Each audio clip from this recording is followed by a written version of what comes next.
Let me know. Okay, Mohan, go ahead. We're Oh, live okay. now on the web stream. Good morning, everybody. This is Are we Mohan. on Zoom as well? Um, Are we on Zoom as well? Yeah. Right now, AQMD webcast is live right now, so people Okay. can click on the webcast and they can see it live. Okay. Okay. I just wanted to make a quick announcement. The hearing board is running. We are running late today. The chair is trying to connect, and so it'll probably start around 9:15. So for the members of the public who are on Zoom or on YouTube, wherever you're participating from, just bear with us while we get connected. Probably it'll be around 9:15. Apologize for the delay in starting this morning.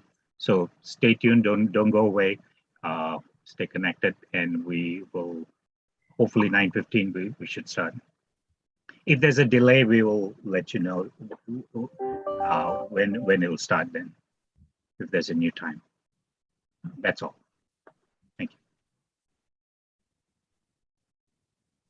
And if the public wants to join via Zoom, the address is on the display, and also you want to call in a telephone number. It's also on the display too right now. So all you have to do is just remember to start the Zoom recording at when Ms. Verdugo Peralta wants you to.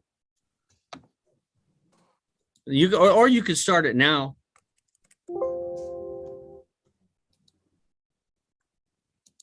Yeah, I'm gonna go ahead and start the recording. I would, yeah, good idea. Let's do it. So the attendings that are in the Zoom, they were able to hear the announcement? Yeah, the people in Zoom should hear the announcement. Also, the people in the webcast. Okay. They should be able to hear it. Perfect. Yeah, I'm gonna step away, come back about 9:15 then.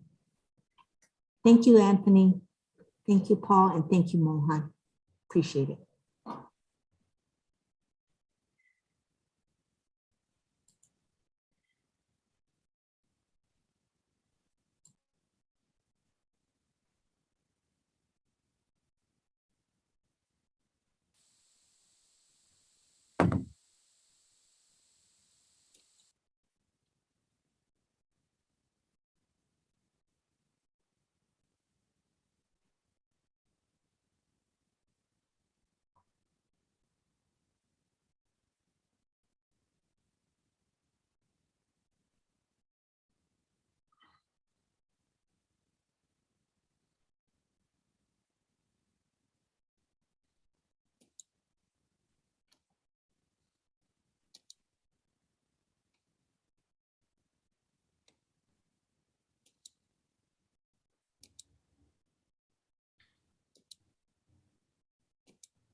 Hi, Paul.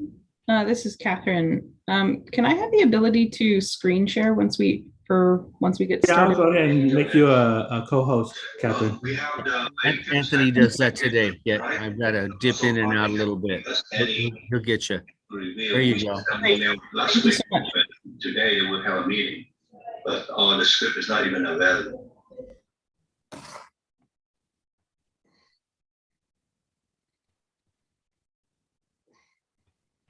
Madam Chair, just let us know you want ready for recording.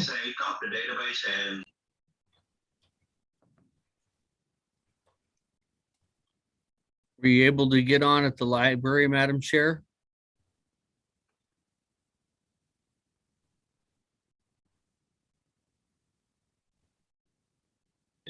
Oh, she's a co-host right now already. She just needs to turn on her mic and camera. Remind me, I need to talk to you about something else on that offline.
I don't see the senator on. Do you, Mohan?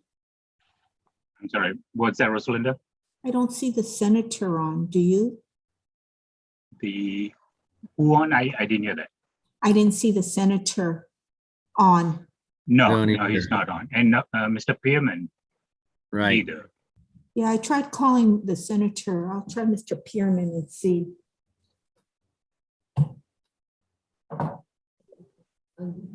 Well, I guess maybe they're waiting until 9:15. Could be that.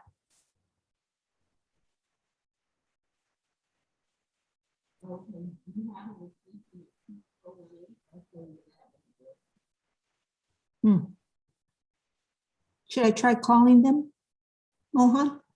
Who the senator?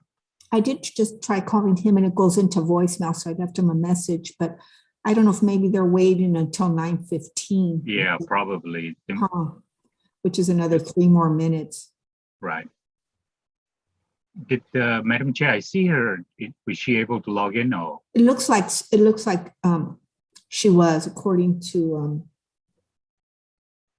El Teresa. Ah, I think she called. I'll check with her after she gets off the phone, Mohan. ah.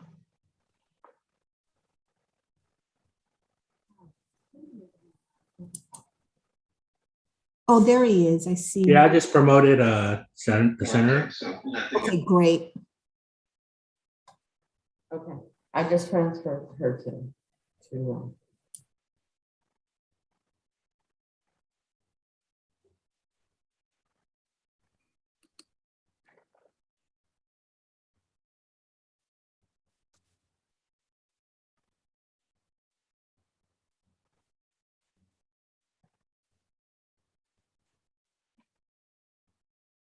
Ah.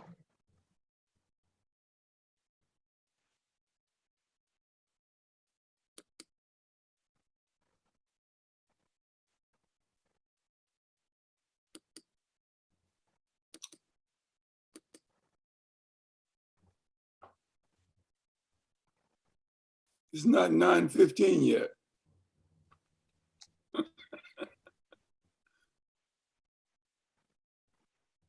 Almost there. All right, give me 2 minutes. Let me take my pill.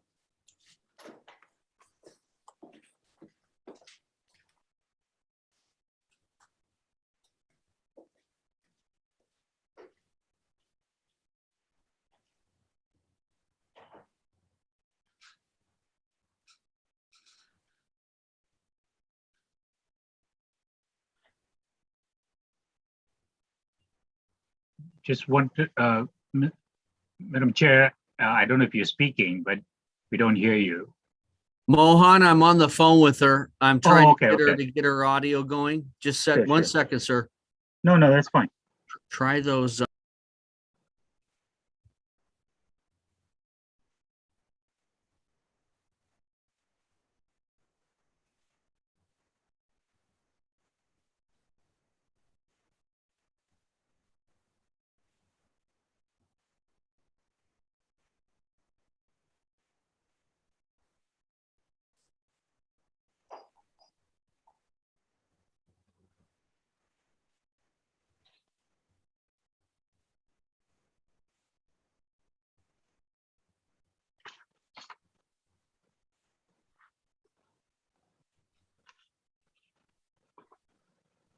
Can you hear me now through the webinar? Okay, so I hung up my phone. Can you hear me through the webinar? Yeah, we can hear you, Paul. No, I'm talking to Cynthia. Give me a thumbs up if you can hear me, Cynthia. Yes, okay. So it's just got to be a setting on your Mac. Somewhere. Just like last week. You said, hold on. And whatever you did last week, I bet it's the same exact thing. What's this? Snooze? Your computer is about to restart. Yeah, hit snooze. Now, Anthony did put up a telephone number just in case this doesn't work, and you could dial in and Yeah, use she can dial in on the telephone. It's fine too. you could use your iPhone. That 914 up there. Oh no, excuse me. It's 669, Anthony. Yeah. Yeah, correct. It's the one tap mobile. Yeah, It's one tap mobile. 669 900 6833. And then the meeting ID is that right behind it is the meeting ID. Got it. Got it.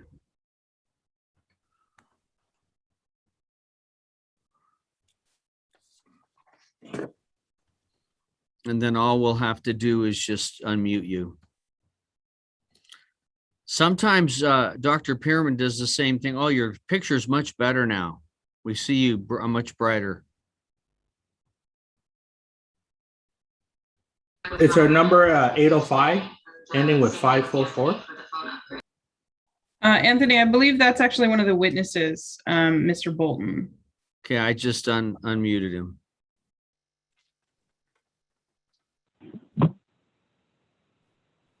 Yes, 805 is Neil Bolton. Right. I can hear you, Mr. Bolton. Thank you.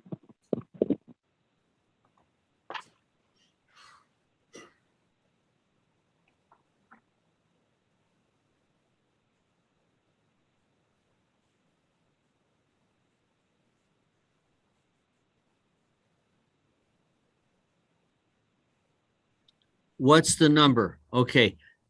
It's on the blue slate. Anthony Tang wrote it under Anthony Tang's name. There. Good, Anthony. Thank you. Good job.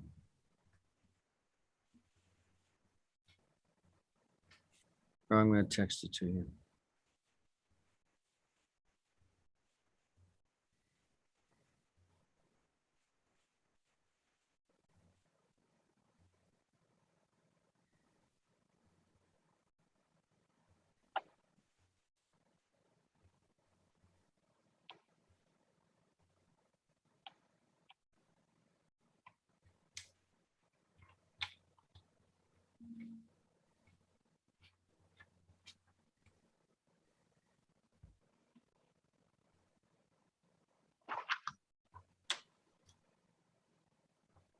I just texted it to you, Madam Chair, as well.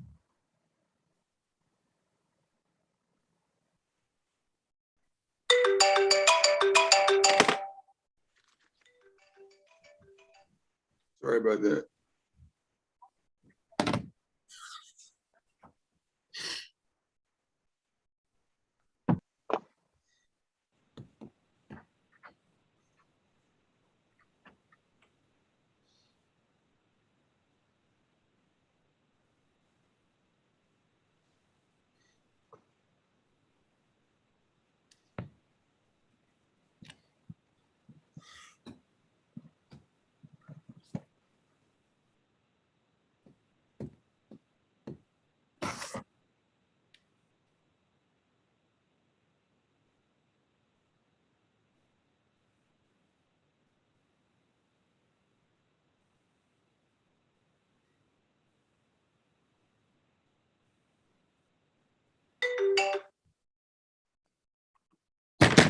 Turn it off.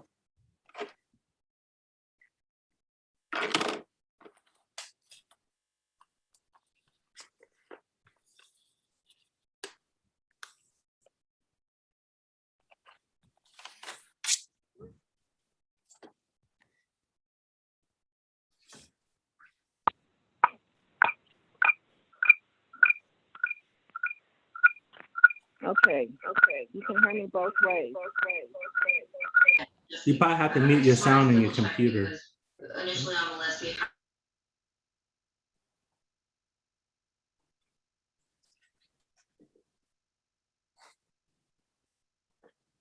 Yeah, it looked like you just hanged up, but she needs to unmute her, mute her computer speaker, or else the Right. echo will come in. Exactly.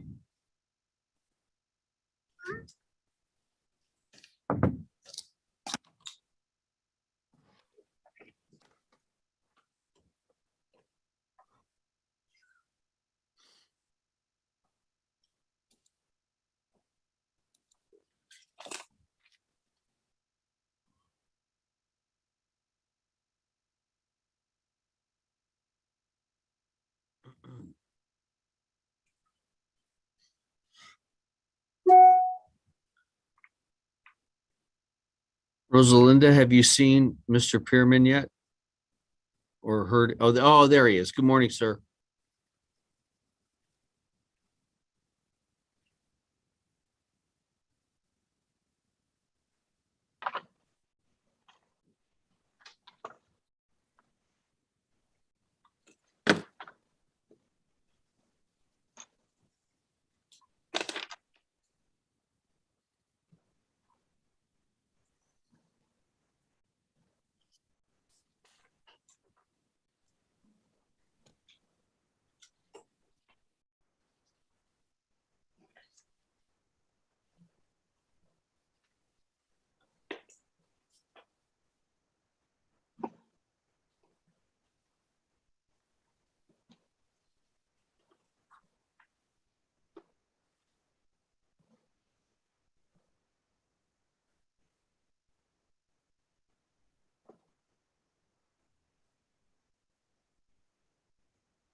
All right, can you guys hear me?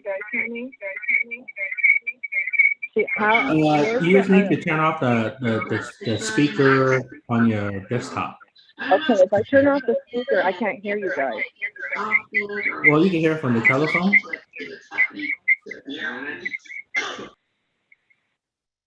All right, better? Yes. Perfect. Okay, You hear us?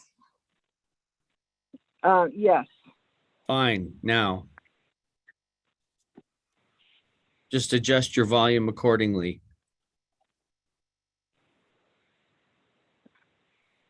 I'm going to be listening to you and hearing and speaking through the phone, but I can see you guys. I can see myself, the senator, somebody at a 71780, that's me, and then I can see Anthony Tang's screen. That's what I see on my screen right now. Good. And I can faintly hear myself.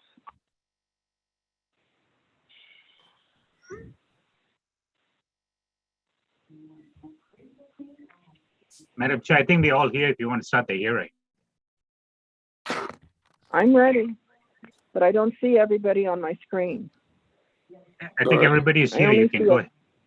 Yeah, if you can click on the view, Cynthia, and click on gallery view, you should see everybody.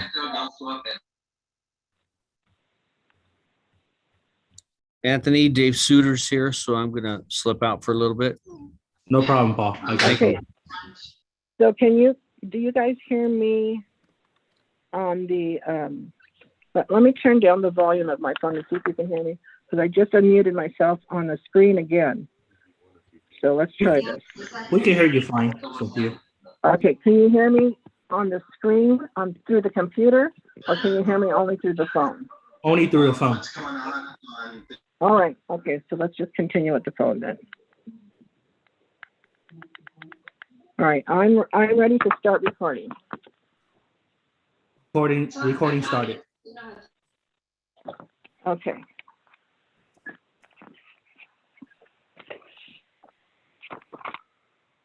Okay. Good morning, everybody. This is the hearing board session for the South Coast AQMD versus Chiquita Canyon LLC. Today is Tuesday, the 5th of October, and we are meeting remotely due to the pandemic and the orders of the governor. And we are going to be listening to the continuation of the hearing, and this is for regarding District Rule 402, Health and Safety Code 41700, regarding a proposed findings of the modified stipulated order for abatement. I may be a little bit off here on what I'm repeating to you. I'm coming to you from Berlin, New Mexico, so bear with us a little bit, and that's why we started late. I'm going to go ahead and, if it's not already, if you haven't already seen it on our screen, there are different ways for the public to be able to participate. Let me get that information for you. Okay. So we do have the three formats for participation: the Zoom web application, teleconference, and comments can be submitted by email to clerk-of-board@aqmd.gov. Please silence your other communication devices, such as your cell or desk phone, so that there aren't any disruptions during the hearing.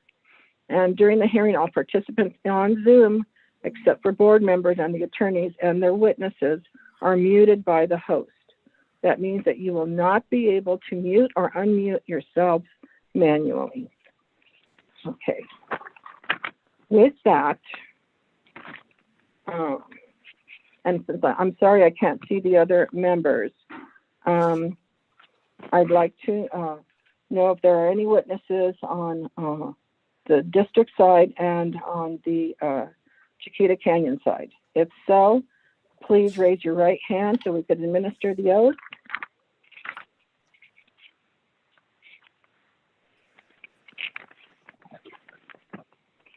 Okay. Is everybody raising their hand? Do you swear or affirm under penalty of perjury that you will tell the truth, the whole truth, and nothing but the truth? I do. Thank you. Okay, and I have to wear my mask because of the mandates here by their governor in the state of New Mexico. So forgive me for that. But okay, so I don't think we have any translators, do we? No. I'm going to take that. I'm going to take that as a no. Okay.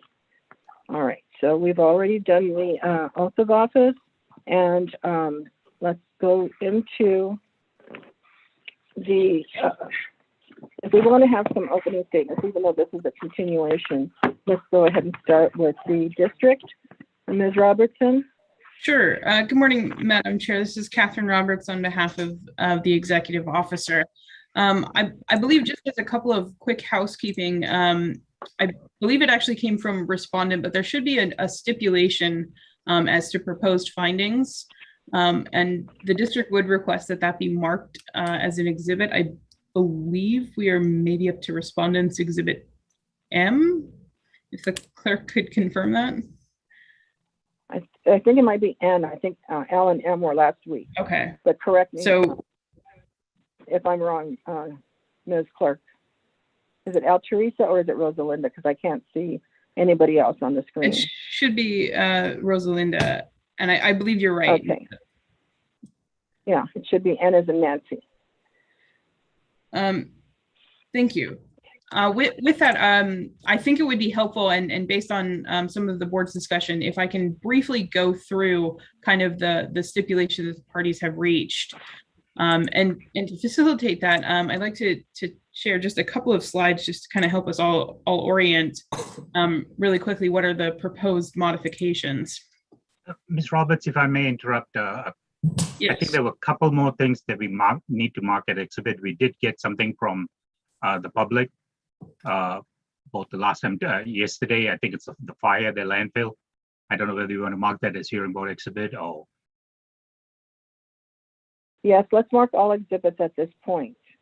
So is it from, I don't have her name in front of me, the same lady I who think it's Miss provided the Susie pictures Evans. the last time? Sally Evans? Susie Evans, I believe. Susie Evans, okay. So that would be Susan P, Evans. and I Here. don't know what number we're on. Would that be 3 and 4? P 3 and 4? Let me check. I'm asking the clerk.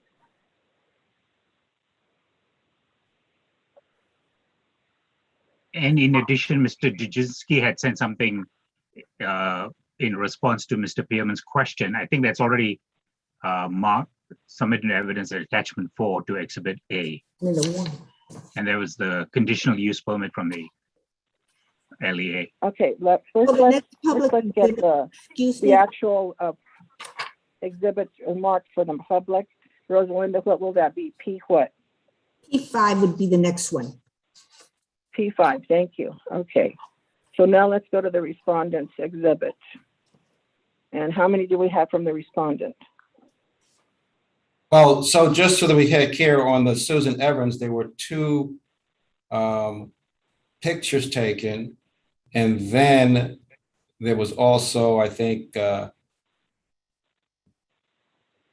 items about the fire, which are like 3. So you want to put them all together as one or 2 separate ones, or how do you want to do that? The pictures separate from the written form. So it would be P5 and P6. From the public. I didn't understand what was P6. The written, she evidently submitted something in writing. I believe it was an email, but both emails just included pictures, unless I'm mistaken. Mohan, do you recall? Okay, if it was all in one, because I have not received them myself. Yeah, I think there were 2 images with the email, so I think you correctly marked them as P5, so I think that should take care of that. Yes. Okay, great. We can do that. And leave it as And P5. the only other one is Okay. Mr. Dujinski had sent in, and he had marked it already. In response to Mr. Pearman's question, the conditional use permit. So I just wanted to make a note of that, for the record. Actually, I think what was admitted before was an excerpt of the CUP. So I would like to have the entire one admitted if it's all right with the parties, Mohan. And that's what Mr. Dujinski sent me this morning. Yes, he sent it. I received it today, I believe, okay. Right? All right, so how many items did Mr. Dujinski send since the last hearing? So I sent in, the first exhibit is the proposed modifications to the order. That would be Respondents Exhibit N. The other document is the full copy of Chiquita Canyon LLC's 2017 conditional use permit, and that would be Respondents Exhibit O. Thank you, Mr. Dujinski. Thank you. I need clarification. So the report, the whole report, the 150 pages is what's being marked? Or Yes, that's the conditional use permit. That would be Exhibit O, Respondents Exhibit O, Rosalinda. okay, thank you. And then was there another where the proposed findings also? So I think that does leave the proposed findings, which the stipulated copy was admitted as N. There was, I believe, also a red line version submitted in the same email. I don't know if the board would like that much as well. Okay, so that I'm okay with the clean copy. Yeah. So not to confuse, I'm okay with the clean copy. Okay. Everything marked? I just didn't get what the what the proposed findings were. I'm sorry, the clean version was being marked as. Okay. As N as in Nancy. Okay, thank you. And the exhibit from the CUP would be O. Yes, Okay, got it. Thank you so much. great. Thank you. Okay, Ms. Robertson, please go ahead. Madam Chair, Madam Chair. Yes, NATO. yes, Senator. Yeah, at the last meeting, Ms. Roberts was having direct examination of Mr. Bolton. Based on his testimony, she was examining him when we didn't have a chance to ask him any questions on that day. Yes, So but what does we that will. leave us? We're just letting them, we're going to do that, Senator. We're just letting them make their opening statements as we normally do, even though that this is a continuance, just to give us a recap, and then we'll start back in. Okay? Ms. Roberts has introduced a new proposal here in terms of what's stipulated to, in terms of conditions. Only in the matter of marking the exhibits, which we normally do before. She's speaking to that right now. Which that circumvents what we had to say to Mr. Bolton. No, we're not going to circumvent that at all. We're just going to let them make their opening statements as we normally do, excuse me, and then we'll go right back into where we left off. Thank you, sir. Ms. Roberts, go ahead, please. Thank you, Madam Chair, and thank you, members of the board.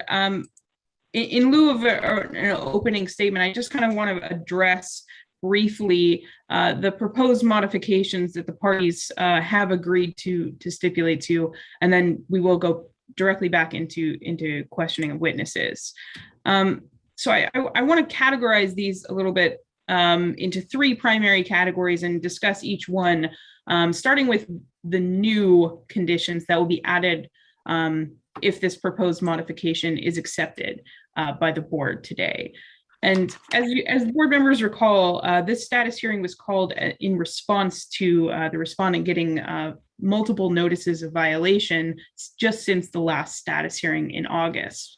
And as a result of that, we do believe that it is prudent at this time to add additional conditions that are specifically targeted and directed to control and mitigate odors, specifically in keeping them in cell 6. So you'll notice we have conditions 37 through 41. These are newly numbered that will direct new measures, including applying odor neutralizer directly to the trash as it is being tipped, limiting a particular category. If you recall, board members, all the way back in, I believe, towards the beginning of this year, in around March, when we were first assessing and profiling odorous loads at the landfill, one category kind of stuck out as this category, known as MRF fines, are typically always odorous. But we know which loads those are, and the landfill is able to schedule those loads to after 12 p.m. And the rationale behind that is if you recall, both from Mr. Israel's testimony and from Mr. Sullivan's testimony, we typically see these unfavorable winds early in the morning hours. So moving that particular category of odorous loads to the afternoon as an odor control measure. We're also going to start sequencing and burying odorous loads that are accepted to change kind of the operational priority to ensure that we're properly managing odorous loads as they come in. The respondent is also going to try an additional spray-on odor control barrier. This is not an alternative daily cover. We're still maintaining Enviro cover as the alternative daily cover, but this will act in between those times. It will allow for essentially a barrier over top trash as the working face is maintained open to limit the exposure of odorous waste to the open air while we have a working face open. And additionally, I think you've heard quite a lot of testimony about orchard fans and the permitting process. The respondent is going to submit applications for 3 additional orchard fans and their associated engines at this time to allow us to combine the current permitting to give us a total of 6 fans being permitted anew right now and give respondent a total of 9 fans once these are fully permitted, which will not only ensure they have sufficient fans, but actually probably ensure they have all flexibility necessary in any possible future needs that might arise. They will already have those fans in place. In addition to the new conditions that we are adding, we're also proposing some modifications to their already existing conditions. We are proposing to cap the working face size. We have always talked about that in terms of percentage of a maximum that is allowed by their conditional use permit. The conditional use permit, as you recall, board members, allows up to a 1 acre working face size. So we are capping that for right now during unfavorable winds to 50%. And we are also setting up a system whereby the respondent can increase that during unfavorable winds by 10% a month, but only if a respondent can maintain that working face without getting an NOV.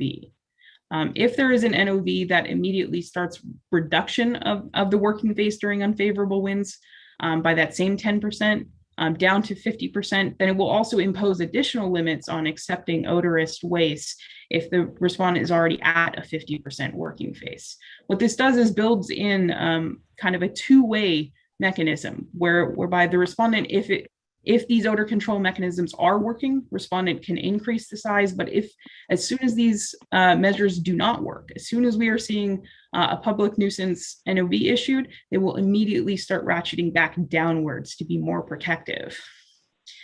We will also see some operational changes in condition 1H being triggered. We are changing that trigger a little bit based on some testimony and questioning by Senator Holden with our inspector, Mr. Israel, that Mr. Israel or another inspector's own verification of complaints in the community, that also should be a function of the trigger. And so that trigger, as well as respondents' own community surveillance, when we are detecting odors in the community, that has to trigger operational changes at the landfill, including reducing the working face size and pausing accepting odorous loads. So that's in condition 1H.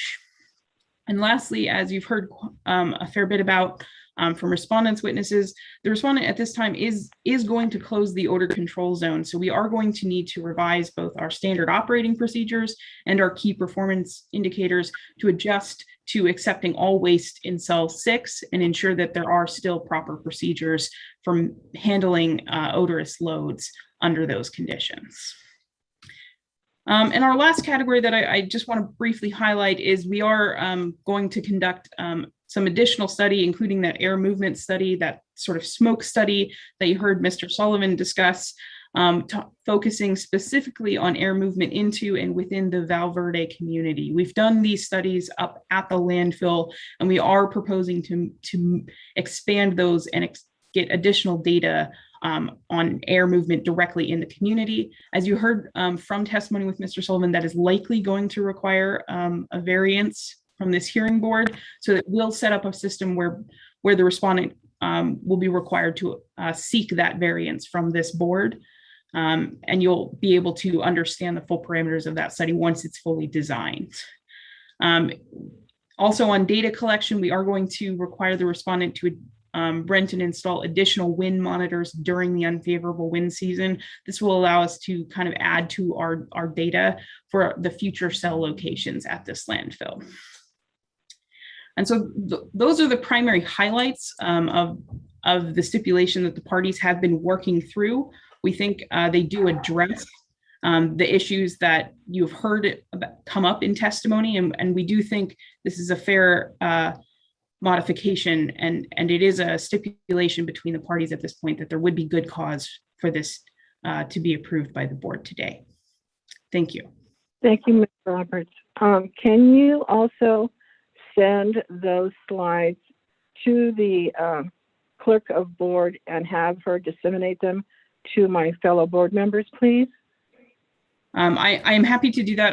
I would like for the record a clarification that is not being submitted as evidence, but solely as a demonstrative exhibit. Solely for our own personal purposes, so we can make notes on. Absolutely, I will send those over. Yeah, and in the future, if you do have something similar to that, if you can submit it to the board prior to the hearing, that would be most helpful. Okay, thank you. If I can All point right, out okay. one typo, Ms. Roberts, it looks like in the slide, the references to condition 38 and 39 were kind of reversed. Just a small point there that people should know about. Thank you, Mr. Kerman. You're most Thank you. observant.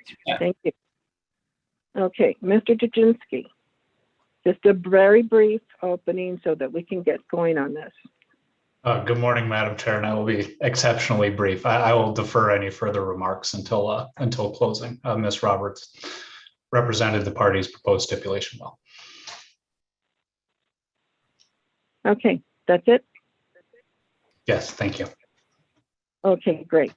All right, now Madam where Chair. we left off, you can see, Senator, Madam that Chair. you want to say something, sir? Yes, I mean, these new conditions that's been stipulated to, and the trigger points should be in a chart so we can see as you traverse when it triggers and when it doesn't trigger, how many NOVs they must receive, and what that effect, what effect that would have on the working face each time going from 50 to 70% or back down to 50 or less, how many NOVs, and you have 2 stops.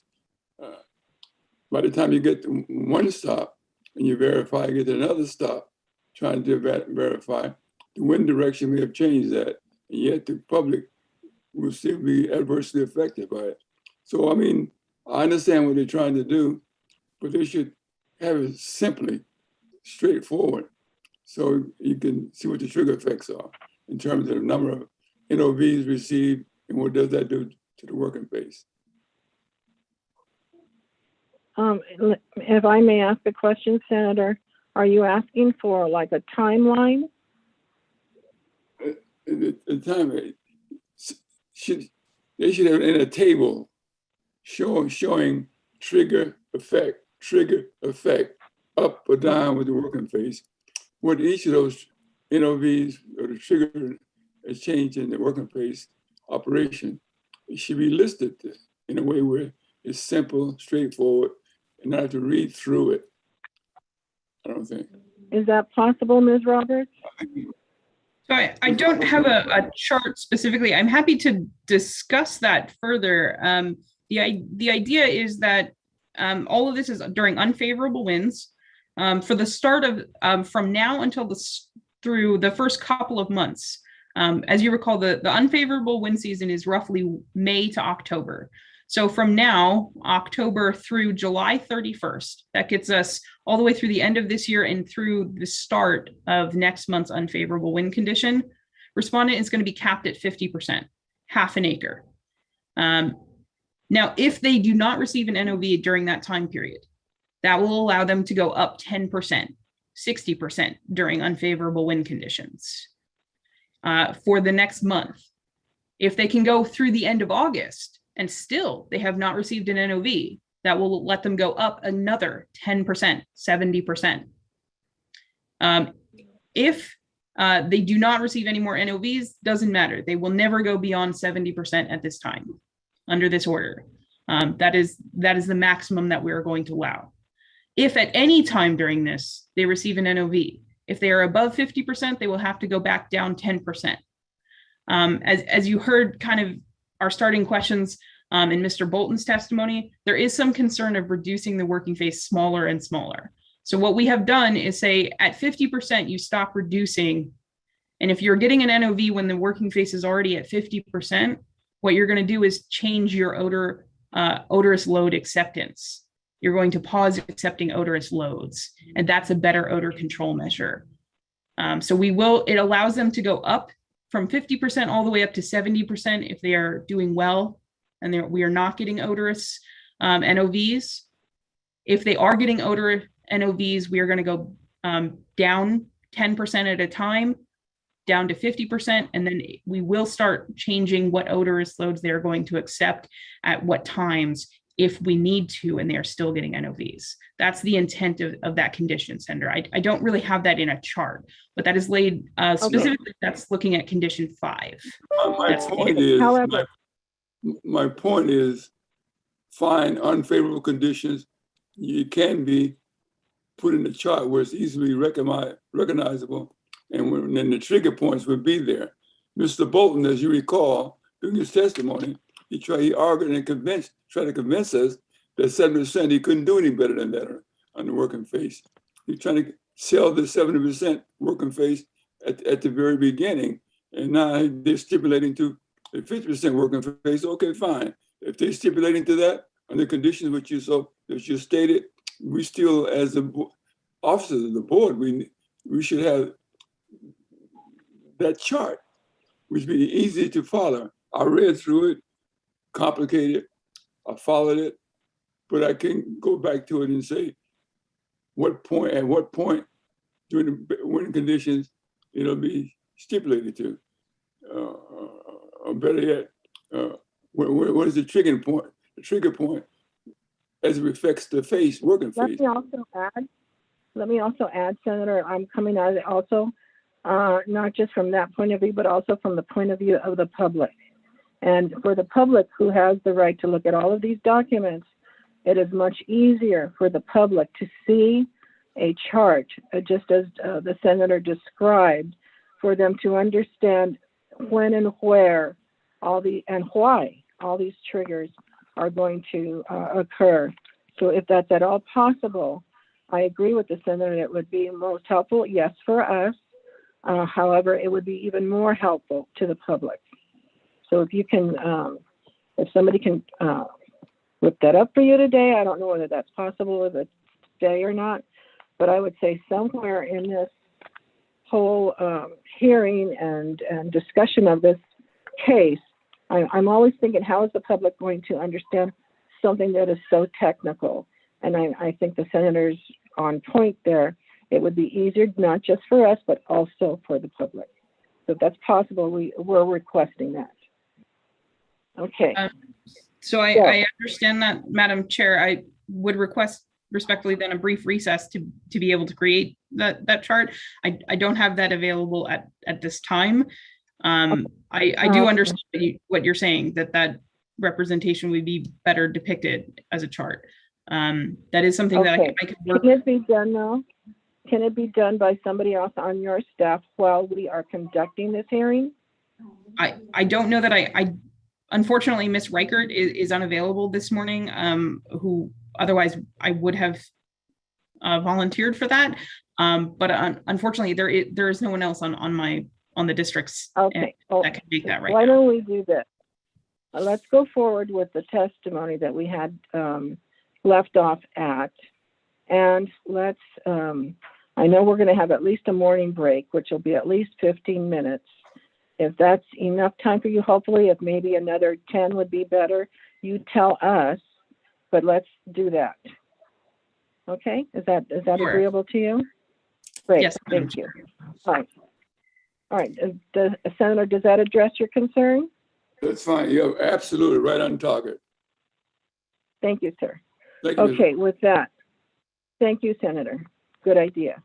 Okay, so with that, let's go to the witness where we left off, which I believe was Mr. Bolton. Am I correct in that?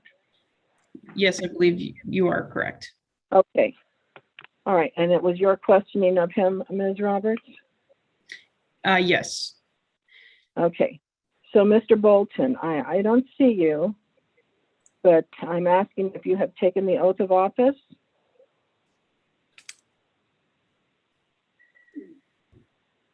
Is Mr. Bolton there? He is there. He's working to unmute his phone. Yes, Okay. yes, I did take it this morning. Thank you.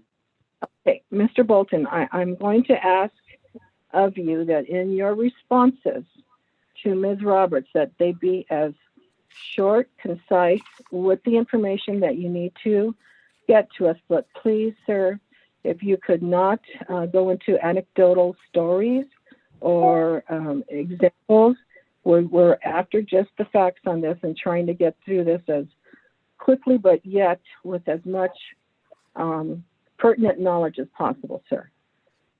Yes, I understand. Thank you. Okay, go ahead, Ms. Roberts. Thank you, Mr. Bolton. Could you just, to refresh us, could you remind us what exactly is your title and your association with the respondent? And state his name for the record. Sorry, Yes. thank you, My Madam. name is Neil Bolton.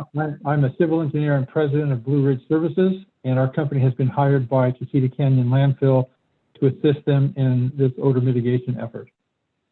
Thank you. And so I think we've heard a little bit about this stipulation that the parties have reached. Have you been able to read through that stipulation? Are you familiar with it? Yes, I have. Great. I'd like to start with just a couple of questions focusing on that stipulation. And so I want to start actually towards the end of this stipulation. If you go all the way down towards, I believe it's condition number 40. And it does say that beginning on by the 13th of October, respondent is going to begin application of a spray-on odor control barrier. Could you just briefly describe what is a spray-on odor control barrier? Well, it's a spray material that I believe sets up into kind of a hard crust, and it's something that we can spray on the waste, and is specifically designed and manufactured to act as an odor block or an odor blocking system. And so we'll integrate our neutralizer with that, and that's something we'll be able to spray on the trash as needed to provide an odor barrier. Okay, and so is your understanding that that spray-on odor control barrier is different and separate from what the respondent is already using as alternative daily cover? Yes, in fact, I spoke with the manufacturer last week after last week's hearing, the manufacturer of this material, and they actually have a product that I was not aware of that is called, and I forget the name exact, odor blocker or odor lock or something like that, and it's specifically designed not as an ADC material, but to be able to spray on as a temporary odor barrier on exposed waste. Okay, and so I note also that that condition requires submission of safety data sheets, both to the district, but also them then to be posted publicly on the respondent's website. Is there a reason why we don't have those today? Is there more than one possible product, basically, that might be used for this? Well, it's pretty short notice for us last week for me to reach out to the manufacturer and talk to their California representative and determine that they did have a unit available on short notice for deployment to Chiquita, and that they did have some product available. And so we're still working through that. But that was something that I did not request of them on Friday, so I don't have that for us here today. Okay.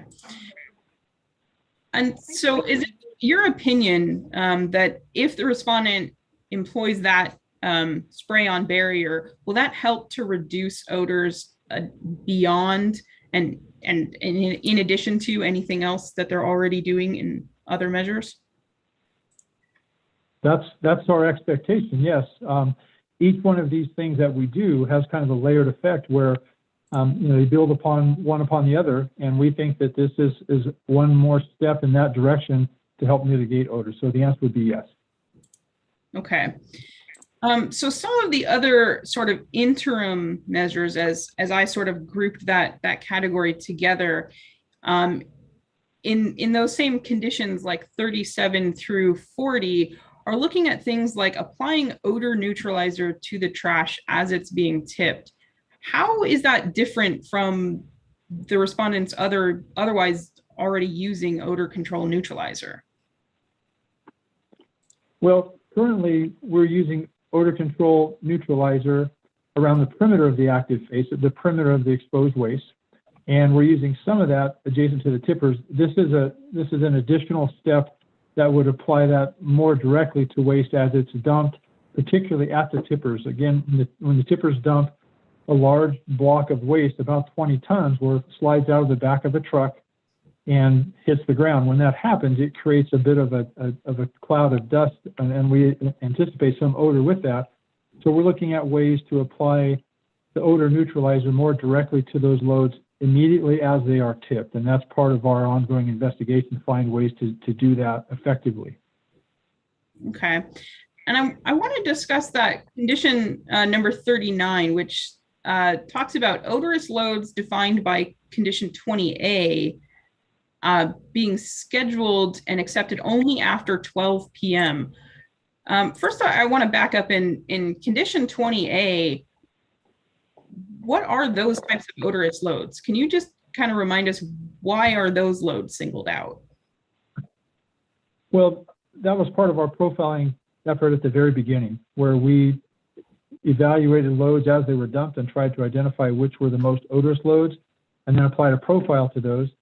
And if I'm understanding your question, I think what we focused on primarily were the organic MRF fine loads, that those were consistently most odorous and consistently predictable as being odorous loads. And I think that's what you're asking me. Yeah. So why, in your opinion, would scheduling those loads, those MRF fines, and not receiving them until after 12 p.m., why would that make a difference in your opinion? Well, you pointed out earlier and correctly, and for the last almost year, we've been talking about the odorous loads create complaints and NOVs during unfavorable wind conditions, which are that 0 to 5 mile an hour southerly wind. And those winds typically occur in the early morning. And so by pushing those most odorous loads out past noon, we simply avoid the time when odors from those loads can be moved to the north, transported to Val Verde. And so I think it's just a matter of avoiding those problematic unfavorable winds and shifting those loads out to a time when we don't have an issue with that. Okay, so at the risk of starting to discuss this without a chart, I do want to kind of delve into this, the idea of our working face reductions. And I want to take it step by step, and just starting with, for right now, at all times, if we don't have unfavorable wind conditions, if we're on normal wind conditions, we're at 70% of the maximum permitted capacity under condition number 4. Is the respondent able to maintain a working face at 70% capacity? Yeah, I think there's no question, and there hasn't been a question in my mind ever, that we can do that at 70%. As it gets less than that, it becomes more challenging. And as we talked about earlier last week in the first hearing, we haven't identified what that floor is, what's the lowest we can go. But 70% is absolutely doable. We're doing that, and we're making that work. Okay, so if 70% is our baseline for, let's call them other than unfavorable winds, once we get into those unfavorable winds, just to start with, do you recall what we're defining as unfavorable winds, and what that generally means? Yeah, an unfavorable wind is anything from a southern component. That's southeast, south-southeast, south, southwest, south-southwest, anything from the south at a velocity wind speed of 0 to 5 miles per hour. Those are unfavorable winds, and virtually all complaints occur when winds are in that range from that direction. Okay. So if we have those particular winds that we have seen complaints come from, when we have those winds, for right now, under condition 5, the respondent is going to cap its working face at 50% of its permitted maximum. Is that possible and feasible at this point? Well, as we talked about last week, that's a challenge, but we have a lot of smart folks who are working to find ways to make that happen. And so I understand that is the order that's proposed and agreed upon. And I think we're going to find a way to make that work. This spray-on odor barrier is going to be a key part of that. And the fact that we're applying the 50% only during the unfavorable wind conditions means that it's not an ongoing limitation. We have part of the day that we anticipate we can be bigger than that, and part of the day that we'll be there. I think that's going to be workable. We feel that's a bit of a challenge, but we're working to make that work. And as that's part of the order, we will make that work. So I want to go to the next part of that, is if between now, October, and July 31st, respondent doesn't get an NOV, that would allow the respondent to go up to 60% to their working face in unfavorable winds. So my question is that a reasonable approach of, if we are seeing complaints during unfavorable winds, is that a reasonable time period to assess whether the respondent is controlling odors between October and the end of July? Well, I believe so. Historically, we've had some of those unfavorable wind conditions occur in May or June or July. So I think that's a good a checkpoint for the facility. If we're able to get through those months without an NOV, clearly we're doing a lot of things right. And so I think that's an incentive on one side for Chiquita to do all that they can do. And I'll just say they're already doing that, but to do as much as possible. We are still brainstorming about how we can do better with all of these things. I think that's a reasonable incentive and a reasonable checkpoint. And certainly if we get to that point without NOVs, it tells all of us that we're on a good track. Okay. And so from between July 31st, so basically the month of August 1st to August 31st, if they still don't get an NOV, the respondent at that point would then be allowed to go up to 70% of its maximum. So basically, we wouldn't change the size of its working face during favorable or unfavorable wind conditions. Is there a difference between what you might see in up through July and August in terms of wind conditions? Well, it depends. I think generally we expect that July, August, and September are going to be primarily unfavorable wind conditions in the morning hours. We sort of anticipate that, and history shows that to be the case. But if we're able to get through August without NOVs, and August has been maybe historically one of our most problematic months, that's just another step towards saying that we're getting this right. We are on a good track to mitigate the odor. So I agree with that. I think that's a reasonable checkpoint. And I think that's that's an incentive for Chiquita to continue to do their best.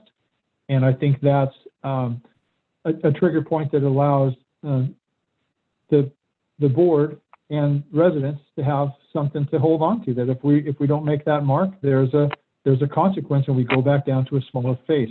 I think that's reasonable. I think that was a good job of coming up with something that makes sense. So I want to turn to the kind of flip side of that coin. And we've talked about, the incentives, as you've called them, if we don't get NOVs. I want to talk about the worst case scenario of, if we are getting an NOV, the parties have come up with a system where you would reduce down to 10% at a time if you were receiving an NOV, but they didn't put reducing the working face anywhere below 50%. Can you tell us why, in your opinion, 50% at this point is kind of our hard limit? We don't want to reduce the working face below that. Well, there are a number of reasons that we talked about some of those last week. The ability for the equipment to work not just productively and efficiently, but to actually just get the job done correctly for the dozers and the compactors. As waste comes into the site, there's a process. It's not just pushed in a hole. It has to be spread and compacted, and then at the end of the day, covered.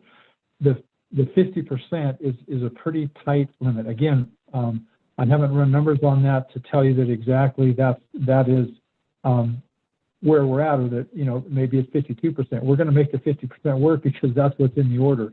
But we get into a lot of safety issues. As we get smaller, we crowd heavy equipment into a smaller and smaller working space.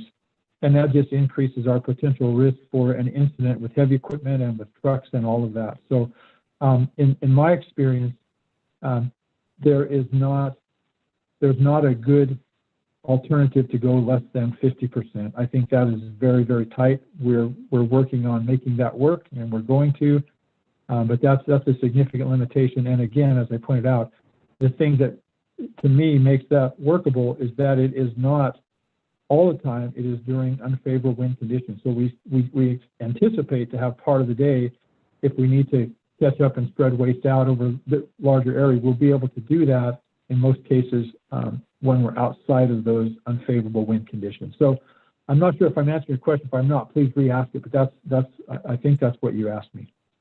Yeah, I think that does cover it. I have one other question. So instead of reducing the working face even more, in our kind of worst case scenario, the parties are proposing to say during either projected or actual unfavorable winds, we're just going to not accept odorous loads.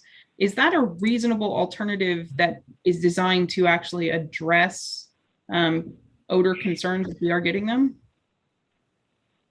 Well, I think that's why we started off with our profiling at the very beginning, to try to identify what those odorous loads are. And I think we're doing a good job of identifying the worst of the odorous loads.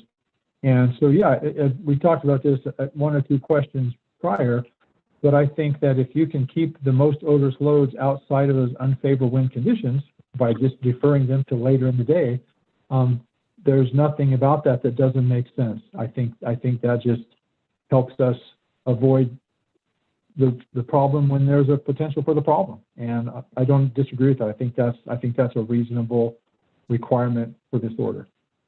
Okay. And I want to turn to one last subject that I think we started to discuss in your testimony last week about permitting of additional fans. And I think, correct me if I'm wrong, you testified and you were saying last week, you're actually in process of completing the sort of modeling and studying that would allow you to more definitively say how many possible fans could you need. Is that right?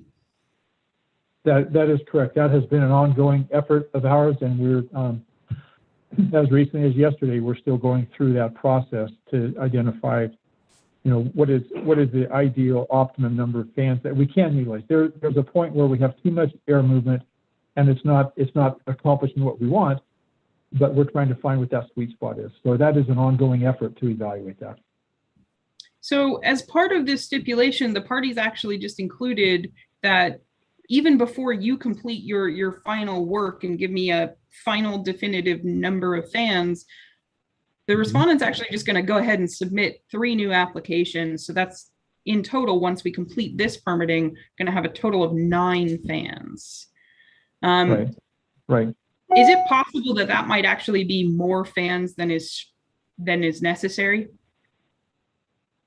Well, yes, it is.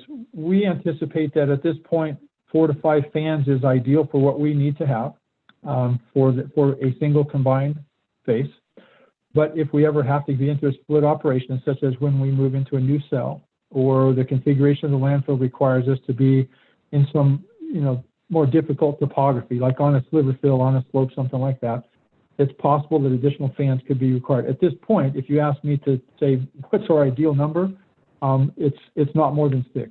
It's probably 4 or 5. But there are other considerations. It takes a long time to get these permitted, and if we start now, we anticipate we'd have all of those fans permitted by when we roll into next year's unfavorable wind season. And so it's just prudent to have that. So I don't disagree with that. I think that's more than we're going to ultimately need, but it's better to err on the side of having extra fans in reserve than not having enough. Okay. I think those are all of my questions for right now for Mr. Bolton. Thank you, Mr. Bolton, for coming back for a second day. Appreciate that. Yes, you're welcome. Thank you, Ms. Roberts. Okay, board members, do you have questions for this witness? And I can only see the senator. I have one question. It's Mr. Pearman. Okay, Mr. Pearman, go ahead, please, and then we'll go to the senator. Mr. Bolton, explain what you mean when you use the term maintain a working face. Okay. Well, the working face is the active area where we're placing trash. It's the footprint of exposed waste. And so as waste comes in, it takes space, it takes surface area to be able to spread loads appropriately and compact them and get them ready to receive the next layer of trash. It's put on layer by layer throughout the day. And depending on how much traffic comes in at a given time, some hours receive more waste than other hours during the day. When you're at those peak hours, to maintain that face, it requires more and more effort to get the waste spread and compacted, because ideally each layer of trash that we place, we want to be able to thoroughly compact it before we place the next layer of trash. And in order to do that, it just takes a certain amount of surface area to do that. So I can tell you that generally Where we're at 70% is on the low end of the range that you would see at landfills this size in terms of their active working area. But it doesn't mean that we can't make it at less. And we're committing now to do that at 50% during parts of the day under certain conditions. So that the maintaining the working face is basically the activity that has to happen to get all of the work done that has to be done on that trash within a certain area or surface area. So in other words, it would be difficult to do it and meet the 50% requirement or limit in some circumstances, but you're going to try and do that, is what you're saying. Well, it's going to be difficult, and we'll make it happen. And that's where this spray-on odor barrier material comes in, because that helps us keep our active face as small as possible, while still having the ability to adjust that once we get past those unfavorable times. So yeah, it's going to be challenging. Our team has been working hard on that for the last couple of weeks, anticipating that, what can we do if we have to go smaller in terms of face size? What can we do with that? So it's going to be difficult. We'll figure out a way to make it work. Are the difficulties the same in every cell, for example, or is it something that varies case by case, or is this a general statement that 50% is difficult to maintain? 50% in this case is difficult to maintain under the best of conditions. And the best of conditions is when the landfill is working in a relatively flat, uniform area, which is where we are in cell 6, or where we were on the mound on the flat part of the OC zone. Once we get into slopes, it becomes even more difficult, because the surface area generally has to be larger on a slope to make that work. And so that's going to be part of our challenge, is that we integrate not only the inbound waste and the spray-on odor barrier and limiting that to 50% and monitoring wind conditions and all of that, but we also have to be very cautious in terms of how we sequence the landfill, because it moves every day. We fill an area, we move to another, and that has to happen every single day. And so for us to be able to look ahead and make sure that we're planning it in a way that we don't essentially paint ourselves into a corner, so to speak, where we only have a very difficult topography to work from.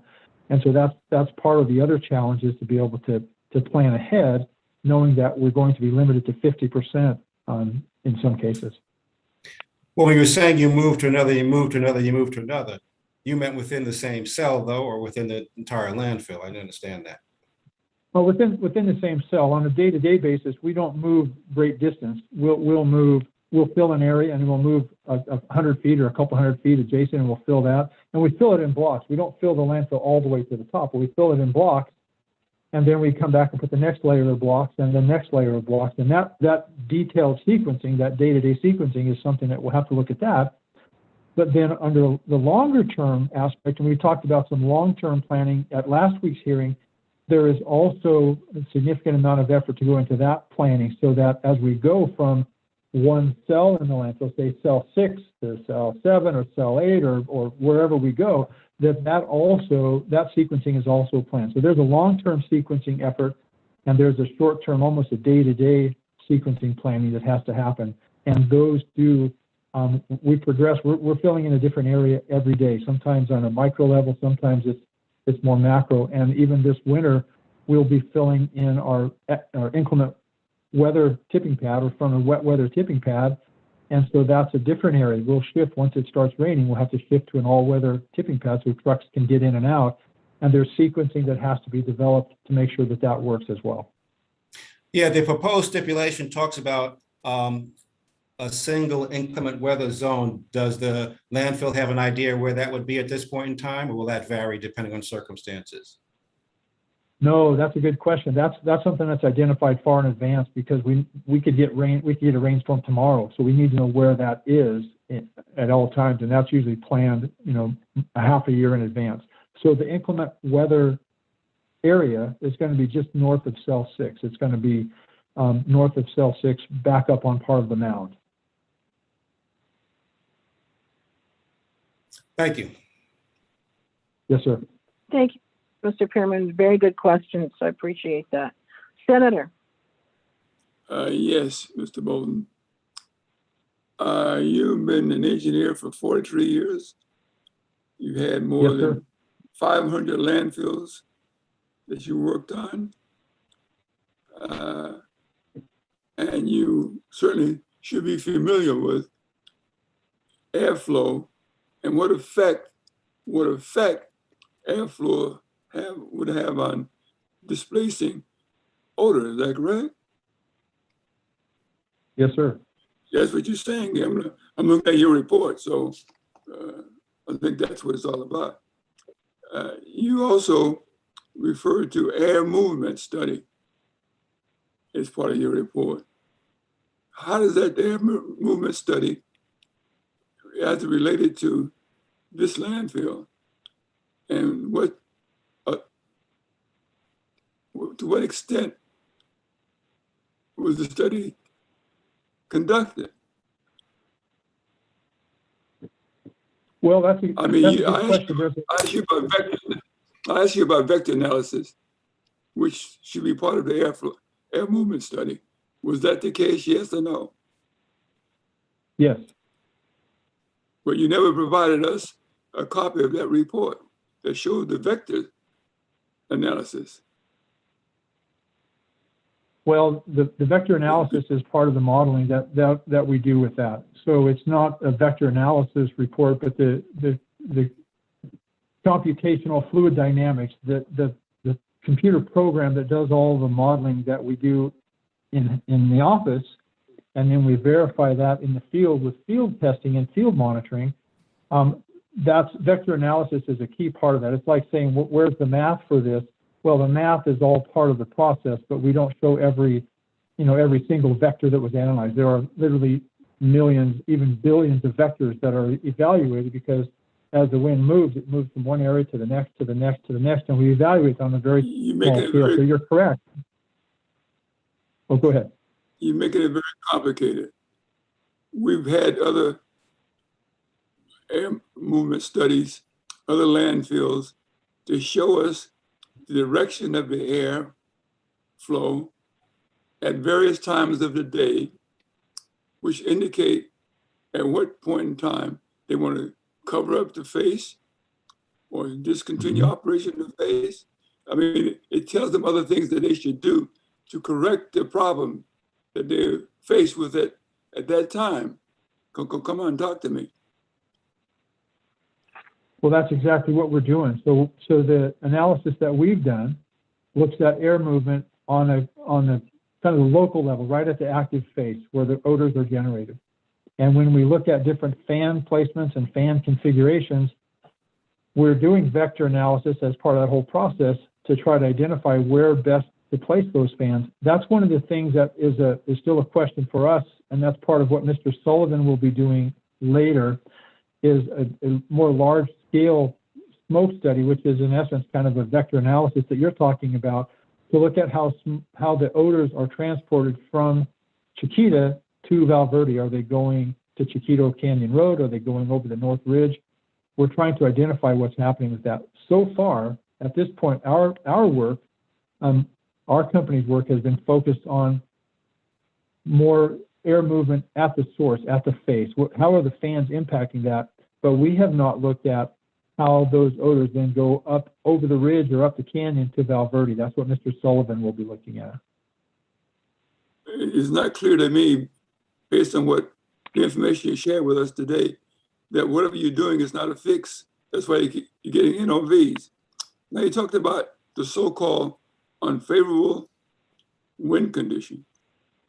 You also talked about at some point in time, doing unfavorable wind condition going southeast and southwest.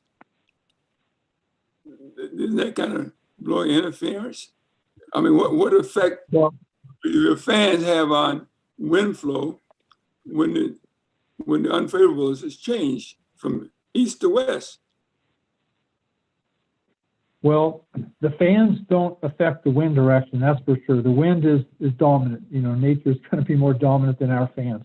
What we're trying to accomplish with the fans is to get a lot of mixing and turbulence at the face so we can get the neutralizer mixed in and we can help oxidize odors and get them mixed and diluted. That's what we're trying to do with the fans. And so what we find is that whether it's the winds coming from the south or the southeast or the southwest, any direction from the south can potentially take those odors to Valverde. And so we're not able to change the wind direction with the fans. Our goal is to try to mitigate those odors right at the source, right at the active face. And that's what the fans are for. Well, what you're going to get is still going to get unfavorable conditions. That during those unfavorable conditions, you're going to get odor because the fan is not deflecting smoke or odor at various points of time. And so therefore, it's going to go into the neighborhood. And you sure, if AQMD verify those complaints, you're going to get NOVs, and nothing can stop it under those unfavorable conditions. So there's nothing you've come up with as a fix is not a fix. It won't stop it. It's going to happen. Now, I can see also, we got so many complaints, like 68 verified complaints between March 24th and August 18th, and you only got 4 NOVs. You see, and you did a chart in your report, you talked about glorifying the fact that you got for 2021, just 7 NOVs, but you got hundreds of verified complaints. And the district going to roll you a small number of NOVs. So based on the reports and the numbers I see on these various pages, I have to do my chart to show you next time around, I suppose. So your report is misleading because you have no control over the unfavorable wind, apparently, because it's still adversely affecting the neighborhood. What can you do given that's the fact, to prevent that from happening? Well, that is the question of the day. That's what we're all working on. So I totally agree with you. That's the question we ask ourselves on a daily basis. And so you're correct. We cannot stop the prevailing winds. When we have those southern winds, we can't stop them. What we can do is try to mitigate the odors where they're sourced. And that's why we're talking about reducing the face size and adding fans and adding neutralizer, because you're right. We can't change the wind coming from the south. That's just going to happen. What we can do, and we have done with some success this year compared to last year, is that we've been able to help reduce the odors that are generated at the face. And do we have more work to do with that? Yes, sir, we certainly have more work to do. And the limitations you're talking about are exactly the limitations that we recognize. And we feel like our best effort is to still focus on that active face with that. You got like a graduated scale here, but you're starting at 50% working face. And if you're getting NOVs through unfavorable wind conditions at a 50% working face, where do you go from there? You're going to stop altogether? I mean, if you're going to do what's right for the neighborhood, what is your recommendation at that point in time? You're receiving NOVs. Well, I'm in agreement with what yes, and what Ms. Roberts pointed out in the proposed order is that if we're at 50% and we get an NOV, right, then we if we're at 50% and we get an NOV, what we do next is we then defer some of those odorous loads until after noon when we're outside of those unfavorable wind conditions. So we have several levels of steps that we can take if we're not successful at any point. And in the midst of that, we're doing our best to try to mitigate those odors. But I think this order does have some additional steps. If we get NOVs, there are other things that come into play with this. Can you stop operating on that the cell 6 at that point in time? No, cell 6 is the only. 6? No, cell 6 is the only place on the landfill No, we can't stop operating in cell 6. I'm sorry. Will you reduce the working phase to 30%, 20%? What will you do? Stop? Well, I can't project out that far. We couldn't function at a 30% or 20% working phase. It would not be safe or practical. But there's a lot of work that's being done between now and ever getting to some point like that. We think that what we have right now in this order is something that's workable, and we're aggressively working toward those steps. Your question about cell 6, no, we can't move out of in cell your 6. report, in your report, and the page is not listed, not numbered, but on this one page, it shows the number of cells. You got cell 12. Is that available for use? No. Cell 11, is that available? No, the only cell that's available right now is cell 6, and then some areas up on the top deck on, closing out portions of cell 5. But those future cells have not been built. So the district need to know, at least we do need to know, that you have no additional space available for any other cells at this point in time. Only 6. Correct? That is correct. And then we have some portions of cell 5 that are available, and we have an area north of cell 6 that is going to be for wet weather or inclement weather operations. But cell 6 is the bulk of where the available capacity is for filling right now. Yeah, I see 11, 12, 10, 7, 9.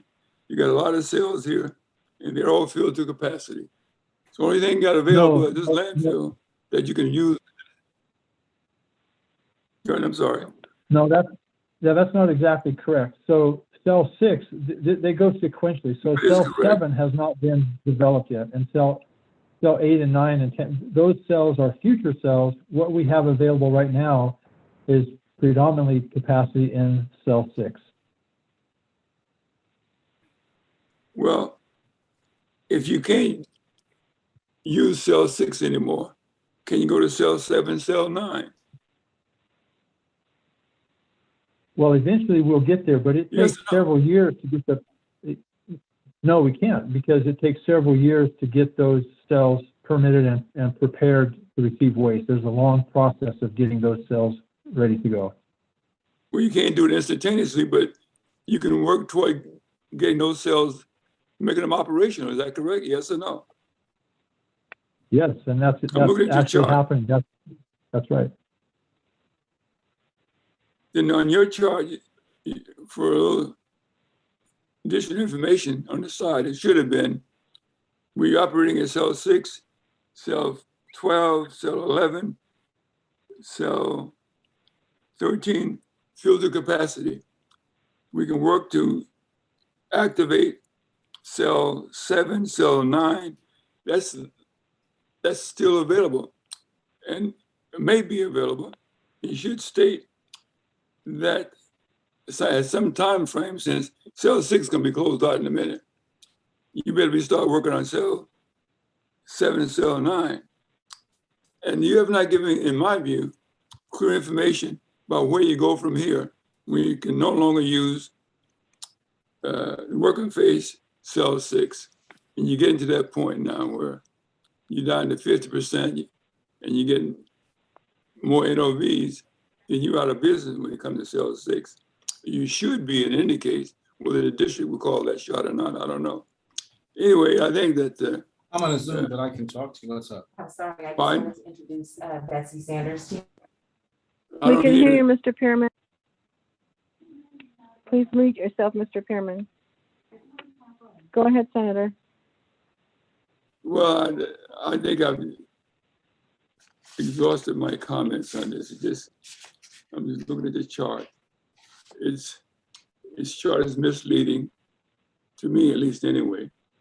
He put his best foot forward about the comparison of NOVs for 2020 and 2021. update review of verified complaints, misleading, because in some cases they got 68 verified complaints and 4 NOVs. In some cases they got 8 verified complaints and no NOVs, 46 complaints. It's on page, listen to the report. You got 46 complaints, 8 verified, and no NOVs. So this report is intentionally, in my view, misleading, as if we can't read and write. I throw my hands up.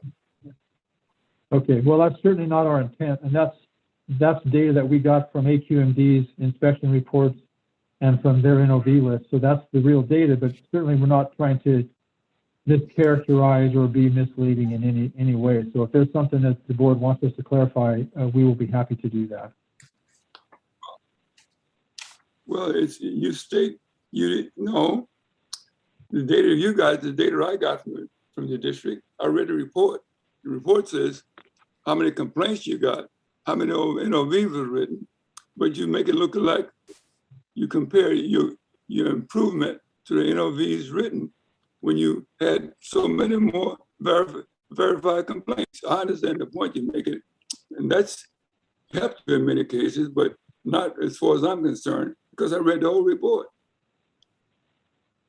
If you're going to tell a story about the number of NOVs for 2021, then tell the whole story.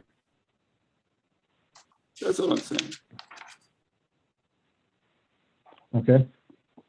All right. Thank you. To add to that, Mr. Bolton, is there any way that you can address the senator's concern today in reference to being more specific of what he's asking for in your answer to him?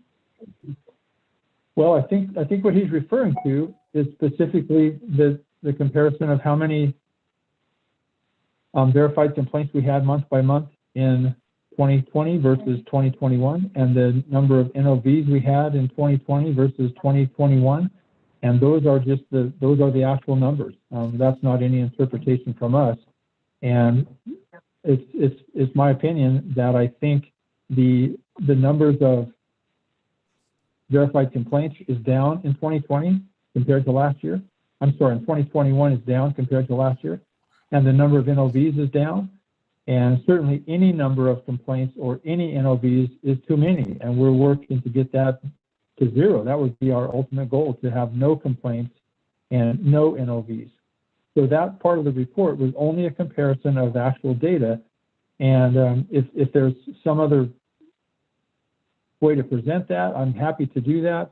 I can't change what the data is. That's not my data. That's actual data that came from inspections and from AQMD's inspector. And I think that's accurate data. We were simply saying that compared to last year, both the number of verified complaints and the number of NOVs are significantly less. So if I'm missing some part of his question, I'd like to address it, but I don't know what else to say about that. Senator, is there something beyond what he just? No, Madam Chair, we're just going to hear them out at this point going forward. Okay, Senator, thank you. Thank you. Okay, any other questions from other board members? Please say it verbally because I cannot see Madam you. Chair, yes, this is Vice Chair. I have some questions for Mr. Bolton. Yes, Vice Chair Balgopalon, go ahead, please. Good morning, Mr. Bolton. Good morning, sir. I wanted to go back and to the video that was shown last time at the last hearing, and specifically to the blue smoke area. When I looked at the video again, which was sent to us, the blue smoke area was to the west of the area, where the machines were working, actively operating, and it looks like that area was already covered. And I know a lot was made of the fact that the smoke was going and the fans were not reaching that area. But how critical is it to be for the fans to be working that effectively in that area.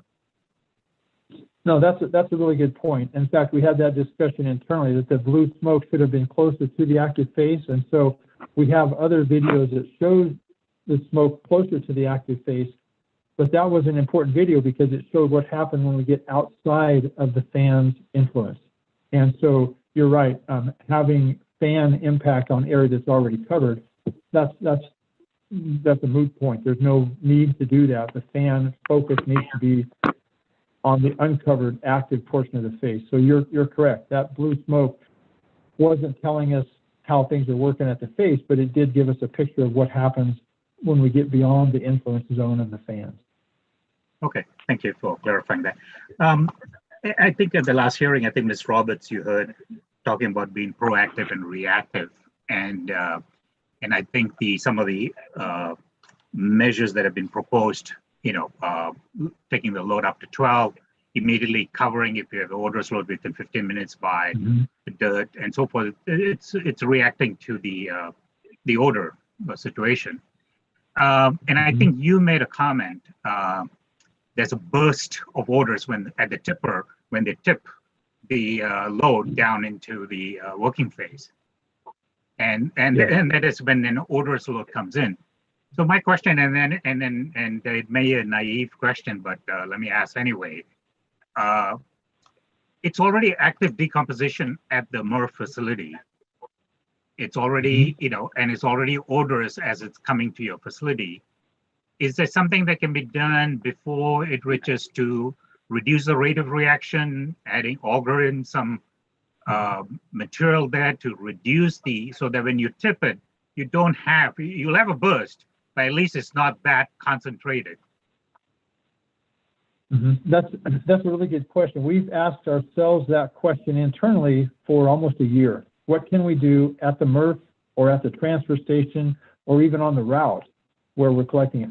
And the problem that we run into is whatever we would apply at the transfer station or at the MRF, their waste is made up of many, many particles of different shapes and sizes. And so if it's in the truck or it's in a mound at the transfer station and we sprayed it, we would be applying some neutralizer on that surface area, but it would miss a lot of the other particles that are inside that load. And then once that load is dumped at the landfill, we expose a whole new population of waste and surface area that we haven't treated. And so we just felt that wasn't applicable. First off, we can't control and dictate what transfer stations or MRFs do with their load, but even if we could, we just don't think that would be effective. We think we're much more effective to try to deal with it as it's dumped and immediately after it's dumped at the landfill, because that's when the surface area is greatest. That's when we spread the loads and we compact them. So that's a really good question, and we have brainstormed with our own team and with Chiquita's team, what can we do about that pre-landfill? And we just think there's not anything effective that we can do. I've never seen anything in my experience. I haven't seen that work, but I think, so we're to the point where we think focusing at the face as loads are dumped and right after is our best effort. And we're constantly listening and looking for new ideas. I think that's a good one. We just haven't found a way to make that work. So there has been no prior discussion with the MRF facility to see if they can cooperate to reduce the rate of formation. Basically, you cannot reduce but at least the rate until you buried it. Correct. Yeah, I haven't had those discussions with the MRF. That would be something that, someone on the Chiquita team would have to do. They're the recipient landfill. But I can't see how we could stop that decomposition process or how we could alter that. You're right, it's just in process, and that's going to change every day. So we haven't yet found a way to pre-treat the material before it gets to the landfill. Okay. A couple other questions. I know in your report that you submitted when you did the profile of the assessment report and the order study and so forth, some of the control measure that best management practice, one of them was preparing a hole for direct immediate burial. Do you know that that's been done for odorous load? That's been done? You know, I don't know. I haven't been there on site when they brought in an odorless load. I anticipate that when they have a very odorless load, that's something that they could do or they should do, but I think it's just as effective if they have an odorous load that comes in, that they just immediately cover that with a non-odorous or low odor load. The landfill is moving so quickly, you know, they receive hundreds of truckloads per day. And so I think it's as effective to just simply dump those odorous loads and immediately cover them with other waste. It's the same thing we'd get into if we dug a hole and dumped it in and covered that up. So I think we get the same impact, but certainly, you know, digging a hole is an option for a particularly odorous load. But the problem is if we start digging holes for every load or for too many loads, now we're exposing previously covered odorous waste. We're exposing it because we're digging a hole and digging it back out. So I think generally it's going to be better to just simply have a process where we cover those odorous loads immediately, either with our spray-on odor barrier or with soil or with non-odorous waste. And just to speak to that, that's why one of the changes in the proposed order talked about sequencing how we receive odorous loads. So as loads come into the landfill, we're still going to be profiling them. We'll still have a yellow placard marking the most odorous loads. And so when they come to the face to dump, that's part of the procedure that the landfill crew will implement. They won't dump 5 or 10 odorous loads in a row. They'll sequence those, and if they dump some odorous loads, they'll want to make sure they reach back into the truck queue, the line of trucks, and grab some non-odorous material so that we can cover those odorous loads quickly. That's the intent for that part of the order. The one change that you saw about sequencing when we dump and how we dump odorous loads. That's the goal, is to make sure we're covering them quickly. And in 15 minutes, they can respond to a load, an odorous load, and try to cover it up. Is that something? It's practical. Oh, I think that's very doable. This landfill receives a continuous parade of trucks coming through, continually dumping, and so it wouldn't be difficult within a few minutes time to be able to do that, to get a non-odorous load in there. And so again, that's flexibility that they have at the landfill. If they see, just for example, if odorous loads came in and were ready to dump, and there was no non-odorous loads to cover them with, they would either delay that, or one of the things we've talked about is that the landfill maintain a couple piles of trash that is non-odorous adjacent to the tipping area, so that if an odorous load comes in, we have something to cover it up with immediately. So there are ways we can make that work within that 15-minute timeline. Okay. One last question: How high do the tippers go? I mean, how high is the container lifted up? Well, that's a good question. So the trailers themselves, when a truck backs onto the tipper, the tractor part, the truck detaches from the trailer. The trailer is about 50 feet long, and that goes up to about a 60-degree angle. So really, it's just about this steep. The waste that's in that truck then slides out the back, and when it exits the truck, it comes off the back of the tipper and falls to the ground. And that's a distance of, I'm going to estimate, about 25 or 30 feet that it falls out of the truck. And then that pile hits the ground as a 20 or 22 or 23 ton load of waste. And that's what creates that whoosh that we're talking about, that we're trying to then find a way to mitigate any burst of odors that would come out of that. So to answer your question, the truck goes up, a 50-foot trailer goes up 60 degrees.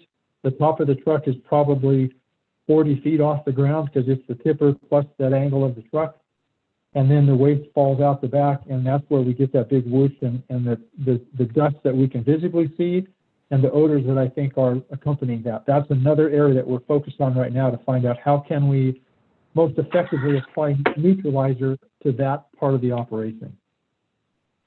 Okay, no, thank you for that. Just one, I was a little confused. I think the senator has pointed out too. When I looked at condition 5A and 5B, I think 5 says you cannot exceed 50% during unfavorable wind condition, and then 5A talks about until July, and then 5B until August, which is just a month away. Do you know why July and August was picked? I mean, I was not part of that I was not part of that discussion. That's something that Chiquita attorneys and AQMD attorneys worked out. And it was, I think the intent, well, I should let them speak to that. My understanding is the intent was just to have a sequential checkpoint where we can see how, are we doing well through July? Are we doing well through August? And at that point, the what if changes in terms of surface area and time of day we can receive loads and all of that. But I think one of the attorneys would be best to explain that because they actually put that together. Okay. Let me just check if I have one more. Yeah, and there was one condition. I think it's. I'm not trying to see. I think it's. Let me get the number. Oh, it's 1H. Where it says if there've been 3 or more verified odor complaints within a 2-hour period, that respondent shall reduce its working phase to a maximum 50. My question is, what happens if we already had exceeded 50 when their complaints were received? You know, if they're already at 50% or more, yeah. Okay. Well, my understanding of that language there is that it gives us the ability, not just Chiquita, but it gives the team here, all of us, AQMD, Chiquita, all of us, the ability to say, hey, we just had some complaints. Let's immediately restrict the size of the face to make sure we don't have any more release of odors. And it's a timing thing. And chances are, if we have a release of odor and it leaves the landfill and it transports to Valverde and then it's detected and then it's verified and then we say, oh, quick, let's reduce that working phase, we're probably not going to have any impact on that particular load because it's been covered with several layers during that time period. But it just does give us one more step toward making sure that we aren't still releasing any odors or we're reducing odor release. So in practicality, the timing for that is we're a little bit behind because of the transport time, the travel time from when it's at the landfill and it gets detected at Valverde. But I think the intent is just to make sure that if we do detect a certain number of odors in Valverde, that we are doing something at the landfill to mitigate that to the extent possible. Within reason and taking safety into account. I think you brought up a good point. Yes. The last time about the safety, because you may have many trucks waiting to dump the load when this event occurred, and you have to address that. That's right, and we will. We have a lot of protocols in place, and our company has directly done a lot of training with Chiquita. They've done a lot of their own training to make sure that they're safe. But these changes do require additional effort to make sure that everyone's safe on the trucks and on the tractors and all of that. Okay, thank you for your responses. I have no further question. Okay, with that, thank you, sir. Can we take a break now? Let's take a 15-minute break. And during that break, Ms. Roberts, hopefully you can come up with the chart that the senator was requesting. And if you need a little bit more time, like 5-10 minutes, let us know and we can accompany that. Yes, Senator, but let me just finish what else I want to do request. I also am requesting that the techs work with me to hopefully get the audio fixed during that time as well. Senator, go ahead. Well, I have a follow-up question once you come back, once the 15 minutes are up. That's all. I have a follow-up question. I didn't hear you. Can you repeat that, please? I didn't hear you, sir. I have a follow-up question. A follow-up question? Afterwards. Okay. All right. Okay, Thank great. you. Okay, so we are off the record as of now.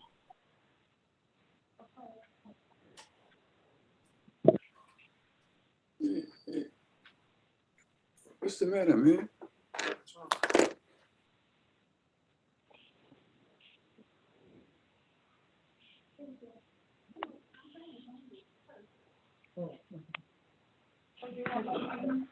Okay, Anthony and or Paul. Are you there?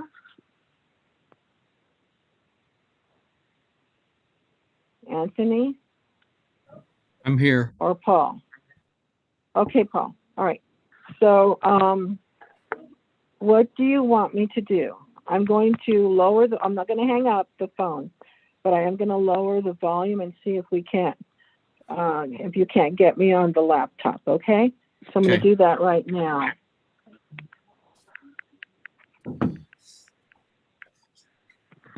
Okay, let's see here. The way to, I guess the best way to try it is mute your phone. Don't hang it up. Do you have a mute button on you have an iPhone or an Android? I'm looking at my iPhone. Okay. There should be a mute button on it. I'm sure there is. Let me go there. Okay.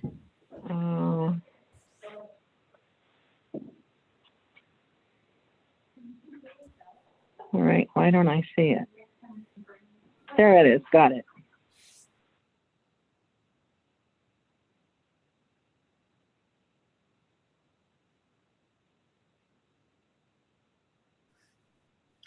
I cannot hear you.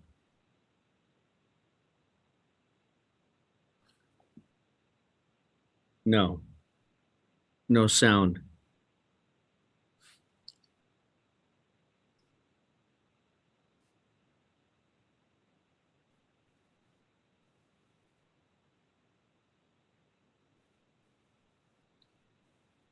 Hey, Paul, you there?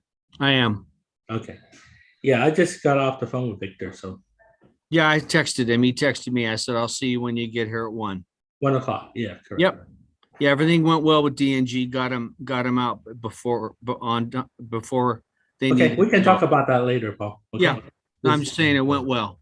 Okay. So we're on a break right now?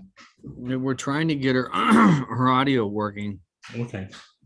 but they had a hard out at 10:30 and we got them out here at 10:20, which was good. Covered a lot. And we just got lucky with the breaks in CC6 with the class. They were out and we got to go in and take a look at CC6. Okay, that's fine, Paul. Let's work with Cynthia to get her audio. No, it's just something. I think it's a setting on her. She's using a Mac. Oh. Yeah. Well, yeah, we still cannot hear her. I know. Same. This happened last week too. And then she found something, a setting, and it worked. Mm-hmm. Paul, can you hear me? Yes. All right, what it was last week was my volume control. And Okay. that's not what it is today. Not Are the you same back on thing phone? today. Okay. Gotcha. 10-4. I guess the other question. Anthony, any ideas? Yeah, the only thing is have to take a. Do you want me share her to? screen. Do you want me to leave and come back? Well, yeah, your phone you can stay on. Yeah, I'll stay on the phone. PC But is the on one the that computer, you're hearing the echoing. I'm gonna leave because and come back. The sound is coming in from the PC. That's a thought. Yeah. Like reboot and go out. Right. Yeah, you could See, try I can that, hear and then when you me. come back in, just mute I your can hear phone. me on the computer. Yeah. We And I hear you would, on the hear me. telephone. Anthony, would you suggest when she goes out that she reboots at the same time? Does a Well, hard shutdown? Like I said, Yeah, I the think round it's the audio settings behind in the her- recliner. in her laptop, the Mac. Right. You either turn on the mic. So when she come in, you try muting the phone and work on the microphone on the laptop. Right. Because she can hear us on the speaker, right? On the Mac. It's just the mic. Apparently.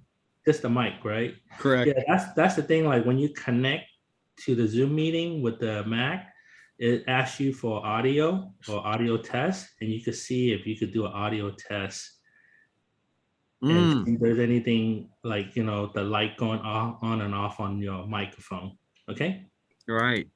Okay. That's true. Go ahead. You can go ahead and disconnect and reconnect back, Ms. Chair. Okay.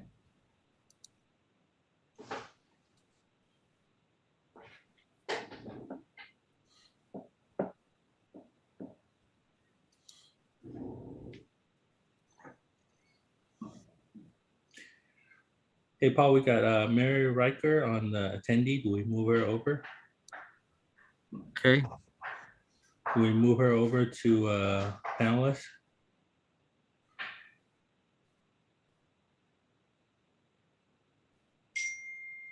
Don't know if she wants to be. Okay. We'll find out.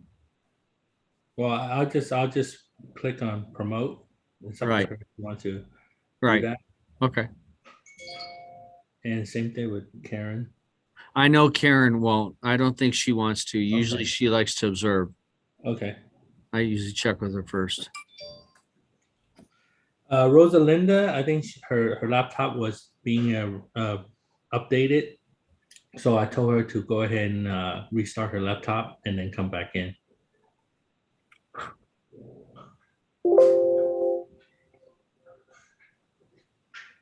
Are you in CC4 right now, Paul? Yes. Okay, I'll give you a call in CC4.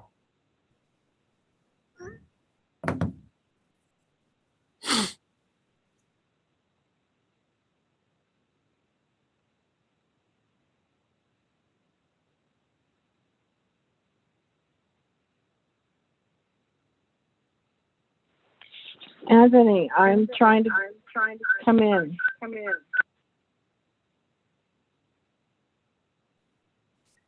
This is Faye, Cynthia. I think they went to do a phone call. They're No, on that's the- okay. I can hear her. Oh, I wow. promoted her. Yeah, I we're just still promoted here. her. We can prioritize the call, her work first.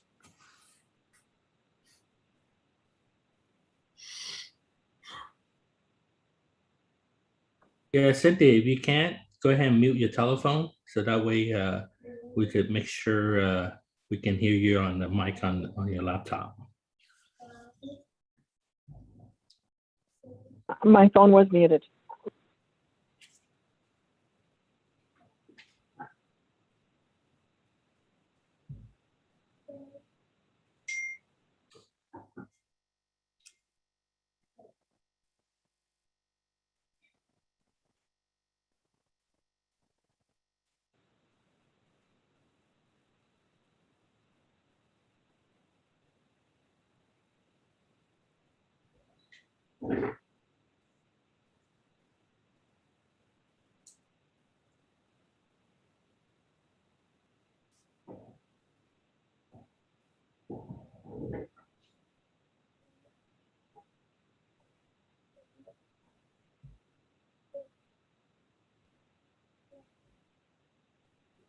Go ahead, Cynthia. Could you hear us on the speaker on the laptop?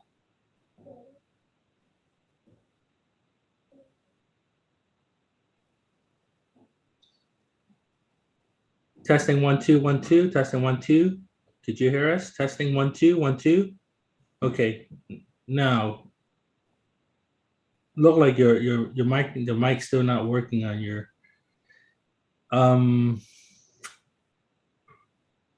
yeah, because this is being recorded. I don't want to, like, for you to share your laptop to us, to see what your settings are. So did you try testing the mic on the laptop? Did you have any like lights go on when you talk into it? Is there any other selection on your laptop, like, standard mic or any additional custom mic on there? No, right? But it's turned on, your microphone on the laptop? Yeah. Yeah, that's something that, like I said, if you want to share your laptop so I can see how your settings are, but then everybody will see it. That's the difference. Yeah.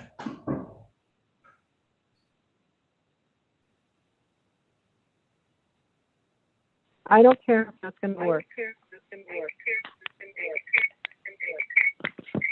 I made you co-host right now, so you can share.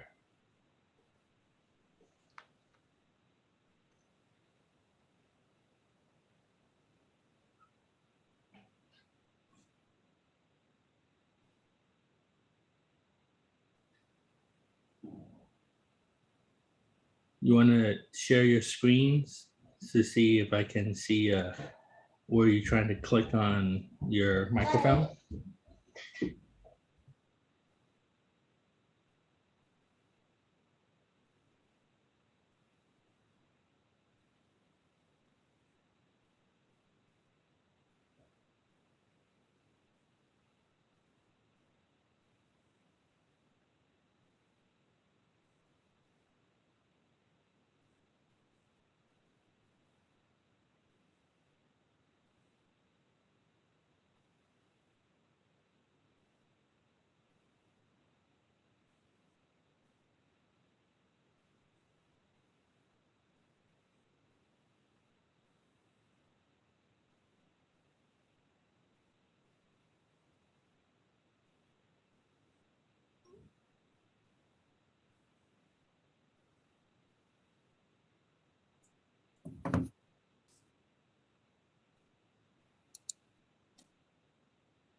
No, Cynthia,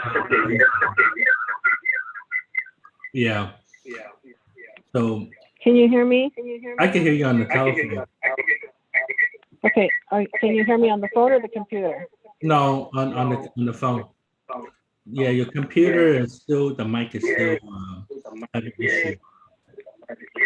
So, and then now that we're hearing echoing, so most likely for the rest of the meeting, just use your phone as your mic and your speaker, and then silence your speaker on the laptop.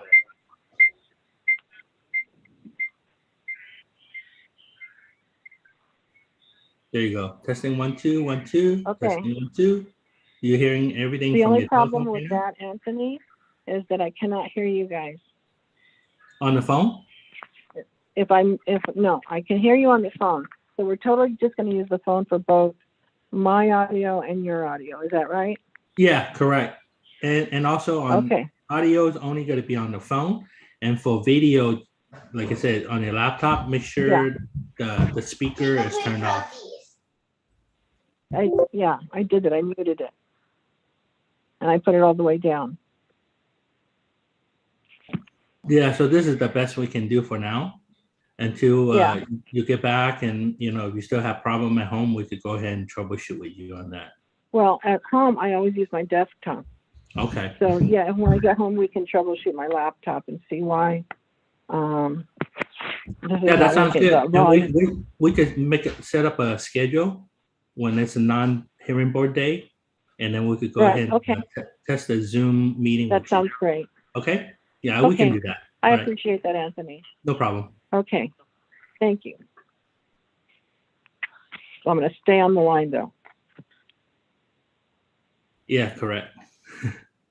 So am I still sharing my computer with whomever? No, you're not sharing the computer. You're not sharing your laptop right now. That's good. Okay. Now, can you tell me, is Dr. Bernstein also, he's here, right? Dr. Bernstein is here. Okay.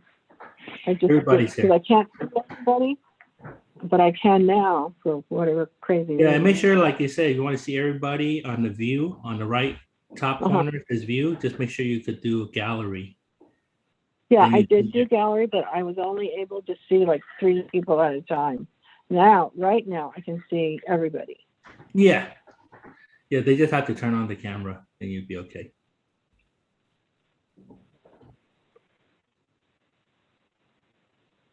I'm even on full screen. And there's still small images unless that person is speaking. Okay.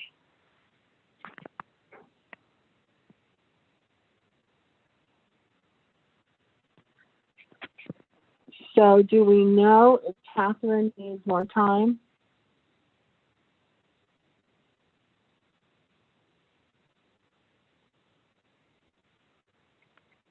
Anybody in AQMD's legal department? Yes, Madam Chair, if we could have another about 5 to 10 minutes, if that's possible. Which one, 5 or 10?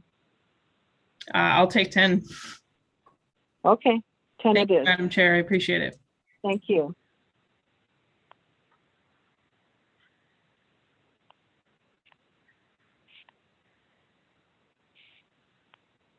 Okay, I'm starting my timer.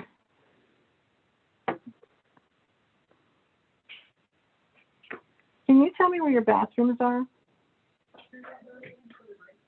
Okay, I'm gonna leave except for my purse, I'm gonna leave my laptop here.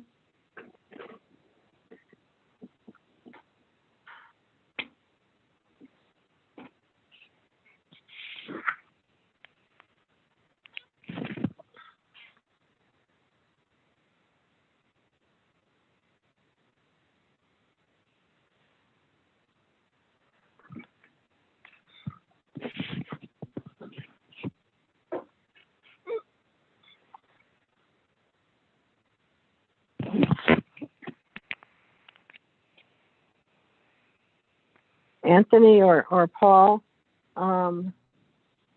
I want you to make sure that we're not recording because we are still on a break for 10 minutes.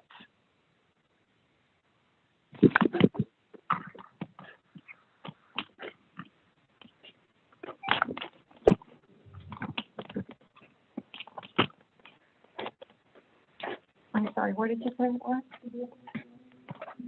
Okay, thank you.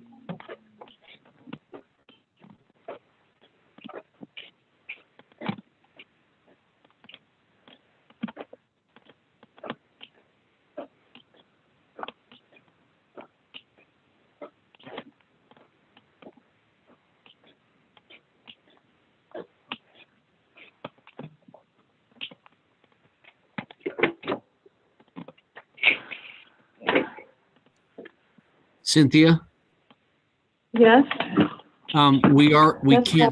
we can't stop the recording. We are, so it'd be best if you put your phone on mute. okay. Yeah, because once we start the recording in the morning, we can't stop it. I understand. I just wanted to make sure we were off the record. We're off the record, but yeah, best you mute your Okay. phone while you're there. I understand. Thank you, Paul. Gotcha. You're welcome.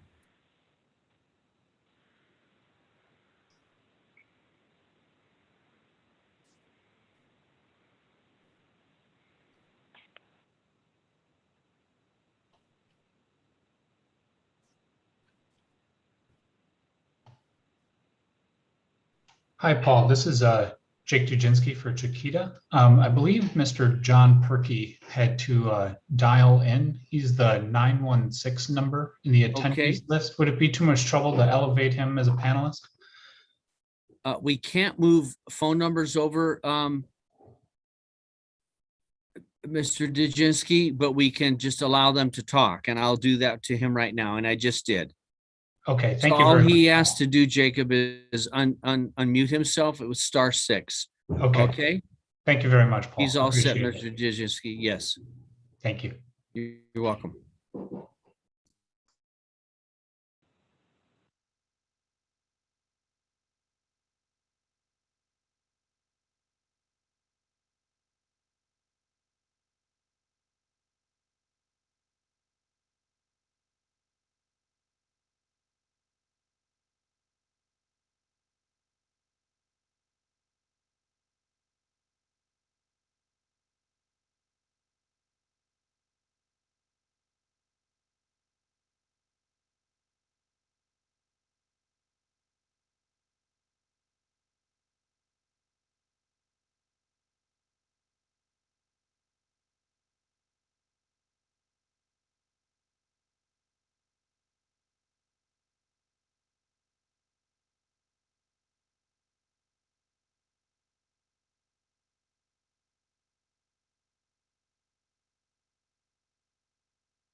Hi, Paul. This is Jake Dujinski again.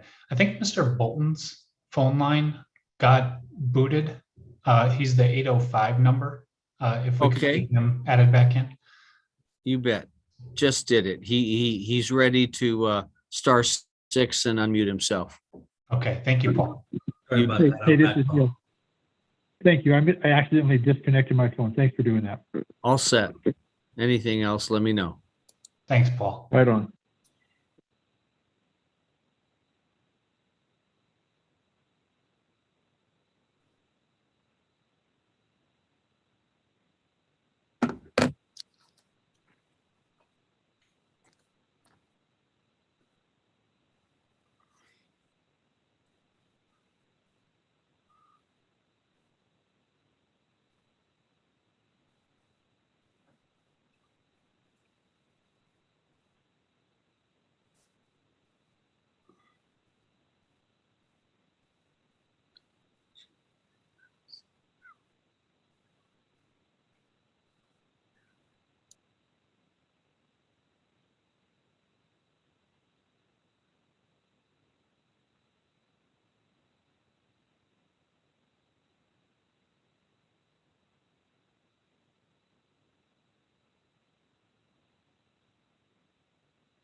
Madam Chair?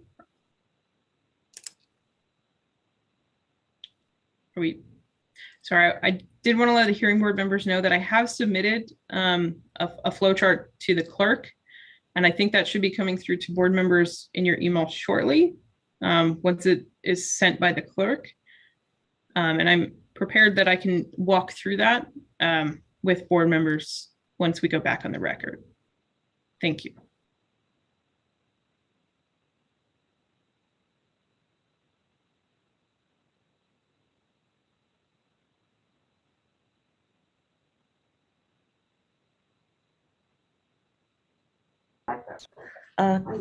Catherine, this is Faye. Yes, Madam Clerk. Hi. Our clerks are having their computers are updating right now, so they're having some issues retrieving email. Okay. So as soon as that comes up, we will take care of that. Thank you so much. You're welcome.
Okay.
Okay, you ready to restart? Yes, Madam Chair. I'm not sure, based on the clerk's indication, I'm not sure when that email. Got it, Ms. Roberts. Oh, at least I got it. I know. I'm sure the others. Great. I'm sorry, what were you asking? I had to step out of the room. So if the latest email from the petitioner that was sent, that is a flow chart, was sent to the board members, I don't oppose it being marked as an exhibit. I would like to make sure that it's clear on the record that this is a demonstrative exhibit. It will not override the words or text of the order as it was stipulated to by the parties. I'm happy to work through and explain it, but it is for explanatory purposes only. Yes, understood. Okay, but I still think that we should mark it as an exhibit, even though it's part of the explanation. And I would request that you do go over it, Ms. Roberts. This is a 2-page document. Yes, that's correct.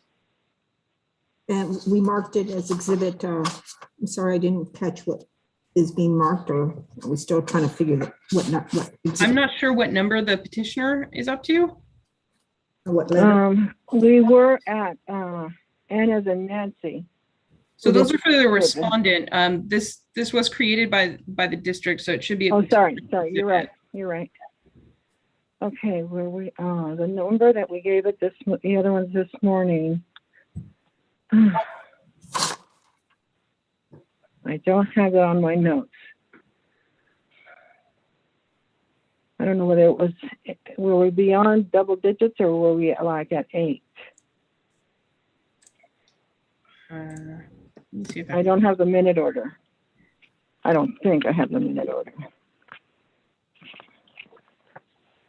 Yeah, I don't have the minute order.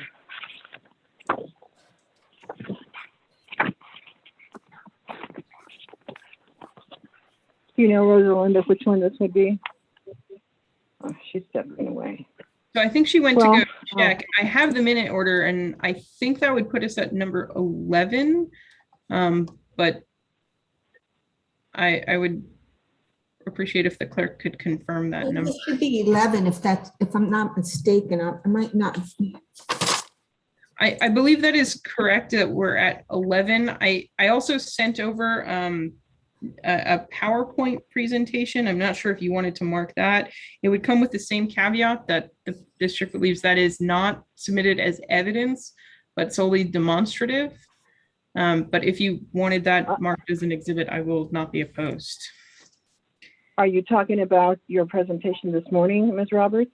Yes, the PowerPoint this morning was also submitted to the clerk as requested. Right, but I don't think that we numbered it as an exhibit. Okay.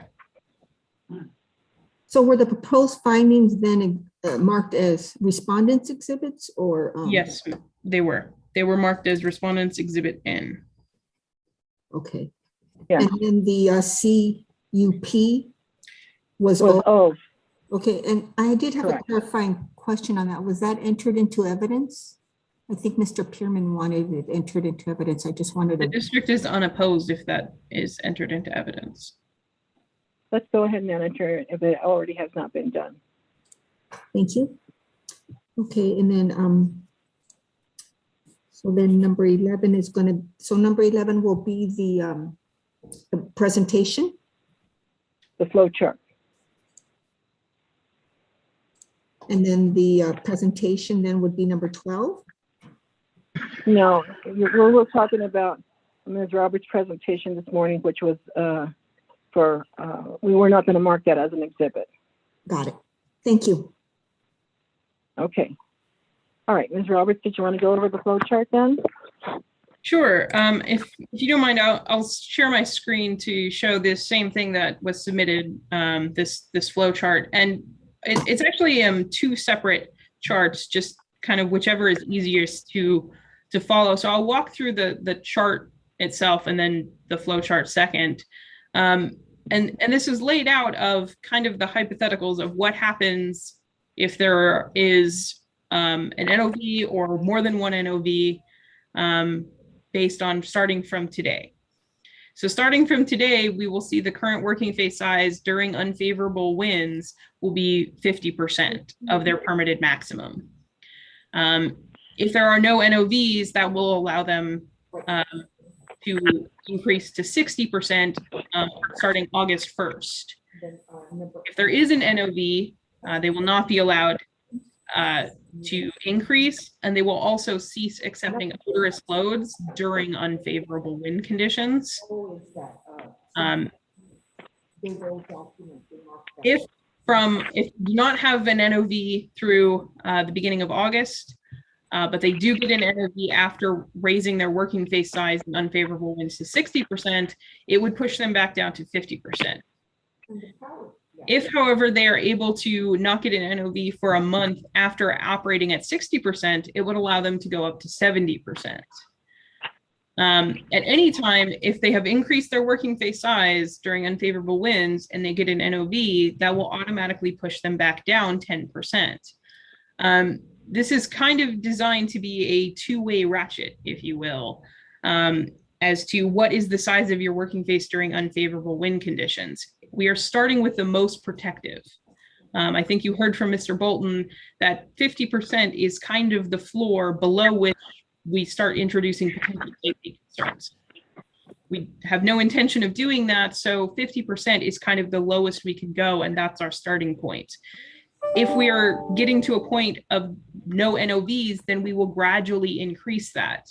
And I think there was a question from our vice chair as to why was July and then August picked. And I think from the party's perspective, that really goes back actually to testimony we heard from Mr. Sullivan, that we have been defining unfavorable winds as May to October, but the reality, once you go further down into that data, is that May winds are not the same as July winds, and August and September winds are not the same as May winds either.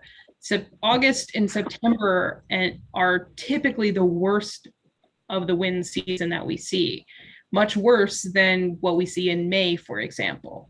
As Mr. Bolton correctly noted, August was actually our worst month in 2020 for NOVs. So we consider that an indicator month, that if you can control odors during that month, that's a good indicator that you can increase your working face size without risk to the community. I have to put that one on the lower. Is that going to fit? No, that's just a chart. So I'm going to switch more to the flow chart, which is again showing the same thing. It is showing the same thing, just a little bit more graphically. I'm going to try and zoom out a little bit so that we can see more of this. And the intent here is you start at this green box where starting at 50%. No. And going to this question of, did you receive an NOV between now and July 31st? No, allows you to increase the working face to 60%. Yes, imposes additional restrictions. If you're already at 50%, it means you can't accept those odorous loads during unfavorable wind conditions. If you are at this 60% level, we ask, if you can go a month, did you receive another NOV while you're at 60%? No would allow you to go up to 70%. And yes, we'll start this process over and push you back down to 50%. So again, once you're at 70%, you ask yourself a question, did you get another NOV while you were at 70%? No, you'll see there's not a box here. There is no going over 70%. 70% is the largest you can operate your working face under this order for abatement under any conditions, no matter what. Yes, and you will go down if you are getting an odor NOV down 10% to 60%. That can go down all the way to 50%, and after 50%, that can go to the stopping receiving of odorous loads. So it is meant to be kind of a two-way ratchet. If the respondent is doing well in controlling their odors, and we have not seen any risk to the community, then they can gradually increase. As soon as there is an NOV and we are seeing odors in the community, that immediately triggers action even before we would have to come back to this board and ask for a modification of the order. So we're trying to build in these protections in the order as is.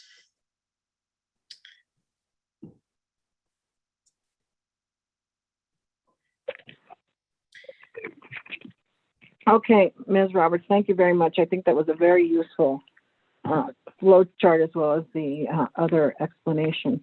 Senator, did you want to address that? You're muted, sir. You're muted, Senator.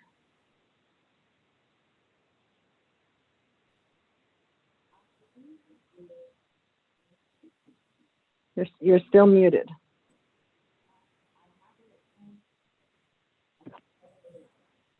There you go.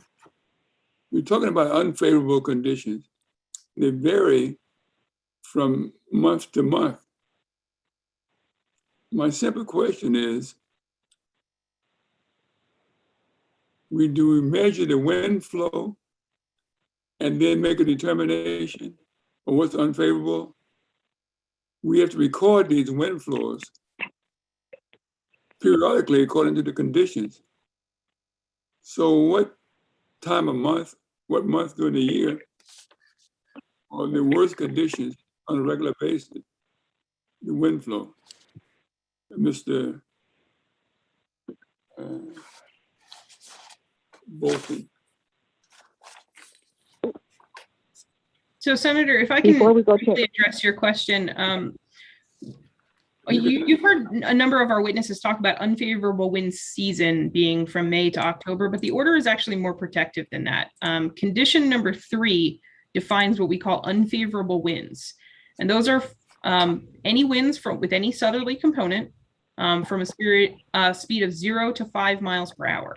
And that is on any month. We have talked about how May to October are the worst month for those winds, but technically those winds, that particular wind pattern can occur on any given day.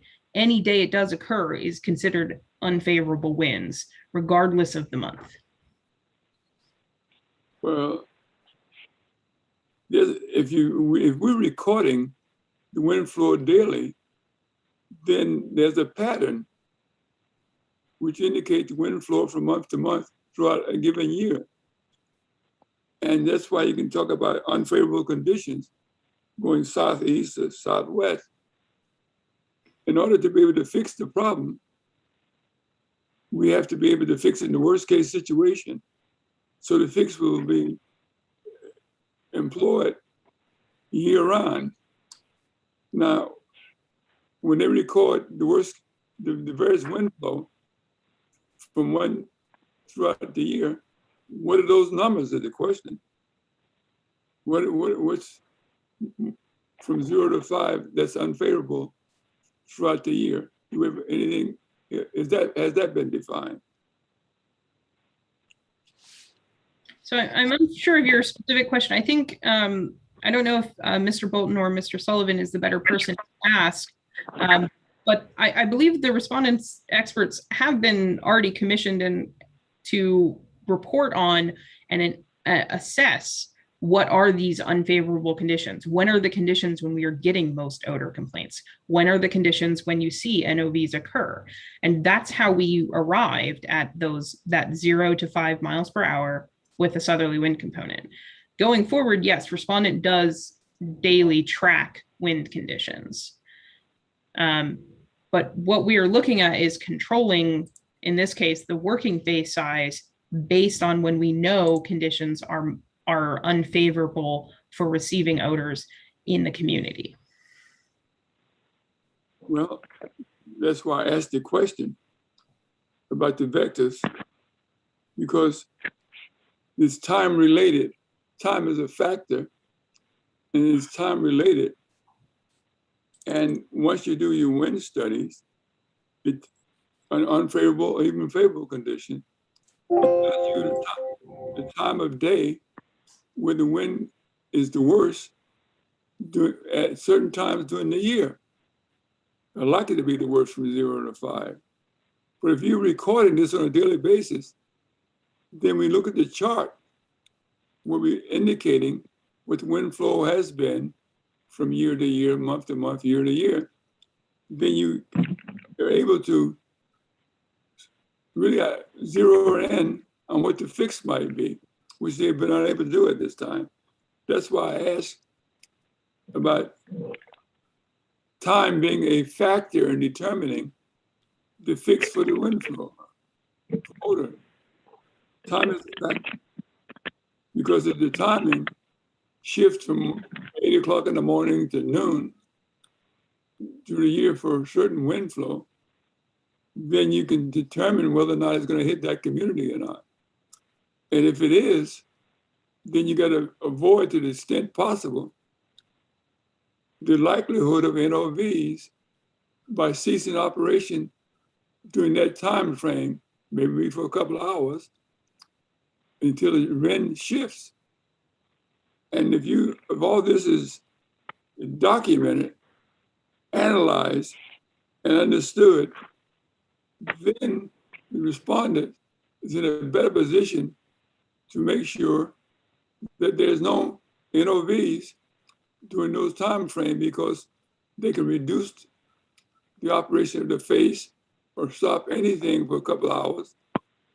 And that gives them an opportunity to raise their face, working face, from 50 to 60 to even 70%, because they are in control on whether or not there's going to be NOVs, because they know what the the wind flow is going to be, and they can cease operation for a couple of hours or 3 hours till the wind flow changes from southeast to southwest. And I think that's all good information that we've asked them to document. So once you document it, for what purpose are you documenting it? The purpose is you want to analyze its flow with a potential of reducing the odor going into the neighborhood, and that will avoid NOVs. I was going to ask Mr. Bolton, in order to accomplish that goal, once it's been determined that this is what you're trying to do, reduce NOVs in order to increase your working face from 60 to 7%, is this whether or not he can stay stationed at certain locations during certain times of the day that we know where the wind's blowing. It's unfavorable. Have stationed some personnel to see if they smell anything. If they smell something, then they can control the number of NOVs that they're receiving by ceasing operation until the wind changes. Then, of course, they can go from 50 to 60% and all the way up to 70%. But that's something that they can work out on their own. But I've not been convinced that they clearly understand what action should be taken based on the information that's been provided them from AQMD, saying you shall do this, you shall do that, in terms of a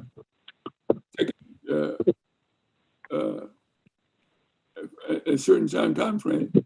In terms of measuring the wind, and at what point in time do they measure that wind, that's a condition as well. That should tell them the likelihood there's going to be odor, and an NOV may or may not be issued at that point in time. But they can control that by having someone stationed at those locations. The complaints have been coming in at a certain time. The complaints come in at a certain time when the wind is blowing at a certain time, and then they smell the odor. They can go back and make sure they can cease operation for a period of time until the wind changes. Then they won't get an NOV. That's what I was going to ask Mr. Bolton, but he heard me, so I think he understands the point I'm trying to make, or have him to respond. I think Senator Holden, I think you're exactly correct. And even early this year, in our first report in March, I think we identified what those unfavorable wind conditions are. And Ms. Roberts is correct. It's 0 to 5 miles an hour, and it's any wind coming out of the south. And what we found as we studied that, because you're right, that's a foundational part of this. What we have found is that those conditions seem to follow warm weather. So starting in May, we may have some days with those kind of unfavorable conditions, and they seem to increase to July, and then August and September are our worst months. We can still have those unfavorable conditions at any time, and that's why Chiquita Canyon Landfill monitors weather conditions and wind conditions every day on a continual basis.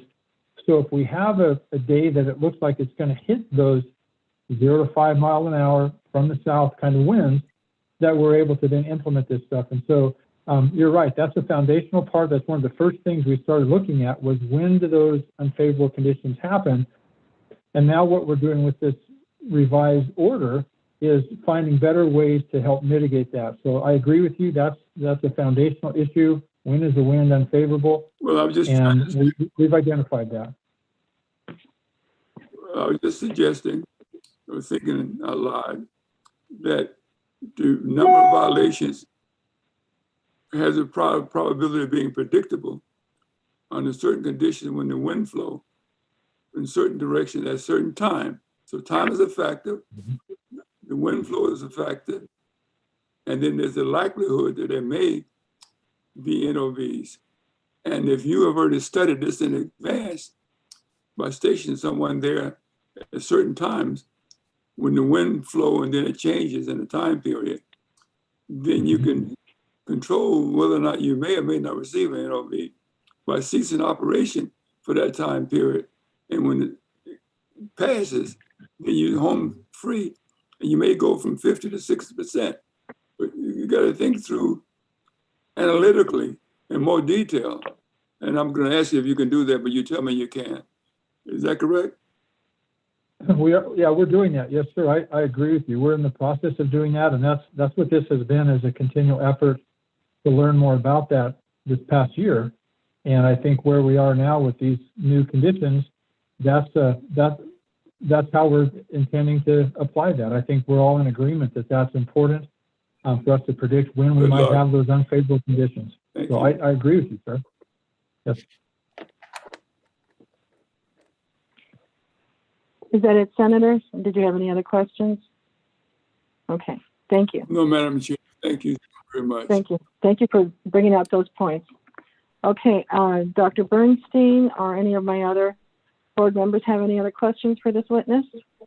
Well, I just want to make sure at this point, we're just questioning the witness because we started the afternoon or the session with this spreadsheet or flow chart from the attorney. And I have a lot of questions about the proposed conditions, but I'm assuming I get to those after the parties finish their witnesses. Or if they are specific to this witness, Mr. Pearman, you can ask them of this witness. They're not really specific to the witness, no. Okay, all right, we can go on. Okay, Mr. Dujinski, did you have any other witnesses to present? No, we do not. Okay, and none from Ms. Roberts? No additional witnesses at this time. Okay. All right, so I do believe I want to know if there's anybody. Yeah, there are members of the public. Yes, I was just getting there, Mr. Roberts. I cannot see them, Paul, so I'm going to rely on you to be able to select them and then put the timer on them. Okay. Paul or Anthony? Okay. Anthony, you got the timer, and I see no hands at this time. Yeah, I got the timer. Okay, great. No, we have Susie Evans. I was looking through them like, what's this? You don't see anybody from the public? I see Susie Evans. One just came up hand. just now, Susie Evans. Right, yes. We can go to Susie Evans and put her on the timer. Ms. Evans? Hi, my name is, yes, can you hear me? Yes, ma'am, go ahead. Susie Evans, I live in Val Verde. I'm one of the few homes closest to the dump. I've sent in several pictures over the last couple of days. The first couple ones showed the height of the dump, which I believe would have a lot to do with the smells coming to town, because there is no natural barrier to keep the smells within the dump. And the second set of pictures I sent were to a lightning fire last night, started at the dump. I don't know if there's any plan on what happens if the fire does catches, if the dump does catch on fire. Excuse me? Let me stop you just for a moment, Ms. Evans, because I would like the text to be able to put that picture up that you sent as evidence and we entered into evidence. Is that possible, okay, Paul or Anthony? Ms. Chair? Yes. This is Linda. the exhibits that she submitted this morning have not been marked. The pictures that. Yes, they were. I We believe they marked were them marked. as, Oh, I thought we only marked them. I thought the ones only from Friday were marked. No, we marked them this morning. She submitted, and we marked them as number 5. That would include the pictures and the email. So the ones from Friday, were those given She separate? submitted, it would be from Friday since we had our session prior to that, our hearing prior to that. So whatever she submitted on Friday, we entered into evidence this morning as P5. So I'd like to be able to see those photos, and I'd like my board members to be able to see those photos. Okay, so the one from so the one from Friday was P5. Did she submit more this morning? Yes. She submitted another. Is that correct, Ms. Evans? Yes, Ms. Evans, did you submit them both Friday and today? yes. All right, so Friday would be P5 and today would be P6. Thank you for that So clarification. let's start with P5.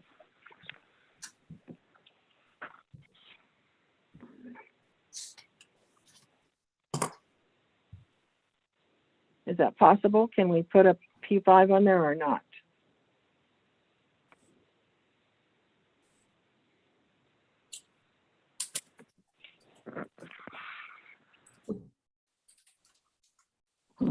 Paul, do you have them in your possession to be able to put I up do on the not. screen?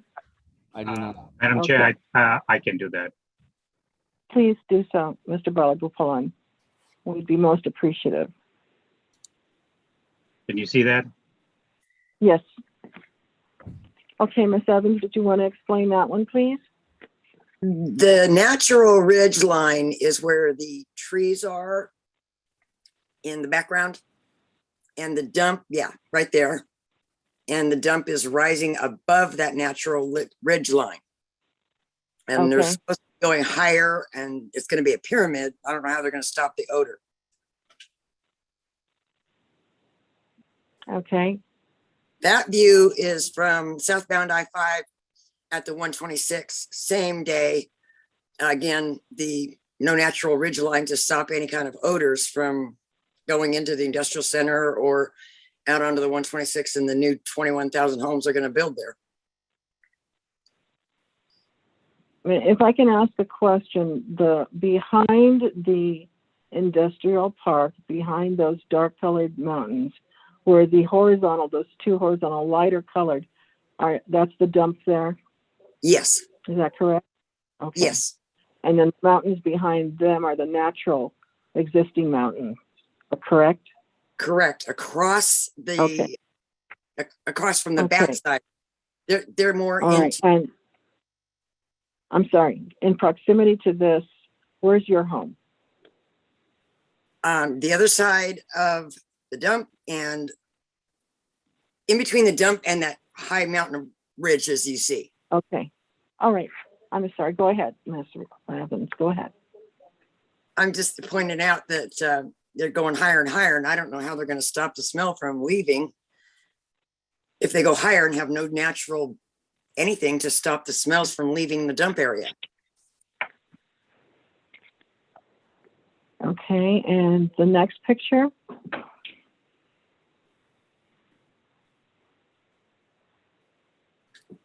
Do you have that, Vice Chair Balagopalan?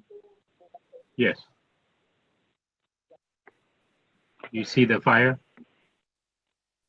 No, I only see the second Oops, the I'm second sorry. photo that she presented.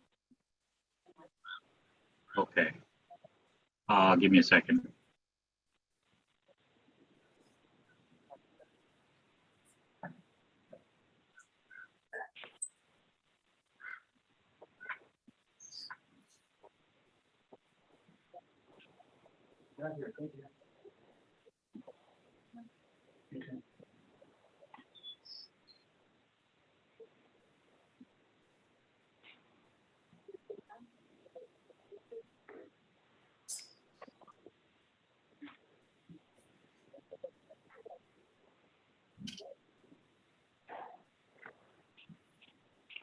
You see that now? Yes, with the fire trucks, yes. Yeah. Can you make it a little larger? Oh, sorry. Rohan? Sorry, yeah, I went too fast.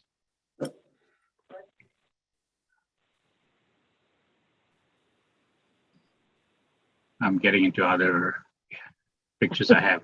Let me stop this. That's okay.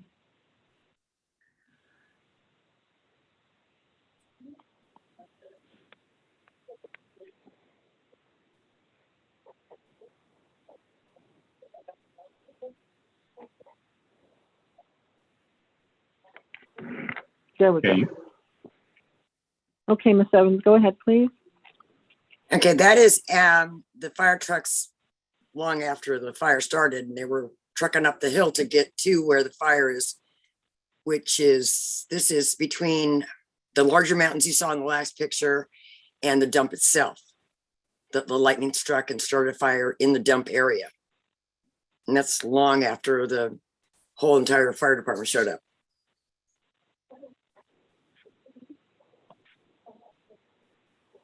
Okay.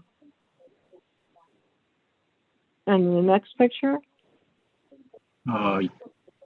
Reason I'm not going to a different one. Let me see if I have that. Ms. Evans, the two that we just saw, are those the ones you sent on Friday, or are those the ones you sent today? The previous ones where it's showing the dump itself were sent on Friday.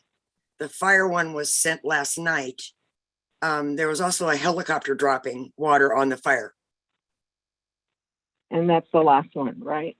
Yeah, there was 2 photos also in the ones I sent today, last night, that show actual flames on the hill before the fire department got there. Yeah, okay, and that's the one with the helicopter.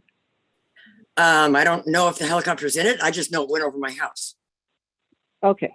Okay. Mr. Balakapolan, do you have that one? Yeah, just give me a second. I'm trying to Okay, no hurry. get to the email.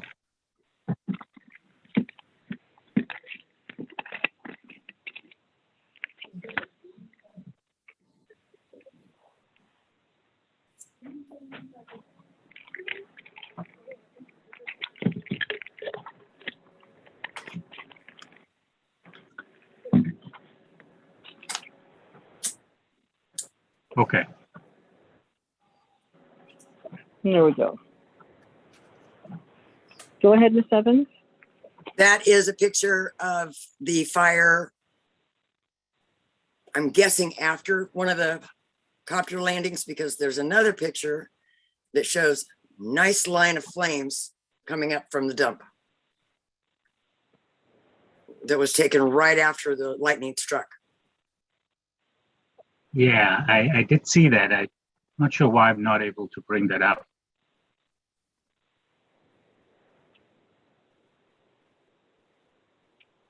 Okay, Just it's not picture that one, is that correct? No, it's not that one, but just picture the flames going from the lower flames you can see up to the top. Yeah, I apologize. I don't know why I don't see that. I did see it. I can't seem to bring it up for some reason. Vice Chair, if you'd like me to bring it up, I'd be happy to do so. Okay, would you please? That would be right. Thank you, Ms. Roberts. I believe this is the 3rd picture we haven't yet seen. Correct. Okay. Oh, And yeah. your home in proximity to this? Within 500 feet or yards, I'm not sure which it is. But my home is the first street on Lincoln, the first street in Valverde.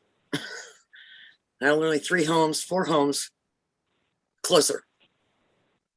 Actually, all in the same distance. Okay. And did you have additional comments, Ms. Roberts? I'm sorry, Ms. Evans? Just that, do they have a plan if this dump does go up in flames? Because I know that Santa Paula toxins were put in there. And it kind of makes me nervous thinking that I could be smelling not only what they put in there long ago and it burns, but what they're putting on it to stop the smells could affect my breathing.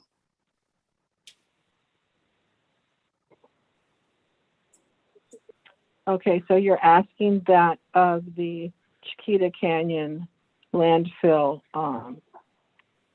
contractor, Mr. Bolton or Mr. Sullivan? Who are you asking the question of? To whoever within the landfill group can answer it.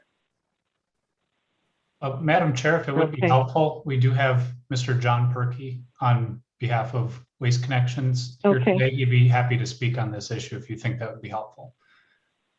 Yes, Mr. Perky. Thank you, Madam Chair. I did speak directly with our facility operating team regarding the lightning strike, which occurred approximately 5:45 p.m. Pacific Daylight Time last night. Excuse me, Yes, ma'am. could you identify yourself for the record and spell your name? Yes, my Your name is title? John Perkey, John Perkey. I am Associate General Counsel and Director of Compliance for Chiquita Canyon. Associate General Counsel. The oath this morning? I did take the oath. Yes, Madam Chair. Okay. I'm sorry, I didn't Thank get the full title, Associate General Counsel, and Director of Compliance. thank you. Not a problem. The lightning strike, as I said, occurred last night at approximately 5:45 p.m. It was off of landfill property. It was not on the landfill's own property. It was on to the east, it was between Chiquita Canyon Road and our facility, and roughly directly across from the county fire department on Chiquita Canyon Road. We provided access to the local fire department, the county fire department, through our facility to attempt to access the fire. They determined fairly quickly they were not able to do so, and then they accessed it from Chiquita Canyon Road. To directly address Ms. Evans' questions, we do a fair amount of training on fire prevention, on fire training, on what happens if there is a fire, if there's a lightning strike on our property, coordinating with the local fire department. There is a fair amount of training and plans. We have an emergency response plan. I believe that's part of our JTD or referenced in our JTD. So that's hopefully the color I can give on the fire from last night. But again, it was off of landfill property. Thank you for correcting the location. Yes, ma'am. Okay, I believe there was a question that she brought up in regards to toxins that could be in your landfill that could affect the general populace surrounding the dump. Can you address that, sir? So that I understand the question, I apologize. From lightning strikes that would cause fire, or from surface fires in plant material, I'm not entirely clear. It's a rather broad topic. I'm just not sure. Do you want me to clarify? Okay, Ms. Evans. Go ahead, Ms. Evans. Fire at the dump. What kind of procedures are in place to protect us from any kind of toxins that may get near? So, okay, I think I have a better concept there. So if it's somewhere on the landfill facility, again, there are emergency plans that are in place regarding suppression of the fire through the use of water and other suppression methods but again, it would be on brush and soil and plants. If it was within the active phase, again, it would be an immediate cover issue, and use of other palliatives, water, et cetera, to control.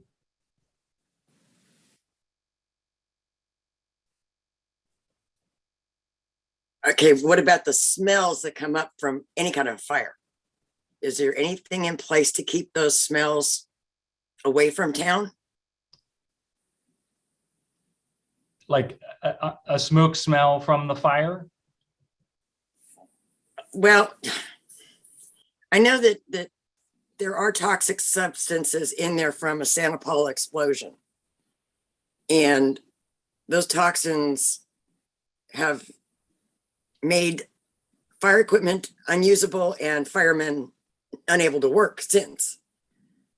My question is, if something in the dump other than brush should get in there and start a fire, such as whatever you've buried. Because Burbank, I know, has had a Stow Park dump, and there would intermittently be fires coming out of the dump. So what do you have in place to protect us, the citizens, from any kind of toxic smells that could come out of a fire within the dump? So as I say, we do have an emergency plan. I don't have it in front of me. I can't, unfortunately, really comment beyond that. It's a little beyond my expertise. I'm certainly happy to have that document pulled and provided. And posted to our website. You know, I can do all that, but unfortunately, we're reaching the bounds of my expertise. So do you know for a fact whether that document is or is not on your website? I do not, Madam Chair. Okay, well, if you could put that document on the website, I think that would answer Ms. Evans' questions and concerns and that of some of the other public members. Okay, Ms. Evans, I'm going to have to cut you off. We've been discussing your pictures and so on and your questions. Do you have anything else? No, I do not. Thank you for having me speak. Okay, thank you. Thank you so much. Any other members of the public that you can see? Paul? That's the number that she gave me. Or Rosalinda? No other members of the Ms. public? Evans. Just Ms. Evans. Okay, all right. Just Ms. Evans, okay. Yes. All right, so since there are no other members of the public who wanted to speak, we can go on to our closing statements. And we'll start with Ms. Roberts. Sure, Madam Chair. I do want to at least have the opportunity to return to Mr. Pearman suggested that he had some questions or comments before we close the record. I'd appreciate that. That's fine. Go ahead, Mr. Pearman. Thank you. So I've been in a position as an attorney of negotiating things and that are complicated and thinking we had things that were clear. And I know the council did the best job they could, but I find some of this proposed settlement totally confusing. I just don't understand it. So I have some questions, try and get a grasp on it, but it's very confusing to me. Let's start with 1H. 1H of the proposed conditions, I guess you call them. And this is where it talks about a new addition about a South Coast AQMD employee notifies respondent that there have been 3 or more verified odor complaints within a 2-hour period. So first, clarify what is required to happen within the 2 hours. Is it that the complaints occur within a 2-hour period, or that they're, or that somehow once the first complaint is in, you verify 3 within a 2-hour period? So the 2-hour period would refer to the complaints coming in. Okay, so if a complaint came in at noon, and then another one at 1, and then another one at 1:59, and then at 3 o'clock, they were all verified, you would feel that this particular trigger would have taken place under your understanding, correct? So I think the best way to answer that, if I can, and I'm going to pull up the proposed modification just so that we can all see what we're talking about. Yes, I would say the second part of that is that respondent is notified within 30 minutes of verification of the last odor complaint. So I think that is controlling of all of the time periods, to be frank. I think the idea is to capture not what has been occurred several hours ago when it's very hard for the respondent to make any changes that have useful impact at this point, but to say in as close to real time as possible, to say these are the things happening right now on the ground in the community, they should be a trigger for some operational change. And the remainder of condition 8 kind of details out what those operational changes are. But I would say, to directly answer your question, the 30-minute notification of verification of the last complaint is going to be the time limiter that controls the other. Not sure that makes it clear. But as a practical matter, again, we've heard testimony about how some of the inspectors come from home or from other sites.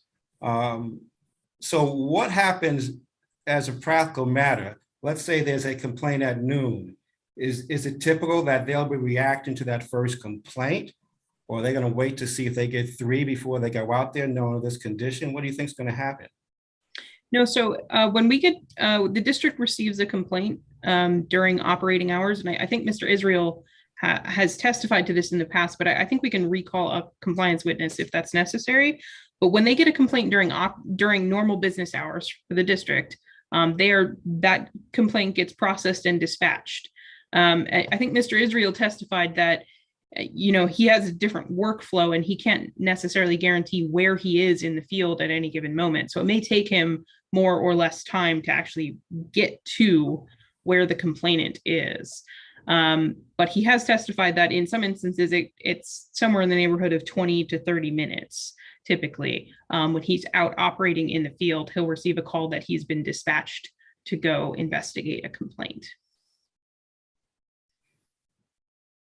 All right, but I'm not sure how useful this is as a practical matter, because if you get one, he comes out, then he goes back to his other job site, and he gets another one, he has to turn around and come back. I don't see how it's going to really be anything of any use to the neighborhood myself. But the key is, you're saying the complaints within 3 hours, but then the real measuring is that the verification, once the last one is verified, you have to tell the landfill within 30 minutes thereafter. That's correct. I think consistent with what Mr. Israel has testified is that he receives primarily most of these complaints in the relatively earlier morning hours. While it's in theory, he could be dispatched for a single complaint, in practice, I think you have heard from him in the past that he is typically seeing multiple complaints when he is going out to investigate. I think, as you've heard from many different witnesses and testimony, this is not a really widespread large neighborhood. So that if one neighbor is experiencing odor concerns, it's likely that someone, a few houses down would be experiencing the same odor. So it's very likely that you might get more than one complaint coming in.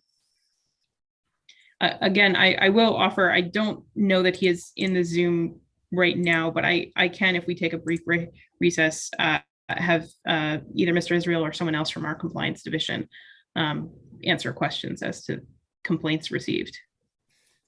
That's not necessary. It's just the ambiguity in language I was trying to get at. And it may need some clarification. That's just legal writing, not his testimony. All right. So let's continue in that section where it goes down to say, for that operating day, (1), reduce its working phase. So by its, you mean that particular, my concern is there's 2 different potential cells, since we could have the inclement weather site in operation, as well as cell 6. So in general, my concern was we're sometimes refer to the percentage. Should we mean each working phase or any active working phase? So it's not just cell 6, it includes the inclement one, or is that how you interpret that? Under condition 3, respondent is not permitted at this, under these proposed conditions, to operate multiple cells. Condition 3 says that it's either cell 6 or a single inclement weather, and that's an or, not an and.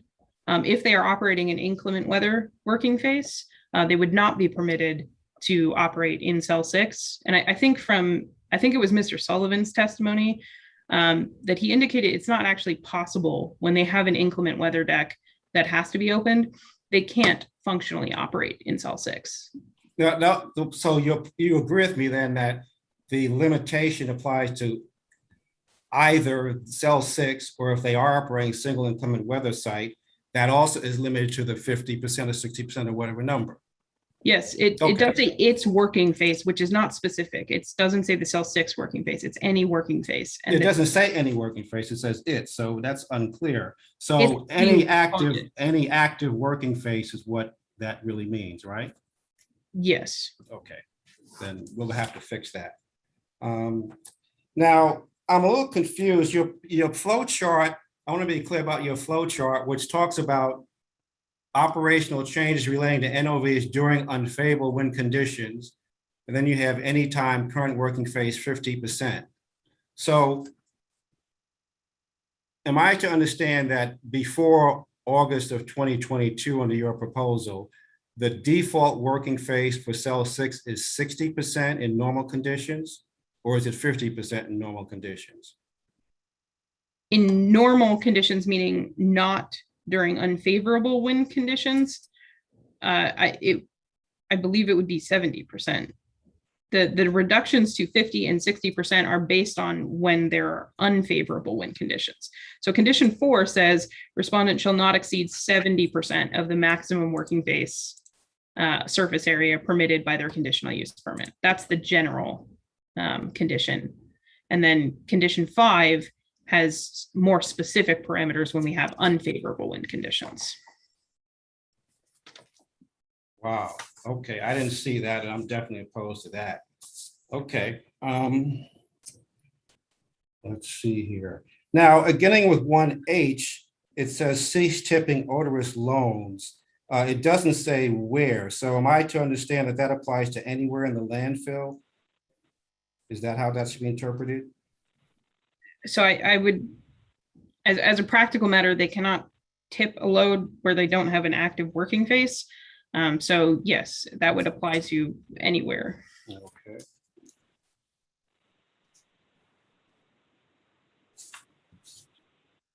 Let's go to 3.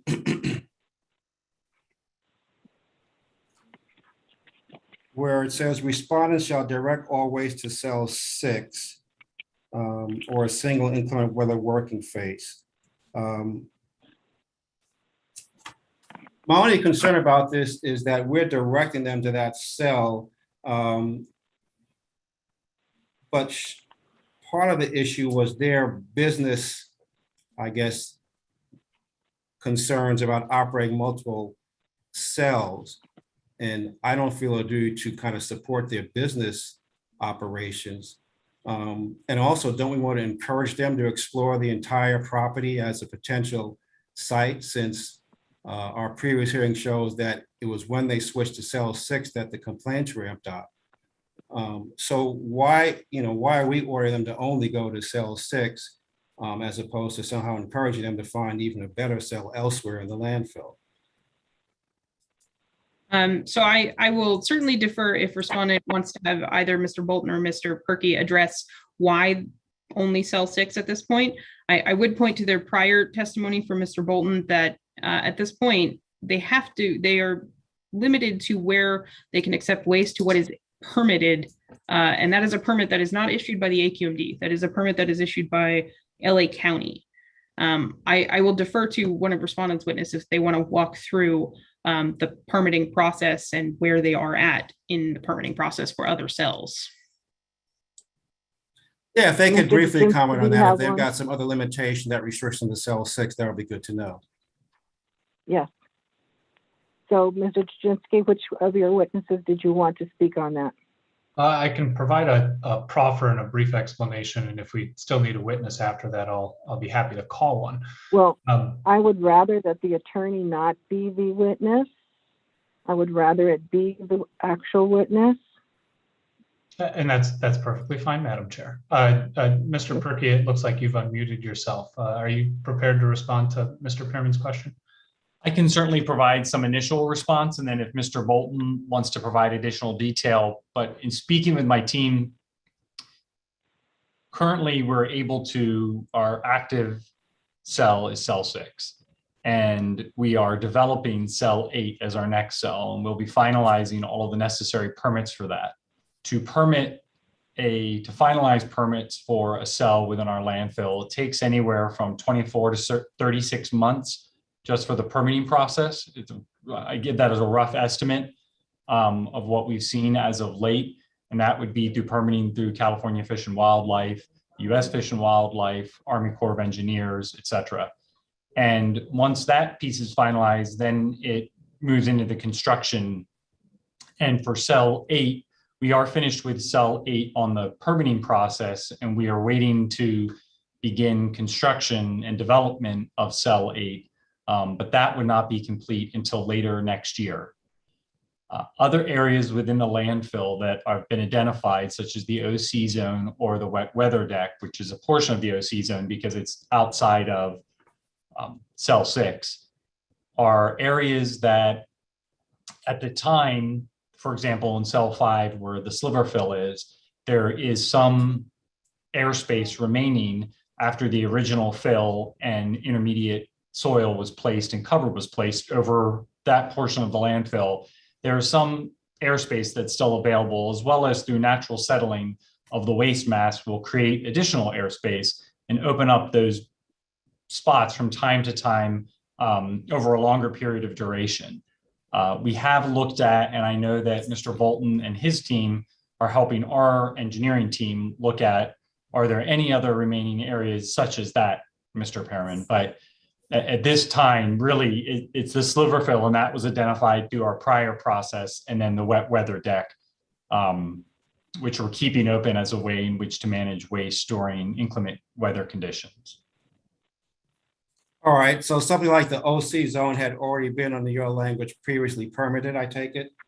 That is correct, sir, within cell 5, adjacent to cell 7. And I know sometimes it can be confusing. We generally, and Mr. Israel will occasionally refer to waste disposal within cell 7 or part of the OC zone. It's not actually within cell 7, it's within cell 5 because cell 7 remains to be permitted. All right. Thank you. And then looking at condition 5A and B that profess to allow increases in working phases beginning in August and September. I mean, Ms. Roberts, explain why you want that in there. I can't support that. This is, how can we give them a get out of jail free card for next August and September till we see how things go, how their studies start in June, how they comply with things. So far, their science has been imprecise, to put it best. It just seems to me an obligation of our responsibilities to right now tell them they can do things in August of next year. They should come to us in July with the current state of affairs and explain the plan, and we can give them whatever relief is required then and appropriate. I think to kind of address big picture, the reason that we're allowing this kind of ratcheting downward of allowing expanding that from the district's vantage point is we are starting at the most restrictive amount of working phase that I think I can justify under testimony. I think you've heard from Mr. Bolton that he has safety concerns if I put them at 40%. Because candidly, Mr. Pearman, if I didn't have safety concerns, I would have put them at 40%. But you're starting at 70% is what you said. You're not starting at 50%. In wind conditions that don't normally result in complaints. So we are specifically talking about unfavorable wind conditions because that's when I see complaints.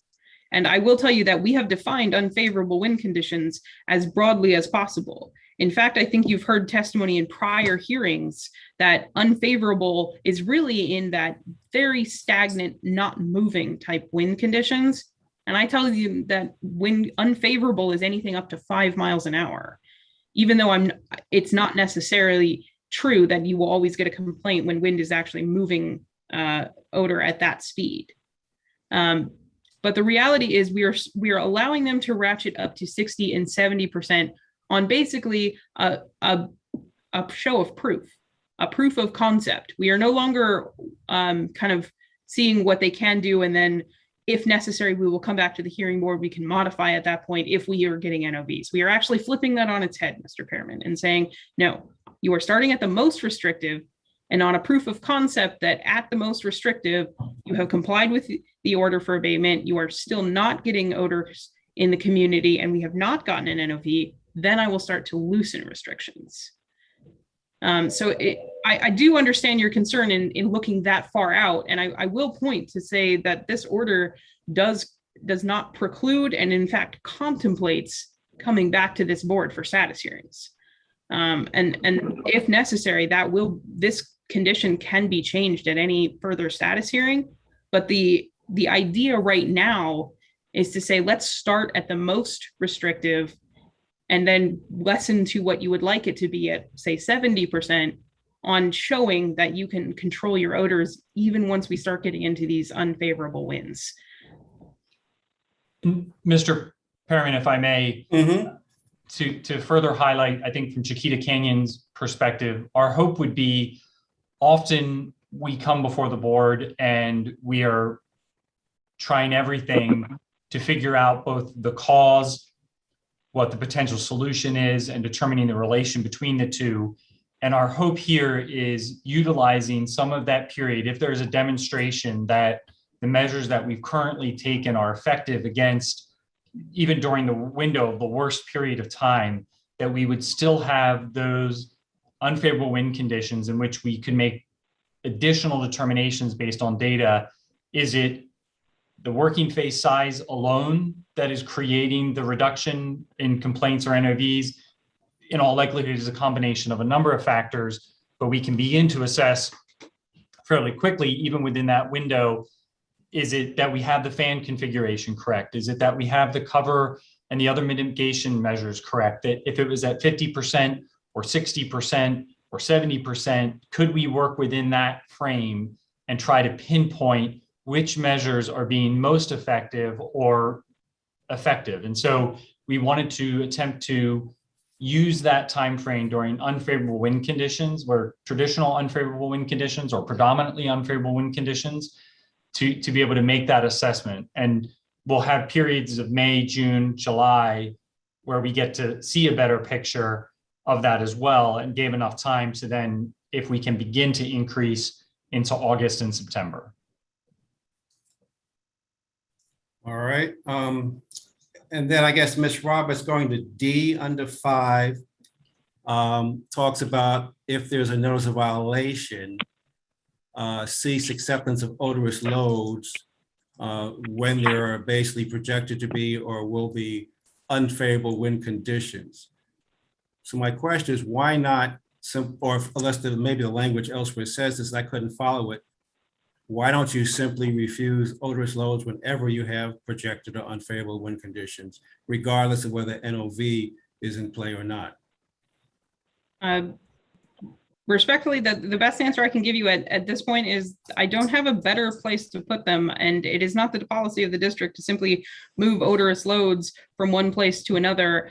If the point of the order for abatement is to control odorous loads and come up with a set of conditions under which respondent can accept loads and get them under control while operating its business. Moving an odorous load to a different landfill so they have an odor concern doesn't really solve the problem from the district standpoint, especially if that other landfill is still within the district's jurisdiction. But I mean, it seems to me the lead-in doesn't make any sense. There's many reasons why they get a notice of violation that's not related to odor. Yet, as soon as they get one under this, then they must stop ceasing them, accepting them in unfavorable wind conditions. So you've got this really broad brush category for this narrow concern you have. That's the trigger. If you were so concerned about the odorous load situation, then you would just apply it to that particular type of condition that would make that a risk to the neighborhood. But then you've got this broad, any kind of notice of violation triggers it. Mr. Perrin, if I can correct you, and I'm happy to pull that up on screen. It is specifically a notice of violation for Health and Safety Code Section 41700 or Rule 402. That's specific to nuisance. And I will concede that nuisance doesn't necessarily is not necessarily limited to odor, but in practice, this facility has not received any nuisance violations that are not caused by odor. So it is specific to getting an odor nuisance NOV that triggers them not accepting odorous loads during unfavorable winds. Okay, those are my questions. I can't support this stipulation, but I'm only one vote. Thank you, Madam Chair. Thank you, Mr. Pearman. Okay, we have one person from the public, Abigail DeSessa, and I'd like to take her before we break for lunch since it's only a 3-minute limitation of time anyway. So if we can pull up Ms. DeSessa and allow her to provide her testimony for 3 minutes. Thank you, Madam Chair. Yes, I am Abigail DeSessa, and I apologize for not being able to speak earlier, but the second you opened the floor, I lost internet. So I do apologize. I am a resident of Val Verde for 22 years, and my specific thought today is about the odor cover-up being used. I understand it's supposed to not have a smell itself. It's supposed to help cover up odors. My concern is covering up the odor may make it harder for the residents to detect that they are being exposed to harmful gases. Landfill gases are not healthy, or we wouldn't care if they were right here in our own front yards.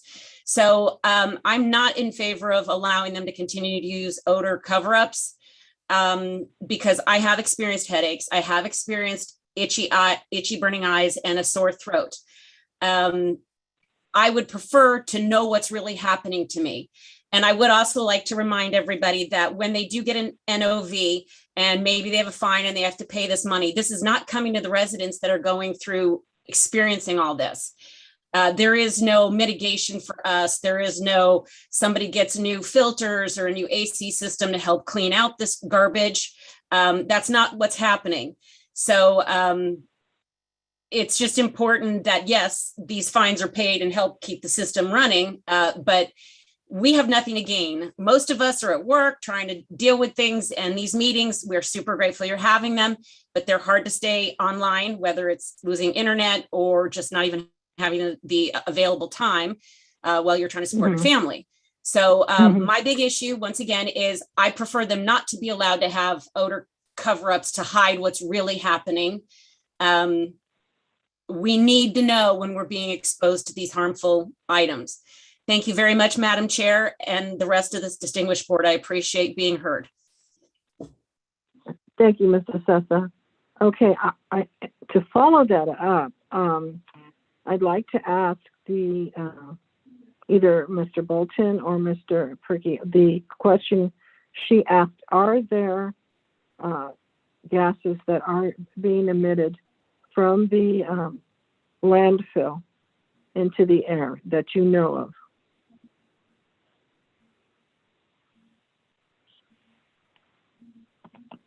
Were you able to hear that question?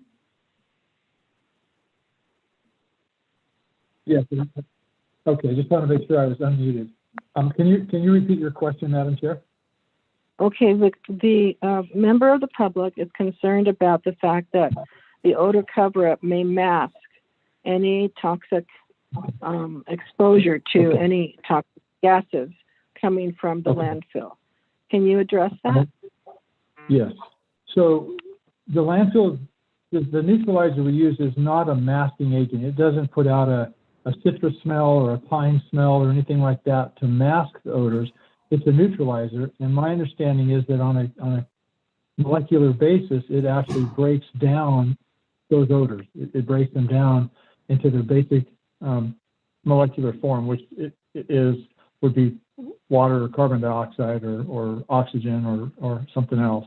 So we don't use any masking agents. So neither the neutralizer nor the odor barrier that we're proposing to be able to spray on the waste, those aren't masking agents. So if there's still an odor there, you're going to smell the odor.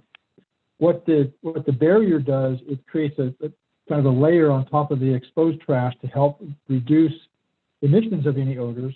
And the neutralizer that we've been using for some time, again, is not a masking agent. It is a neutralizer that chemically breaks down the odors. So if there are residual odors, they'll still be able to be detected. You'll still smell them. Our goal is to break those down and oxidize them so that they're not the odors anymore. So there's no masking going on, to my knowledge. It's all about either sealing the waste surface or neutralizing those odors by breaking down those molecules. Okay, Mr. Bolton, thank you. I think her bigger question, however, was, are there any toxic gases that are coming out of the landfill presently? Well, there are a lot of things that come out of the landfill, carbon dioxide and methane and other things. I don't know that there's been a detailed study. I'm not aware of that in order to say, here's a full list of what's coming out. But certainly we don't want to be smelling anything coming out of the landfill. And I don't know that anyone knows what the full answer is to that. But yes, there are things that are not good for us that come out of the landfill, methane, carbon dioxide, other things that we smell. And so the byproducts of the basically whatever's biodegrading in the landfill. And that's why we're trying to deal with this. And so beyond that, I don't have more information on that, but there are certainly things that come out as landfill gas that we don't want to go out, and whether they're toxic or not. Carbon dioxide is not toxic, but I don't have details on that. Possibly Mr. Perky would know more about that if those studies have been done. What we're working on are just detectable odors, and we haven't actually evaluated what chemically makes up those odors. So okay. Madam Go Chair, ahead, I can Mr. provide a Perkins. little more color if you would like me to. Yes, please. Absolutely. So as a reminder to the board, we, as part of our condition 68 of our conditional use permit, we are also creating an air monitoring program, or it is near finalized. There are air monitors both that are currently up and collecting data at the facility itself on the property. And there are also monitors that are going up and around the community for a total of 12 monitors throughout. And there'll be an update tonight at our community action committee, which is this evening. And then on a more direct, the majority of gas that is created through the decomposition process at a landfill is methane. And as part of that, we do, and it's part of our Title V permit, we do surface emission monitoring to assess emissions that are coming from the landfill. Again, it is to measure the level of methane, as methane is the predominant makeup of gas that is generated within a landfill. And the remainder then are other potentially H2S, carbon dioxide, other gases, but they're a smaller percentage. But one, we do have air monitors, and we are hoping that we are able to start issuing reports through that usage under our condition 68 of our conditional use permit. And we do surface emission monitoring on a quarterly basis, semi-annual basis, reporting in accordance with our Title V permit. Okay, thank you, Mr. Perky. With that, board members, let's go ahead and break for lunch. Let's take a 45-minute break. We're starting at 20 till, and let's end at 25 after the hour. Can I ask a question, Madam Chair? This is Mr. Pearman. Do we still have a 2 o'clock hearing? Excuse me, I'm getting a dry throat here. Rosalinda, is that 2 or is that 3? I know it was 2 for you. Mm-hmm. Excuse me? It's 2 o'clock our time over here. Okay, so it'll be 3 my time. Is that right? So I mean, I just want to know, because if we come back, the parties here should know you and I have to get off after 20 minutes. Yes, then that's what's going to happen, because we do have to have that on schedule. And I should have mentioned it this morning, and I did not. So let's see how far we get when we come back, and then we will have that pre-hearing conference, Mr. Pearman, and wrap that up as quickly as we can, and then come back. Oh, so we come back to this if we need to. That's why we'll let the parties know. Yes, that's the plan. we have Okay. to, yes. Okay. All right. So again, Sorry what time about should that, we come board back? At 25 after the hour. Thank you. Okay. So sorry about that, board members. I should have mentioned it this morning regarding the pre-hearing conference and the other members who are also here, or I should say witnesses and respondents and the attorneys. So let's just go ahead, go off the record, and we'll be back at 25 after the hour. Thank you. Madam Chair? Yes. This is Faye. Would you please call me right away? Yes, I will. Okay, thank you. Thank you.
Mr. Pearman, did you read the message, Mr. Pearman?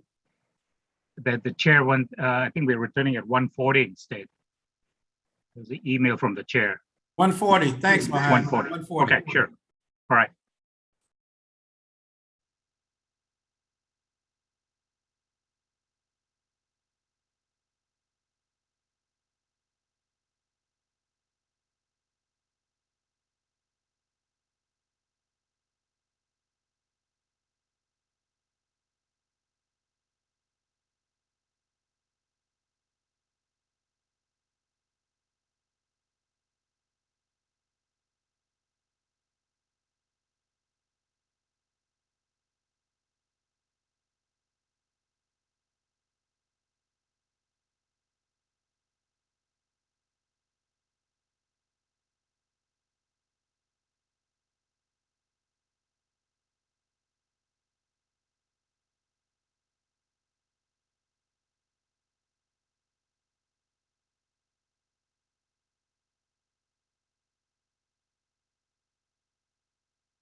Hi, Mr. Pearman.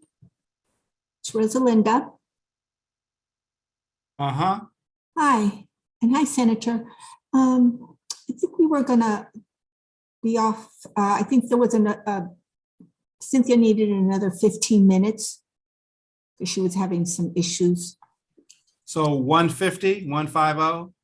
I think it was more like 145 because it was, how long were we breaking till?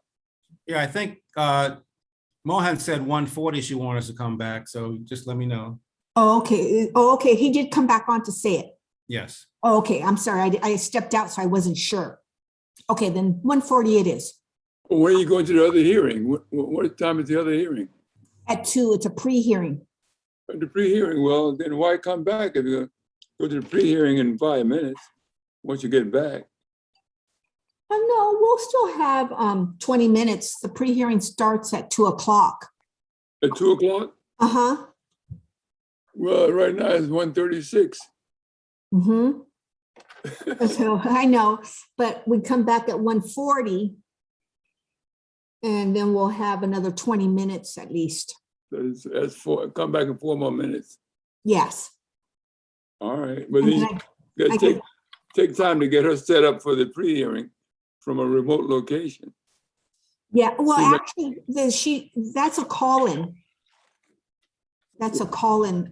It's not by Zoom. You just call in.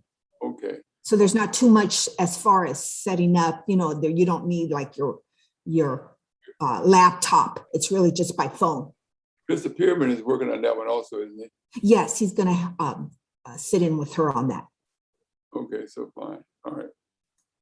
Let's see what happens. Yep. Thank you so much, Rosalie. You're welcome, Senator. No problem. Okay, you're always helpful. Oh, thanks. Okay, I'm gonna step out for a couple minutes. Okay, I'm waiting. Okay.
Mohan.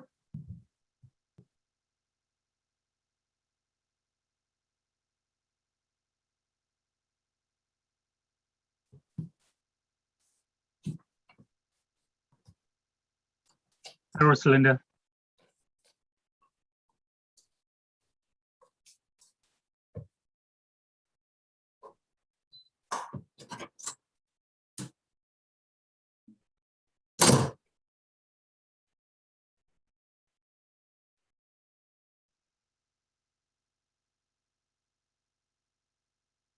I'm here.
Hi, Rosalinda, are you there? Do you know what's going on with the chair?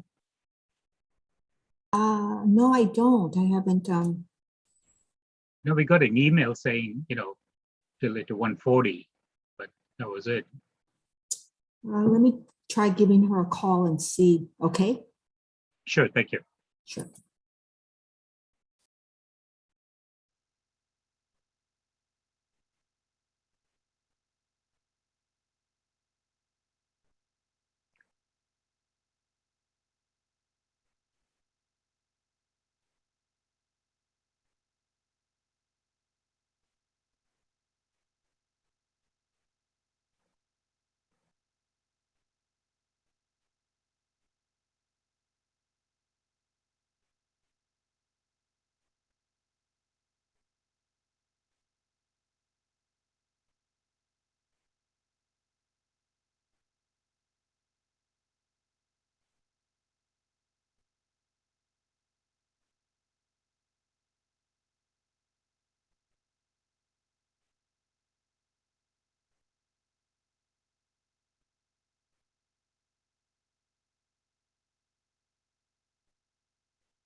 Yes.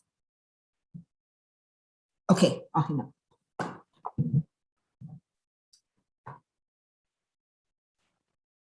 I see her, Mohan. Okay. No, we can't hear her though. Can you guys hear me? Now we can, yes. Okay. There's an echo, Madam Chair. You need to turn off one of the computers.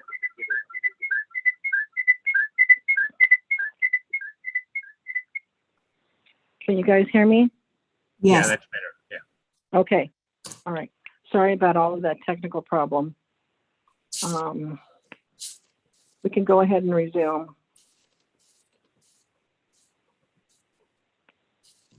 Okay. If you all can hear me and you can see me, let's go ahead and continue.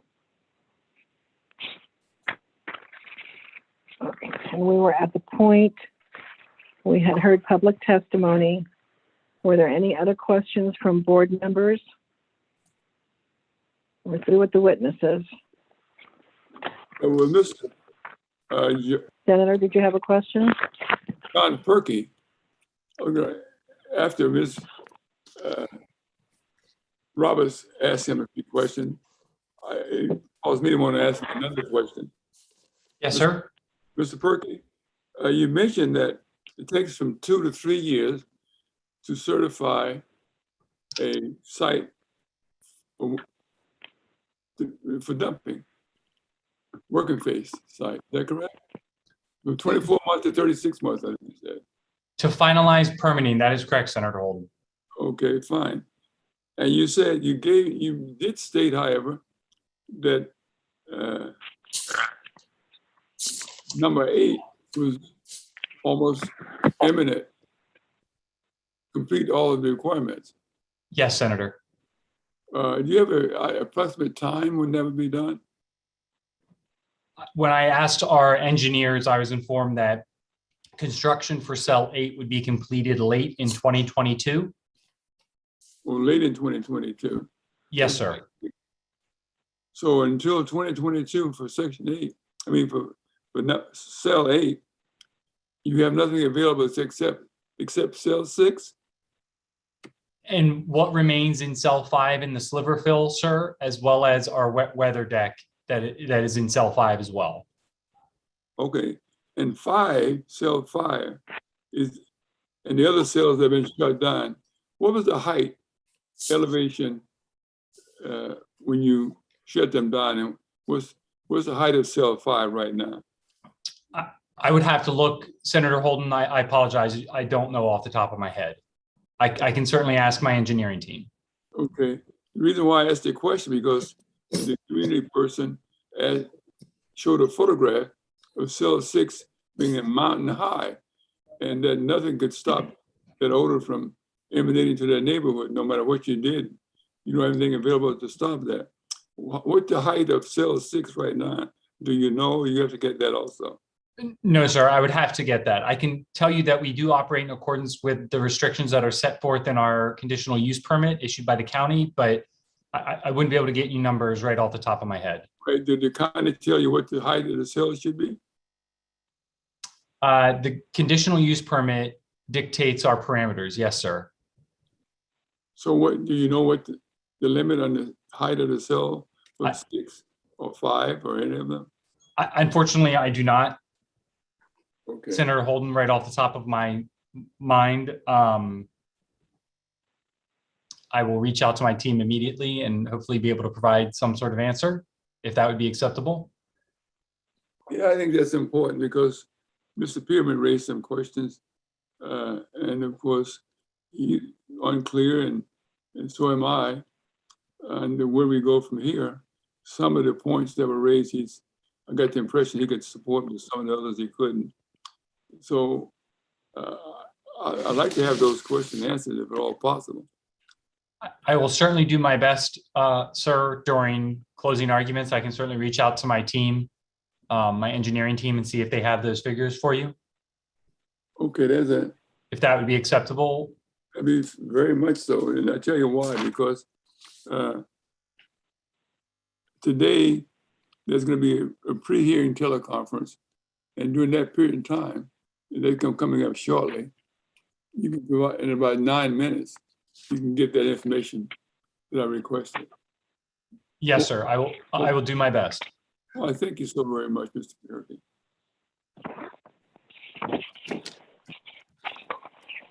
Okay. All right. So there are no other questions. I'm going to go ahead, even though we have to break at 3. I'm going to try, and it's 3 o'clock my time, 2 o'clock your time. I'm going to try to have the pre-hearing conference as short as possible, hopefully less than half an hour. But since we have 10 minutes or so, let's go ahead and start with the closing statements. And if you could start, Ms. Roberts, unless we have anything else that needs to go before it. We already heard public testimony. Madam Go Chair, ahead. if I could, as I understand it, the parties have actually produced a revised stipulation in response to some of the questioning from Mr. Pearman. We would ask that that be marked as an exhibit before we close the record. Okay, let's do that. I need to check. It was sent to the clerk, Catherine. Yes, I believe Mr. Dudzinski sent it to the clerk of the board. Okay, let me check, okay? Thank you. I apologize for such a topsy-turvy day today, but it's been technically interesting, to say the least. The clerk is checking and she'll forward it to the board. Okay, she's already done that, Rosalind, or she's in the She's doing it process right of now. Yeah, she's in the process of Okay. doing it.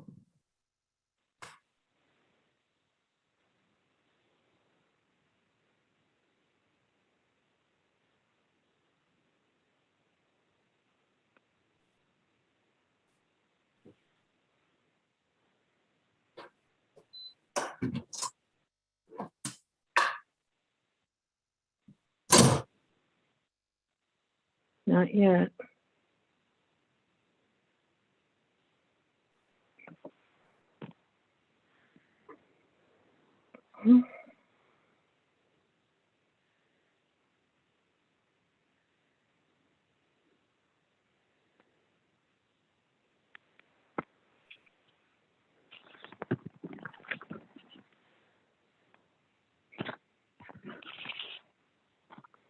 I also apologize for our late start time on returning from lunch, but we have an emergency ex parte that I had to also take a look at. So that was the reason for extending the lunch period a little bit.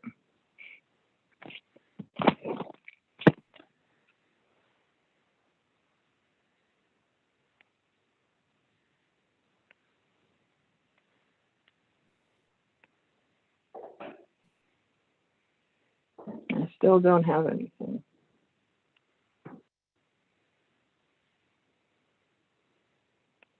Anybody else receive anything? I have not.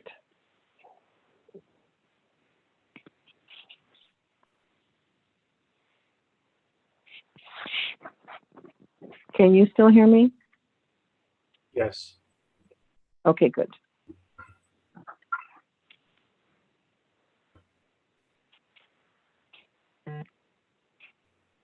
Okay, should have come through now.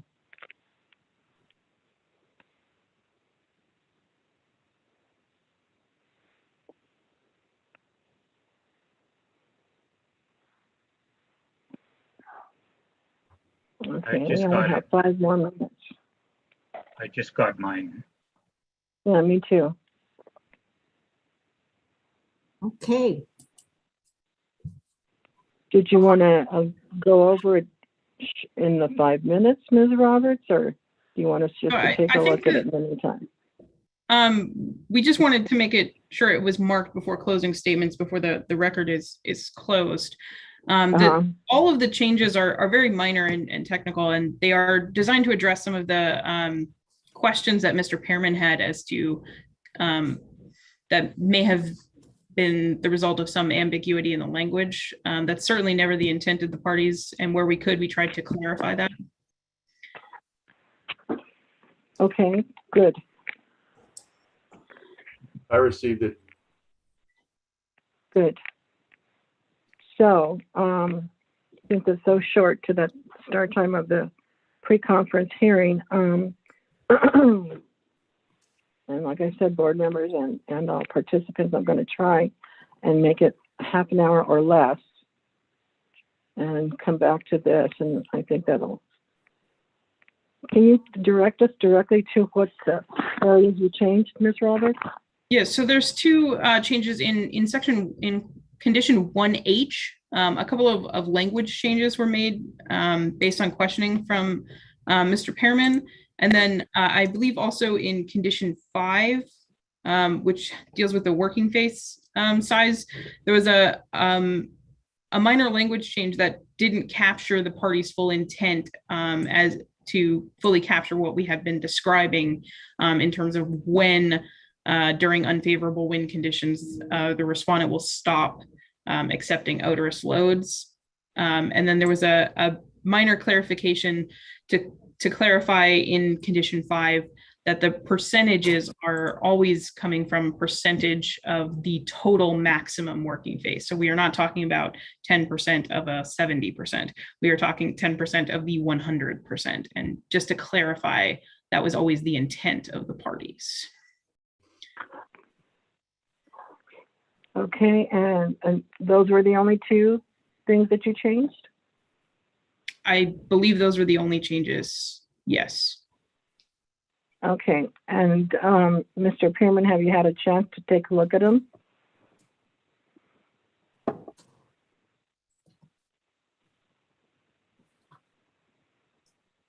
Mr. Pearman, have you had a chance to take a look at those changes? Muted. I think he's trying to speak. Muted.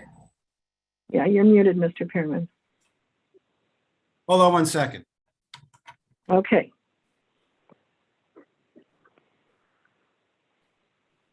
Haven't had a chance to look at them closely yet. I did note, at least the red line shows what was paragraph 5 is now 4. I don't know if that was just the redlining screw up or if it actually changed paragraph numbers. So I point that out to you. Unless I read it wrong. I think that might be it, just a change in the redlining. Rather, there's no change in the condition numbering.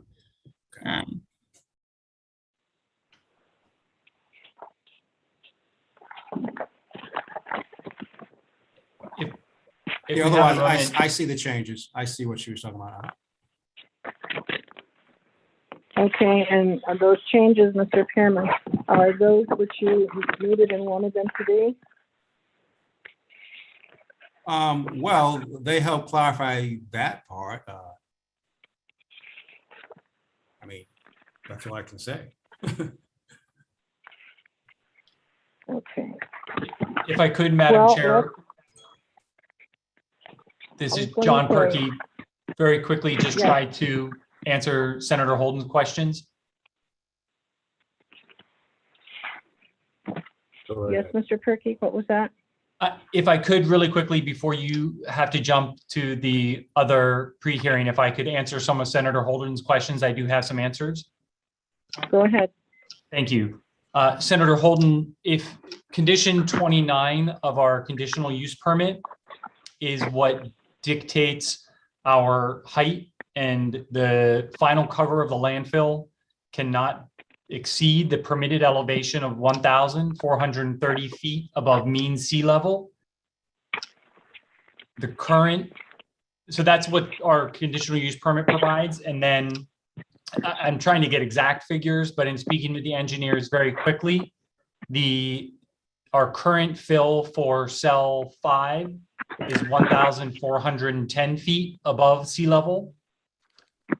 And cell 6 is currently around 1,200 to 1,210 feet above mean sea level.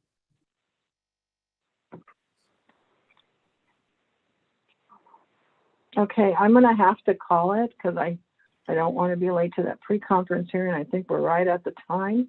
So if you don't mind, and I apologize having to do, we can hold this until we come back. So hold that until after the hearing. Well, right.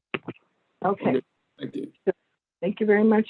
And I will be offline. So how long do we expect? Are we telling people? I would say hopefully less than half an hour, more like maybe 20 minutes, but right, we just won't know until we get into it. So we tell them 2:30 is when we'll expect to get back, or else tell them otherwise? Yes, I would say 2:30. Yes, half an hour. Great. Okay, talk to you by phone soon, madam. Okay, thank you.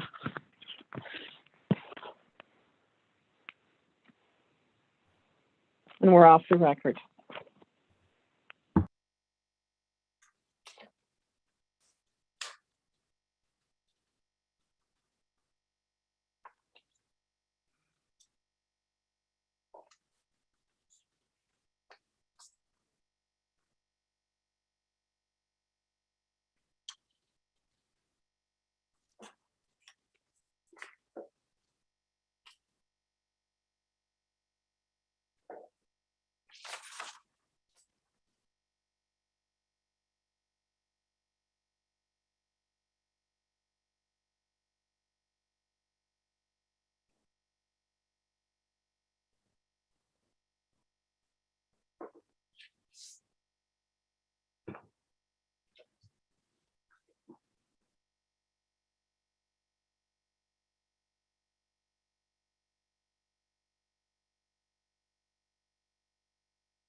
Rosalinda, are you on?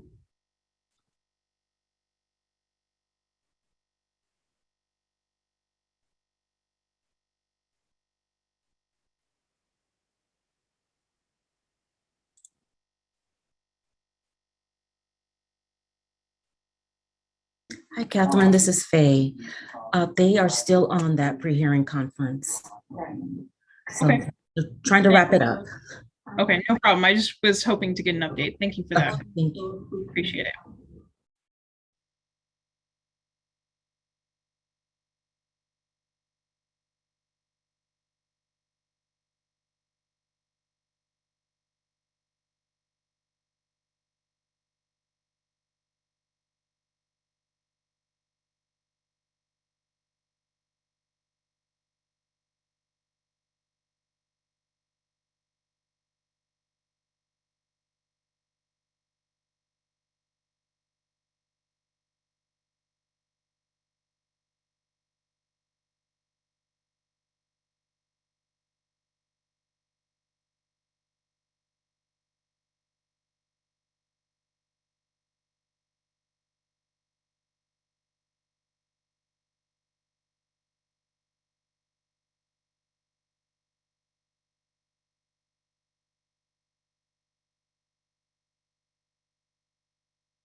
We finished the hearing with Cynthia, but give me 5 minutes, okay?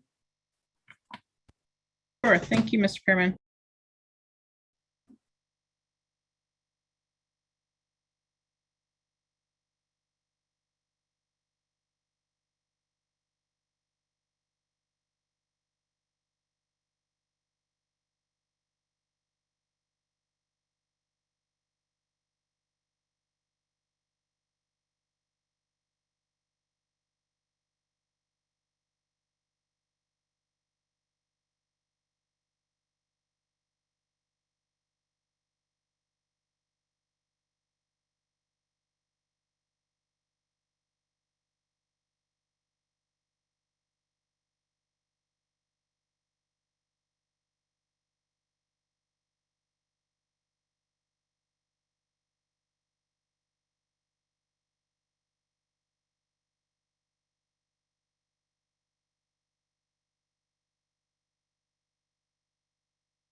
This is Cynthia Verdugo Peralta, the chair of the hearing board.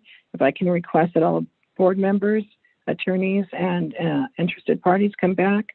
I apologize for the length of the pre-hearing conference. It got a little contentious there. So if we can go ahead, I think we were at the point where Senator Holden had some questions.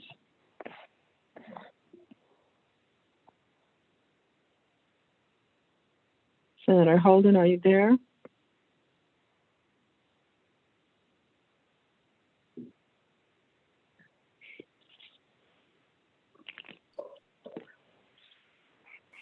The question was the height of cell 6 in terms of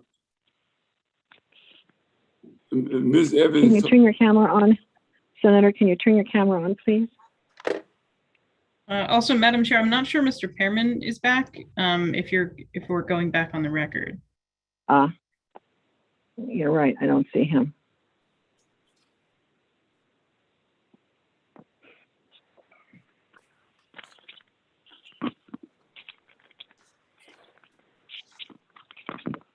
See him, he's on.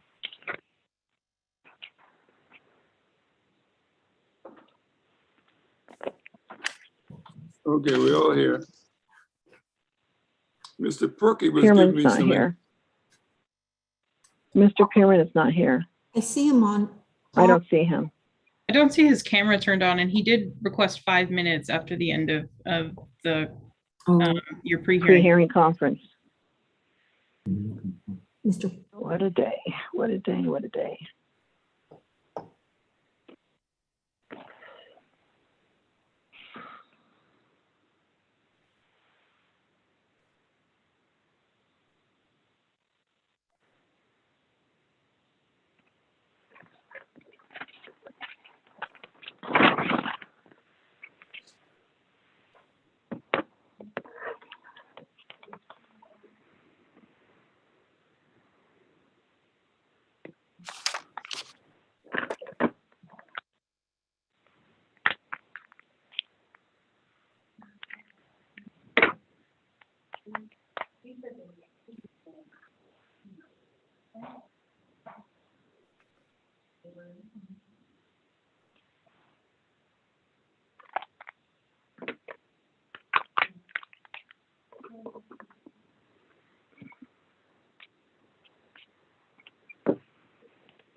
Rosalinda, do you want to give him a call and ask him if he's going to be too much longer?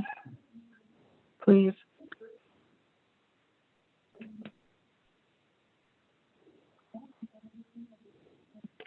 Okay.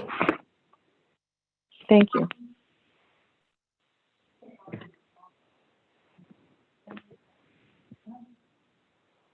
There he is. Okay. Mr. Pearman is back. All right, Senator, go ahead. Okay, I asked Mr. Perky a couple of questions using the process of answering. The question I was asked was based on Ms. Evans' testimony or point of view regarding the height of the cell 6.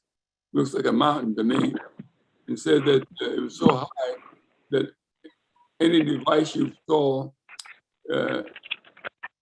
less than that height, the odor is going to be blowing over anyway, and they would be adversely affected. And I think Mr. Perky was giving me the height that was permitted by the county for the landfill to operate. And he also said that cell 6 at this point in time was 1,210 feet. Mr. Perky? Yes, sir. The current for cell 6 was it 1,210? 1,210 to 1,200 to 1,210. That is correct, sir. Okay. And for 5, 1,400. Okay. Yes, now, sir. What's the limit that was authorized by the county? Height limit in the permit. Correct. Yep, I just want to pull it up again really quick. It's 1,430. That's condition 29 of our conditional use permit. 30. So with cell 5, you only got about 30 feet to go. That is correct, sir. So the requirement is final cover can be no higher than that. And so as we build cells adjacent to one another and as part of their structure and the landfill in total is filled, there is, as you build up, there'll be some space at the top in order to ensure both intermediate cover and then final cover when it is capped. Right. Then you get a correlation here. For example, cell 5, how far is that away from the community? Cell 6, we know it says it is very short distance. So I will try my best here, Senator Holden. I do not know the specifics, and Mr. Bolton might be able to indicate that, but cell 5 is predominantly closer to the southern portion of Val Verde than cell 6 is. But were there any complaints when cell 5 was being its phase operation? I mean, I don't know the exact counts, Senator Holden, but they were less. They were less. And so, but the major complaints didn't come in until you started, until cell 6 became the face.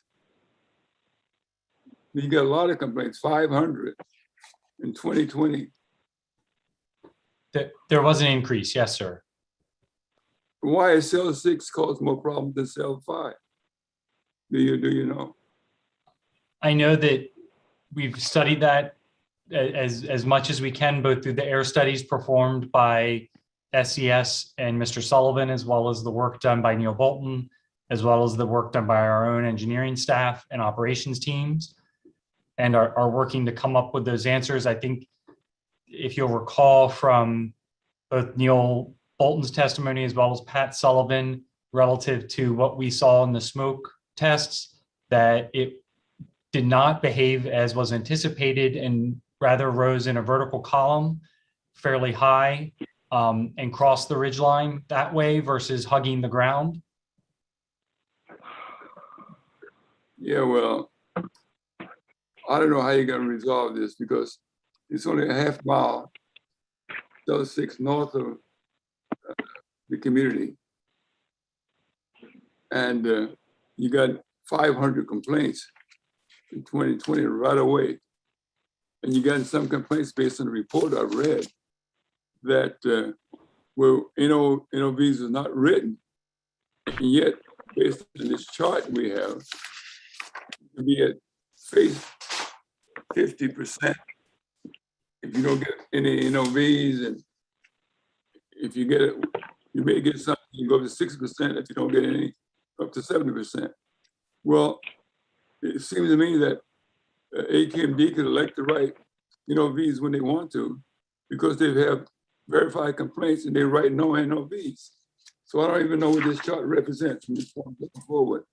I will ask you, however, that can you go back to work on cell 5?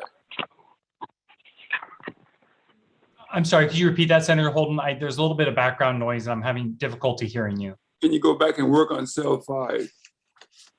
That's where the weather deck is, Senator Holden, and then the remaining portion of the sliver fill. This is the OC zone. There's very limited space remaining. Yeah, I know. You said we only got 30 feet, and you only got maybe a little over 200 to get to the maximum for cell 6. Now, another correlation, Madam Chair and members, that in the last report that we had last week, the board would retain jurisdiction to November 15, I'm sorry, until December 9th, 2021. We can retain jurisdiction to November 15, 2022. And so therefore, you're saying that you will not reach your height limit for cell 6 before then. And, but of course you might. So I have no, personally, if I'm in the comment now, no confidence that you will not exceed the height limit. And there'll be more inconveniences, and there'll be more situations where NOV should be written, but not written, and you'll be allowed to go back to 60 to 7%. And the district should be, got to be very careful and be aware of that. They'll get more complaints. If they're going to be responsive to the complaints of the community, then it appears there could be a shutdown. That's my closing statement anyway. All right, thank you, Madam Chair. But that's the way I see the numbers. Thank you, Senator. Thank you, Senator. Okay, were there any other comments on the revised conditions that we received from my board members? Okay, and no questions either. Okay, so that being the case, we've already listened to public testimony, as I stated before. And so we can now go into closing statements. If you can go ahead and start, Ms. Roberts. Sure, thank you. I'm gonna try and keep my closing statement pretty brief today. I know this hearing has already been a pretty long day. I do want to recall the reason we are here at this status hearing. This was not a regularly set hearing. This was triggered by condition 37 of the current order. If the respondent received 2 or more notices of violation in between hearings, that would immediately cause us to be here. And the respondent, in fact, received 3 notices of violation since the last hearing in about mid-August. So that is the primary issue for this particular status hearing. And I think you've heard from testimony both from the district and from respondent. From the district, we are still getting complaints. Respectfully, Senator, we do investigate every complaint. And I think you have heard in testimony from Mr. Israel in the past, not every complaint necessarily rises to the level of being a public nuisance, but every complaint is taken seriously. Every complaint is investigated. And we are seeing an uptick both in complaints received, complaints verified, and NOVs in the very immediate short term. And we are seeing that uptick despite the fact that since the last time we met in August, we have now deployed the 3 permitted orchard fans. We have ongoing right now 3 additional orchard fan permit applications. We also heard from testimony, particularly from respondents' witnesses, both Mr. Sullivan and Mr. Bolton, as well as Mr. Perky today, have mentioned the odor control zone, where we have been rerouting odorous loads when necessary, is largely filled. And as the senator's colloquy with Mr. Perky, that is what the landfill refers to as cell 5, has very limited capacity left. And the capacity that is left is not ideal for placement of fans that would allow for the odor control mechanisms that we have devised. And as we've heard, at this present moment, there are not other permitted areas where waste can be accepted other than cell 6. Frankly, the district does share the board's concerns that this is not an ideal situation we have found ourselves in, but it is the one that the facts that we have on the ground, and it is the basis that we have for the modifications that the parties are here presenting today. The parties have been working diligently to come up with modifications that were stipulated to. I think you heard when we first came before this board, we didn't have a full stipulation. The parties have been working to get to a point where we can agree on reasonable conditions. When I told you in my opening, my main concern is that we need to do something to address the very immediate short term. And in the proposed modifications, in the ultimate stipulation, I do believe we have that. We have new odor control measures that can be implemented on less than a week's notice. The application of odor neutralizer as waste is being tipped, the scheduling organic odorous loads that we know are odorous and have been profiled as odorous to occur only after noon when we are not seeing the worst wind conditions, starting to sequence and bury odorous loads, adopting a new spray-on odor barrier. These are the proposed modifications that we have agreed to. We're also agreeing to cap the working face size. We know that in the short term is the most expedient measure that we can impose that does have a direct correlation.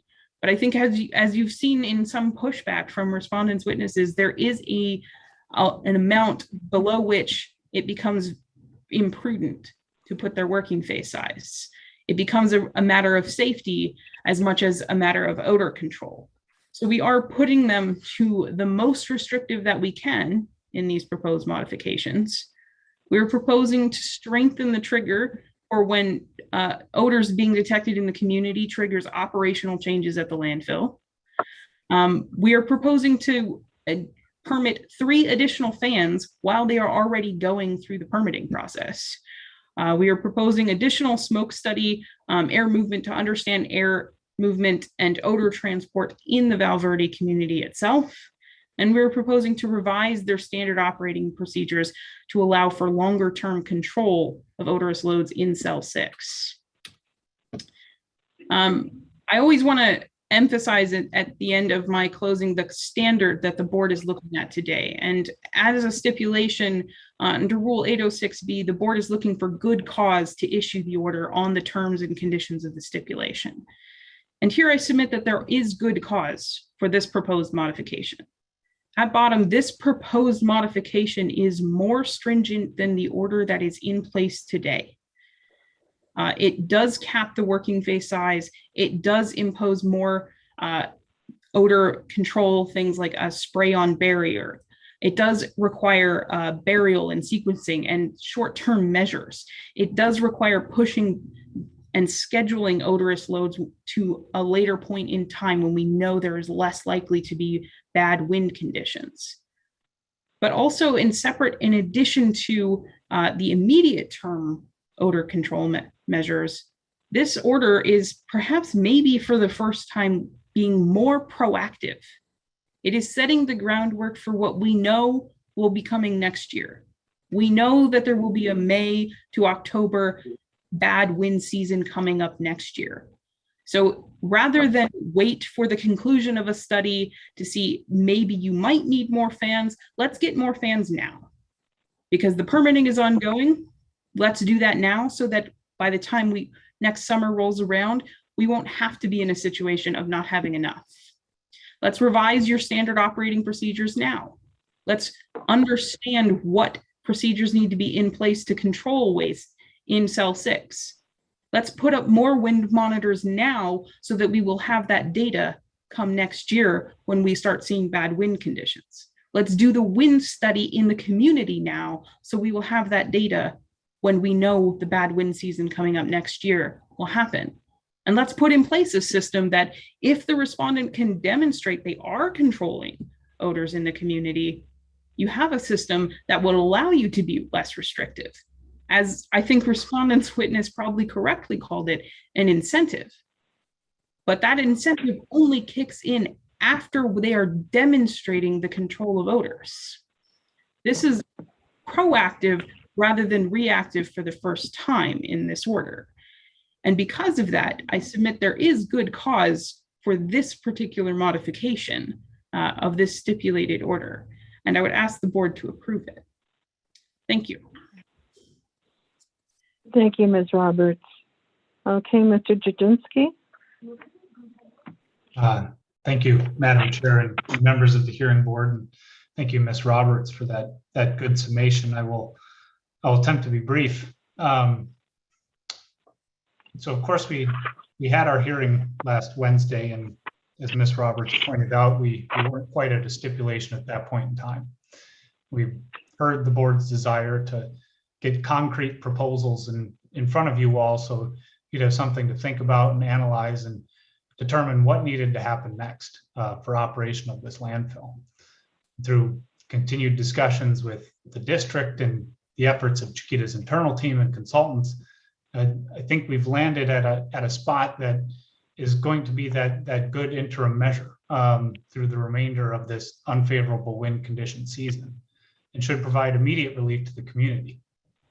Now, Chiquita itself is a critical part of Los Angeles County's solid waste infrastructure. It takes in nearly a third of Los Angeles County waste that is processed by Los Angeles County landfills. It provides an essential public service.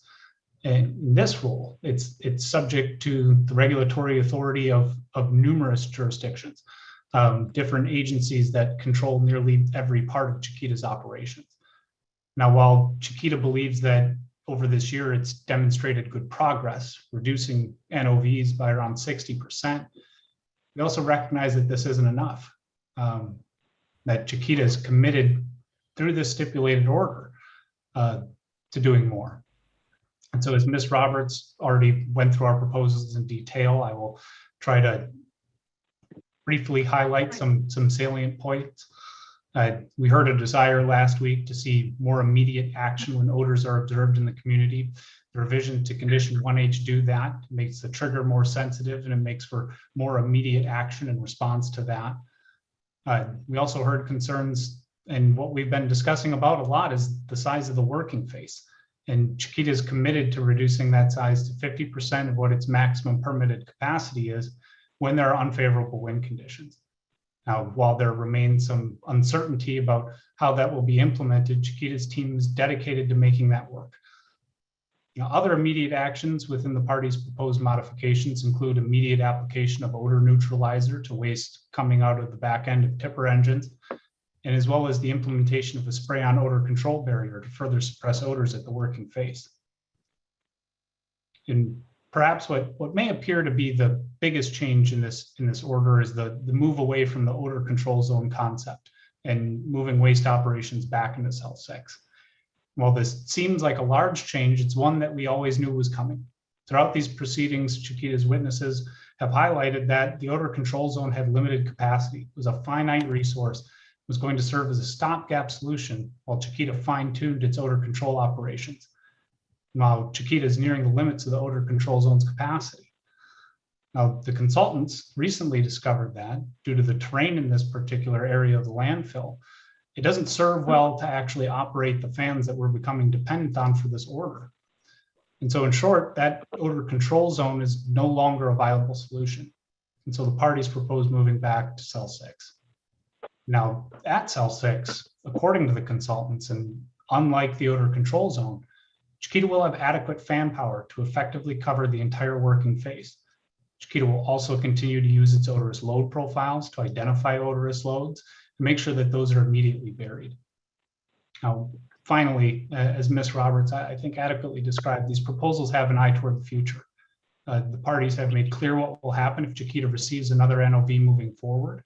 Chiquita will also be required to apply for more orchard fans, making a proactive step, I believe, as Ms. Roberts described it. That's true. And to make sure we more fully understand odor transport during that unfavorable wind condition time of year, Chiquita is agreeing to conduct a larger scale smoke study to really understand what's happening in the community of Valverde. And so while the solutions that Chiquita has implemented to date have shown clear progress over the last year, the steps haven't been enough to bring Chiquita back to compliance levels that were pre-2020. As I stated earlier, Chiquita is committed to doing more. The party's proposed modifications are the result of extensive analysis and discussions on how best to prioritize the community. And we agree with the district that there's good cause. We respectfully request that the hearing board adopt the party's proposed stipulation. Thank you. Thank you, Mr. Jasinski. Okay, board members, who would like to start the discussion on this? Mr. Belago, go ahead. Yes, I think we've heard from the testimony and from the hearings that well, we didn't expect so soon, really, to have a hearing. Fortunately, we did get, I think the conditions in the order required them to come back because of the notice of violation. And I think we heard that since they have instituted or they're proposing some immediate measures to reduce the odors. I think we all expected, maybe mistakenly, while I don't think the petitioner did actually say this will happen, that with the fans, when you turn on the switch, magically everything was going to go. I think they did say it's an iterative process. They have to figure out the placement of the fans and keep working to come up with the optimum location for the fans and the distribution of the fans to reduce the odors. So I think I can find good cause, and I think the conditions that have that have been proposed is further tightening the operation, the immediate, and I can go through a few of those, which I thought were good. The sequence delivery and immediately covering the odorous load within 15 minutes, covering it up, adding more odorants, not odorants, I'm sorry, the material, and I'm missing the right word here, it's not an odorant, it's to neutralizer, sorry, at the tipper area, because as we heard from Mr. Bolton, there's a big burst of, essentially when the load is get down, there's a burst of air movement there, basically, and there's a lot of odors, especially from the odorous load. So I think the additional measures that they are that is proposed is going to further tighten the order, and hopefully moving forward, we are fortunate that we are at the tail end of and the Santa Anas are blowing, and I think while they cannot mimic Mother Nature, I think the wind pattern makes a big difference. And with the Santa Ana winds, I think coming in the end of October, we probably hopefully see the end of this low wind speed period, so that and so they have time until next year to put all these measures into place. But in addition, I think the order has been really tightened. I think some of the changes that have been made, especially the one in 5D, that if they receive one notice of violation, then they have to stop receiving any odorous load for a period of 45 days. And that shall be, and if they received another one, that will remain in effect until another status hearing. So that is without essentially shutting down an essential service, the landfill. It is a very not an owner's condition, but it's a condition which has a lot of impact, because now you're restricting receiving any odorous load for 45 days during that.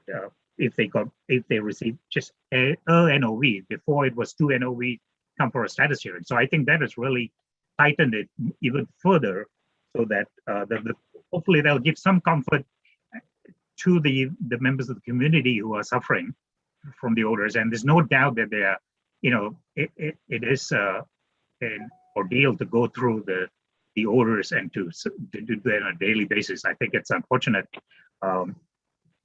but that's a fact on the ground is that it is an active landfill. They're still receiving material. There's no other place for the material to go essentially. And the limit, I think, also the limit to 50% of the working place without endangering, keeping the landfill open at the same time ensuring the safety of the personnel. That is also, I think, quite a restrictive condition that has been imposed on the landfill. And so I think for all those, I think the changes that are proposed on this order and the stipulation that both parties have agreed to, I think a step forward. Hopefully that will continue with the studies that they're doing. They'll find better ways of controlling the odors. And hopefully we won't see them again until they come for the status hearing. And then we won't see them. I really don't want to see them either until next year when the wind conditions are less favorable, and then we'll see if this has really worked. So just in short, I can support. I think I can find good cause in supporting the amendment to the modifications to this order. That's all I had. Okay. Other board members want to chime in? I'll be happy to go, Madam Chair. It's Mr. Pearman. Go ahead, Mr. Chairman. Go ahead. Yeah, I think as both Ms. Roberts and Mohan pointed out, we're here because we insisted that if there were 2 NOVs, they come back before this board. And that seems to always been the case, that we make them come before us, and by the time they get here, all of a sudden we find out they were NOVs in the meantime, and they have more great ideas on how to solve things, which don't always work. So as I said, I just can't agree to this, giving them a free pass as to what goes on in August and October of 2022. Makes no sense. It's totally unnecessary. Let them come here in July of next year. We'll see all those fancy air tests they've been talking about. We'll have a May, June windy season. We'll see how all these fans work. And then, as Mohan said, nothing would please me more than to be able to just release them of all conditions and have us get away from this case. But we can't trust either the district or the landfill in their analysis of the science here, because they failed before. It's still trial and error. So it's ridiculous to try and give them this path forward beginning next year till we have more facts come the summer season. So I'll be voting no. Thanks. Well, nobody's made a motion yet, sir, but so you're saying that you do not find good cause, correct?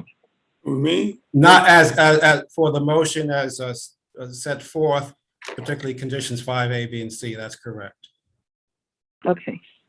Senator, were you going to say something? Can you hear me? Yes, Can you hear me? Okay. Yes, sir, I can. So there's a status hearing is set for November, I believe. Is that not correct? No matter what, the status hearing is set for this year. Rosalinda, do you have having one today because they got a couple of NOVs which triggered the necessity to have a status hearing early. Also, but it doesn't preclude you from having the status hearing in November. I think that's, I got it here somewhere. Yeah, November, I believe he's referring to that their proposed stipulation November do call 2nd. for November 5th. Yeah, November 2nd, right. 5th. on this shall return for a status hearing on November 2nd, 2021. So is that going to change now, or does it still remain?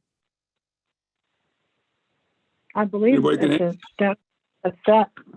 Correct me if I'm wrong, Madam Clerk. It's a date that is set, as far as I know. Madam Clerk, are you there? Okay, go ahead with your statement, Senator. We'll find that out. Yeah, that's the date I know with Mr. Well, anyway, what in my view, what they stipulated to, they can continue to operate.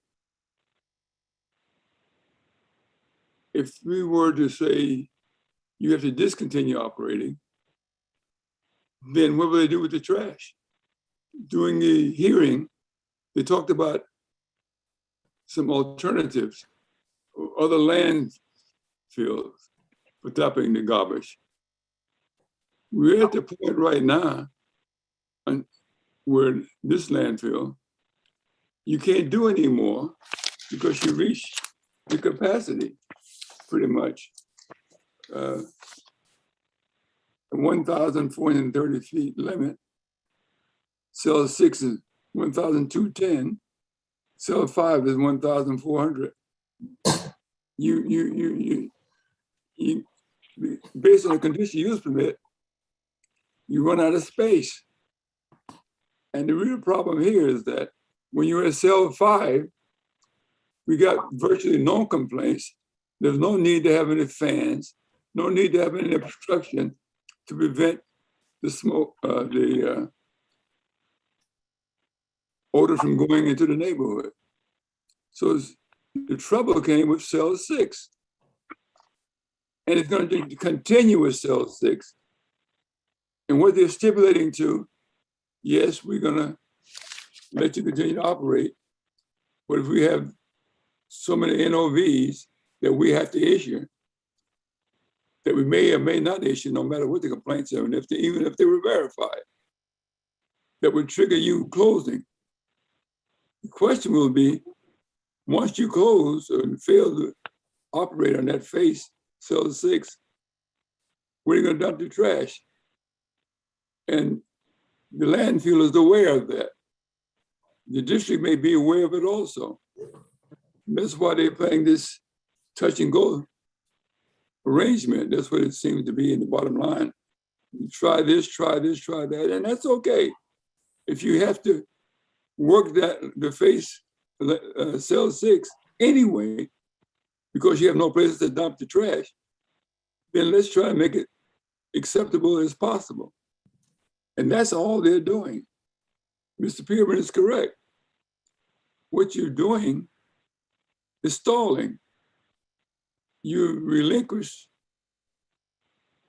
the deadline for jurisdiction from November 2021 to December 2022, which means that even though we saying you should make these changes to reduce the odor, we'll have jurisdiction to make sure you've done that. And so what was before us today is these new conditions. Yes, we want to make sure they're going to comply with the new conditions. And therefore we have to maintain jurisdiction in order for you to do that. If that were not the case, I would be voting no also. But I know what you're trying to do because your hands are tired. There's nothing else you can do but do this temporary fix and demand accountability in an attempt to make the environment a lot better. My hands are up. If I may add, Madam Chair, condition number 43, Senator Tessiter is coming back for a status hearing on November 15, 2021. November 15th? November 15, 2021, condition 43. Okay. That's required them to return for a status hearing. I think the Senator was asking that question. Yes, thank you. Thank you, Mohan. Did you want to continue, Senator? No, that's it. The report said you're coming back then. Okay. And it says in the last report we had, it said you're having a hearing on November 2nd, 2021. And what is the date? It's November 15. It's revised in this. Oh, you changed it to November. Yeah, from November 2nd to the 15th. That's condition 43 in the revised one. Well, they had the mistake is in this report. Is November 15th available out? All right. All right. Okay, so Senator, are you saying that you did or did not find good cause? Well, November 15th is a Monday, excuse me. Okay, then we'll have to find a suitable date then. It says November 2nd here. I don't know who changed it from the 2nd to the 15th. Ms. Roberts, do you know? I don't know that, and I apologize that it should not have been scheduled for a Monday. It was not intended to be revised from the prior condition. The condition was not intended to have been modified. Well, let me just say that you got the votes, but I'm going to go no also, because I just want you to understand that the Mickey Mouse operation, touch and go, is going to be unacceptable to the community. All right, Chair. Dr. Thank you. Bernstein, yeah. In our previous conditions, we put a condition in place that should the NOVs arise, that we would then trigger a hearing to discuss what, why, when, and how, and go forward accordingly. Chiquita Canyon performs an essential service to the community. It is not atypical to have odor problems with landfills. It is my opinion that Chiquita Canyon has reached out to consultants to try to understand exactly why this is happening and to effect a solution to a problem that would reduce exposure to that community to odors from the landfill. In implementing those, and given the wind conditions, that has not happened as of yet, and the district and Chiquita Canyon's council got together and took, I'm sure, an immense amount of time to come up with conditions that could be stipulated and agreed upon in the best interest of the Villa Verde community. This is not going to be perfect, and much of what we do is trial and error. We may disagree with methods and whatnot, and things can be done more efficiently in certain times than others. But in my opinion, enough has been done, particularly in a proactive way now going forward, with enough safeguards in place to hold everybody's feet to the fire and to make sure as best as possible that we answer the call of that environment and that neighborhood. And in my opinion, in reviewing and hearing all of the testimony and reviewing the tomes of documentation that we've had to review, it is my opinion that I can in fact find good cause to place the order of modification with the conditions set forward as have been done in the multiple documents that we've been provided. Thank you, Madam Chair. Thank you, Dr. Bernstein. Before I have, go ahead, Senator. Is it quick? The conditions are more stringent, I understand that. But I'm just, my no vote would be a protest vote. If they don't need me, if they don't have the votes, then I'll reconsider. But it would only be a protest vote, and you should proceed. Thank you, sir. Okay, before I speak on this matter, I don't think that we marked the findings and entered them into evidence. Can you check on that for me, Rosalinda? There was Exhibit N. There was one in the newest version. But in any case, let me. I don't believe it was marked. Yes, the N was the initial proposed findings, and since then they've submitted. Okay, the ones that we're considering now are the more revised ones. Is that right? You're talking about Catherine? You're talking about the revised one, correct? Yes. Okay, and you're saying that those have not been entered into evidence and marked. Well, have not been marked. Is that correct? Is that? Yeah, I believe so. I think the one that was done after Mr. Pearman's addressing Mr. Pearman's concern, that I don't know if that was, I don't think that was marked. No, I don't think it was. I don't think it was. So that would be. So let's, That would be P as in Paul, right? Because O is the, Right. Yeah. Previous. That's correct. Yeah, O is the CUP exhibit. yes, exactly. Right. Thank you, Dr. Burns. Okay. No, no So problem. with that, thank you very much. Okay. So this is my position on this. The fact that they received the NOVs and they had to come back and they're recognizing the fact that we're serious. We're very serious about this, about listening to the concerns of the public. Well, I recognize the fact that they and our attorneys have worked on this diligently and have come up with some very good solutions. I don't want to dismiss that at all. And the fact that I'm concerned about the short term as well as the continuing long term, the fact that we don't know, there's a lot of unknowns here. There's a lot of unknowns in reference to, all right, when they get the other fans in, is that going to work? The additional fans. When they wait for the time when the wind conditions are going to be prime for them to do their studies. We don't know that either. And having been involved with wind specifically through the utility experience that I have with wind storms and how they are so unpredictable. They can go one day and come back the next and come back with a vengeance. They can last 2-3 days. They can last a week. We just don't know. And I'm concerned for that reason, that there's unknowns here.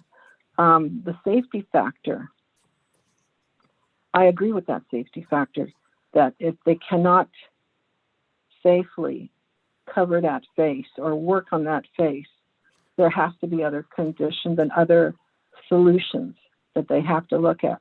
But because I feel that it's still too much of an unknown, maybe we'll know a little bit more in November. We will be past, hopefully, this part of it as far as the conditions are concerned. We will have gathered more information, hopefully. I can't find good cause either. And my concern, though, is what's happening in the short term. Are you going to do, is Chiquita Canyon going to follow these recommendations that they have suggested? I would hope so that they can show us in November that it did or it did not work. So, Madam Chair, I apologize. I did just want to interject that they cannot do anything in this order that's inconsistent with the last order if this order does not pass. So I just wanted to make sure that's clear, that there are things that are inconsistent in this order with than the previous order. So it would be a violation of our order that's in place for them to take steps that are inconsistent with the current order. So I did just want to make sure that that was clear. Thank you, Ms. Reichert. Thank you very much. Okay, so in going back to the fact that I think that they need to get through this season and come back to us in November and tell us what did happen, what did occur, whether that is going to be solid information or not. I hope so. But in any case, I feel that we're just not there yet. We're just not there yet. And the fact that we're concerned about the residents that are so close to that landfill and are impacted by it on a daily basis, and 2 and 3 times a day in some cases. I cannot find good cause either. So, yes, Madam, Senator. You're right. And I think you should vote your conscience, and that's what you're saying you're going to do. But what I said earlier on, if they need me, I will give them a courtesy vote just to move it forward. But I urge anyone to vote their conscience. And all I can do is, instead of giving my protest vote, I'll give them a courtesy vote, and I vote that'll be treated too. Thank you. Okay. Thank you. All right, Mohan, since you started the deliberation, did you want to go ahead and make the motion? Yes, I will. In the matter of South Coast AQMD versus Chiquita Canyon LLC, case number 6177-1, I move that we find good cause to grant the modification to the current order as proposed in Exhibit OP, with the correction to the status hearing date to November 6th. I believe that would be a Tuesday. I don't know, Miss Madam Clerk, if that day is available. November, I think it was originally November 15th. No, initially it was the 2nd, then it was in the modification was the 15th. So is the 16th available? Oh, let me check. I'm sorry. I'm not sure who proposed the 15th, but that's what it's showing, marked up as 15. So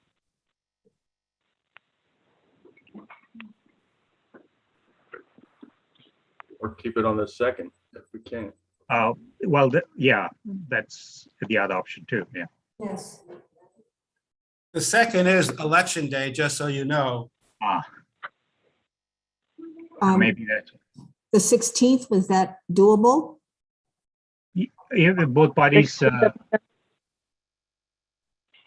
16th is fine for the district. So then we're not going forward with the one on November 2nd. That's correct? Yes, and the proposal is to modify that to the November 16th. Thank you so much.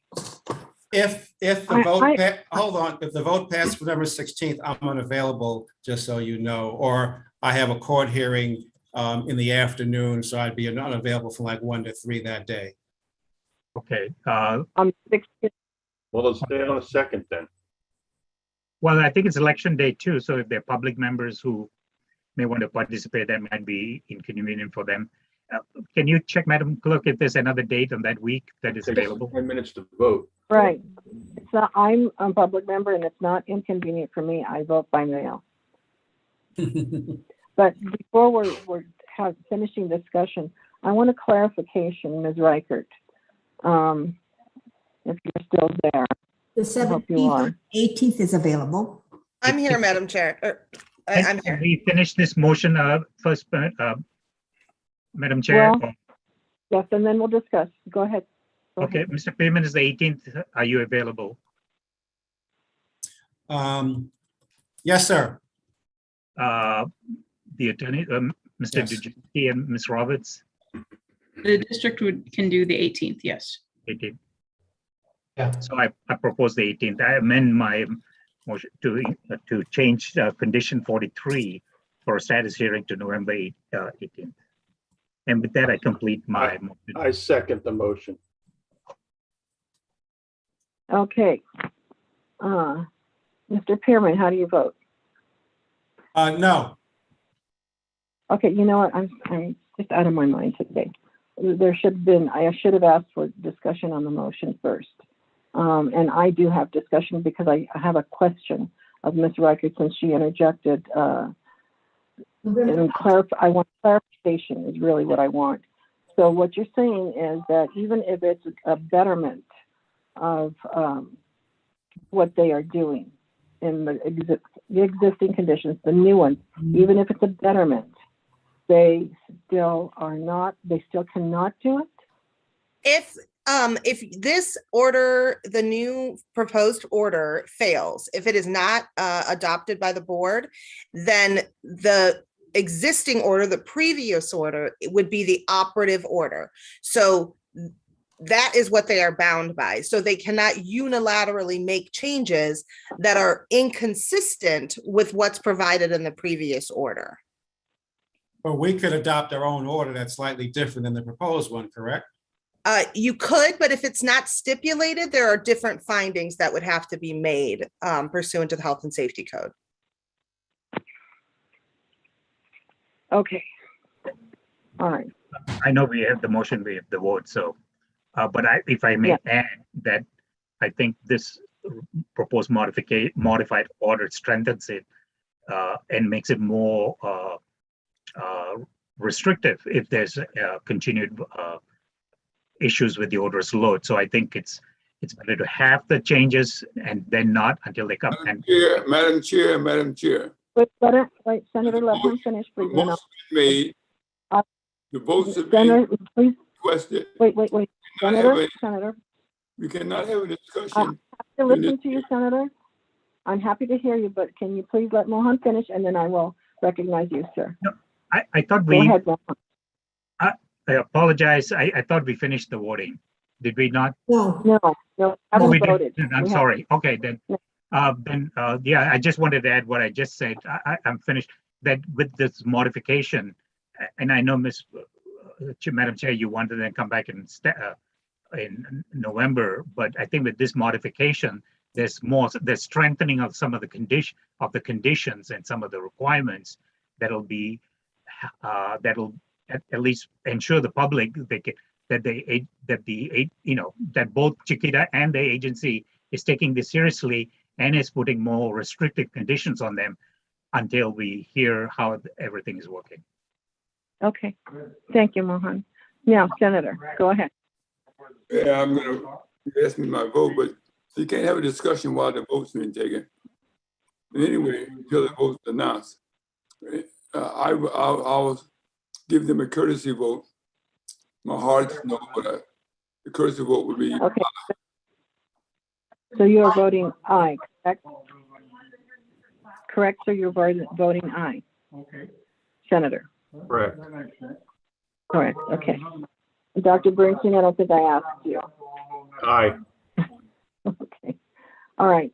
Based on the interjection of Ms. Reichert and that explanation, which made it a little clearer, I would rather have something done than leave things undone. I'm very concerned about what the residents are going through.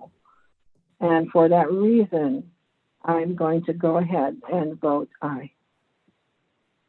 So we have a 4-to-1 vote, and that is motion carries.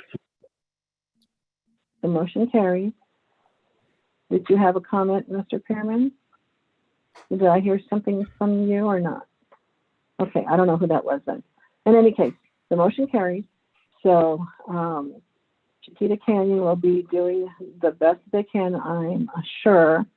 I hope so, from now until our next status hearing, which will be, what did we say, the 16th?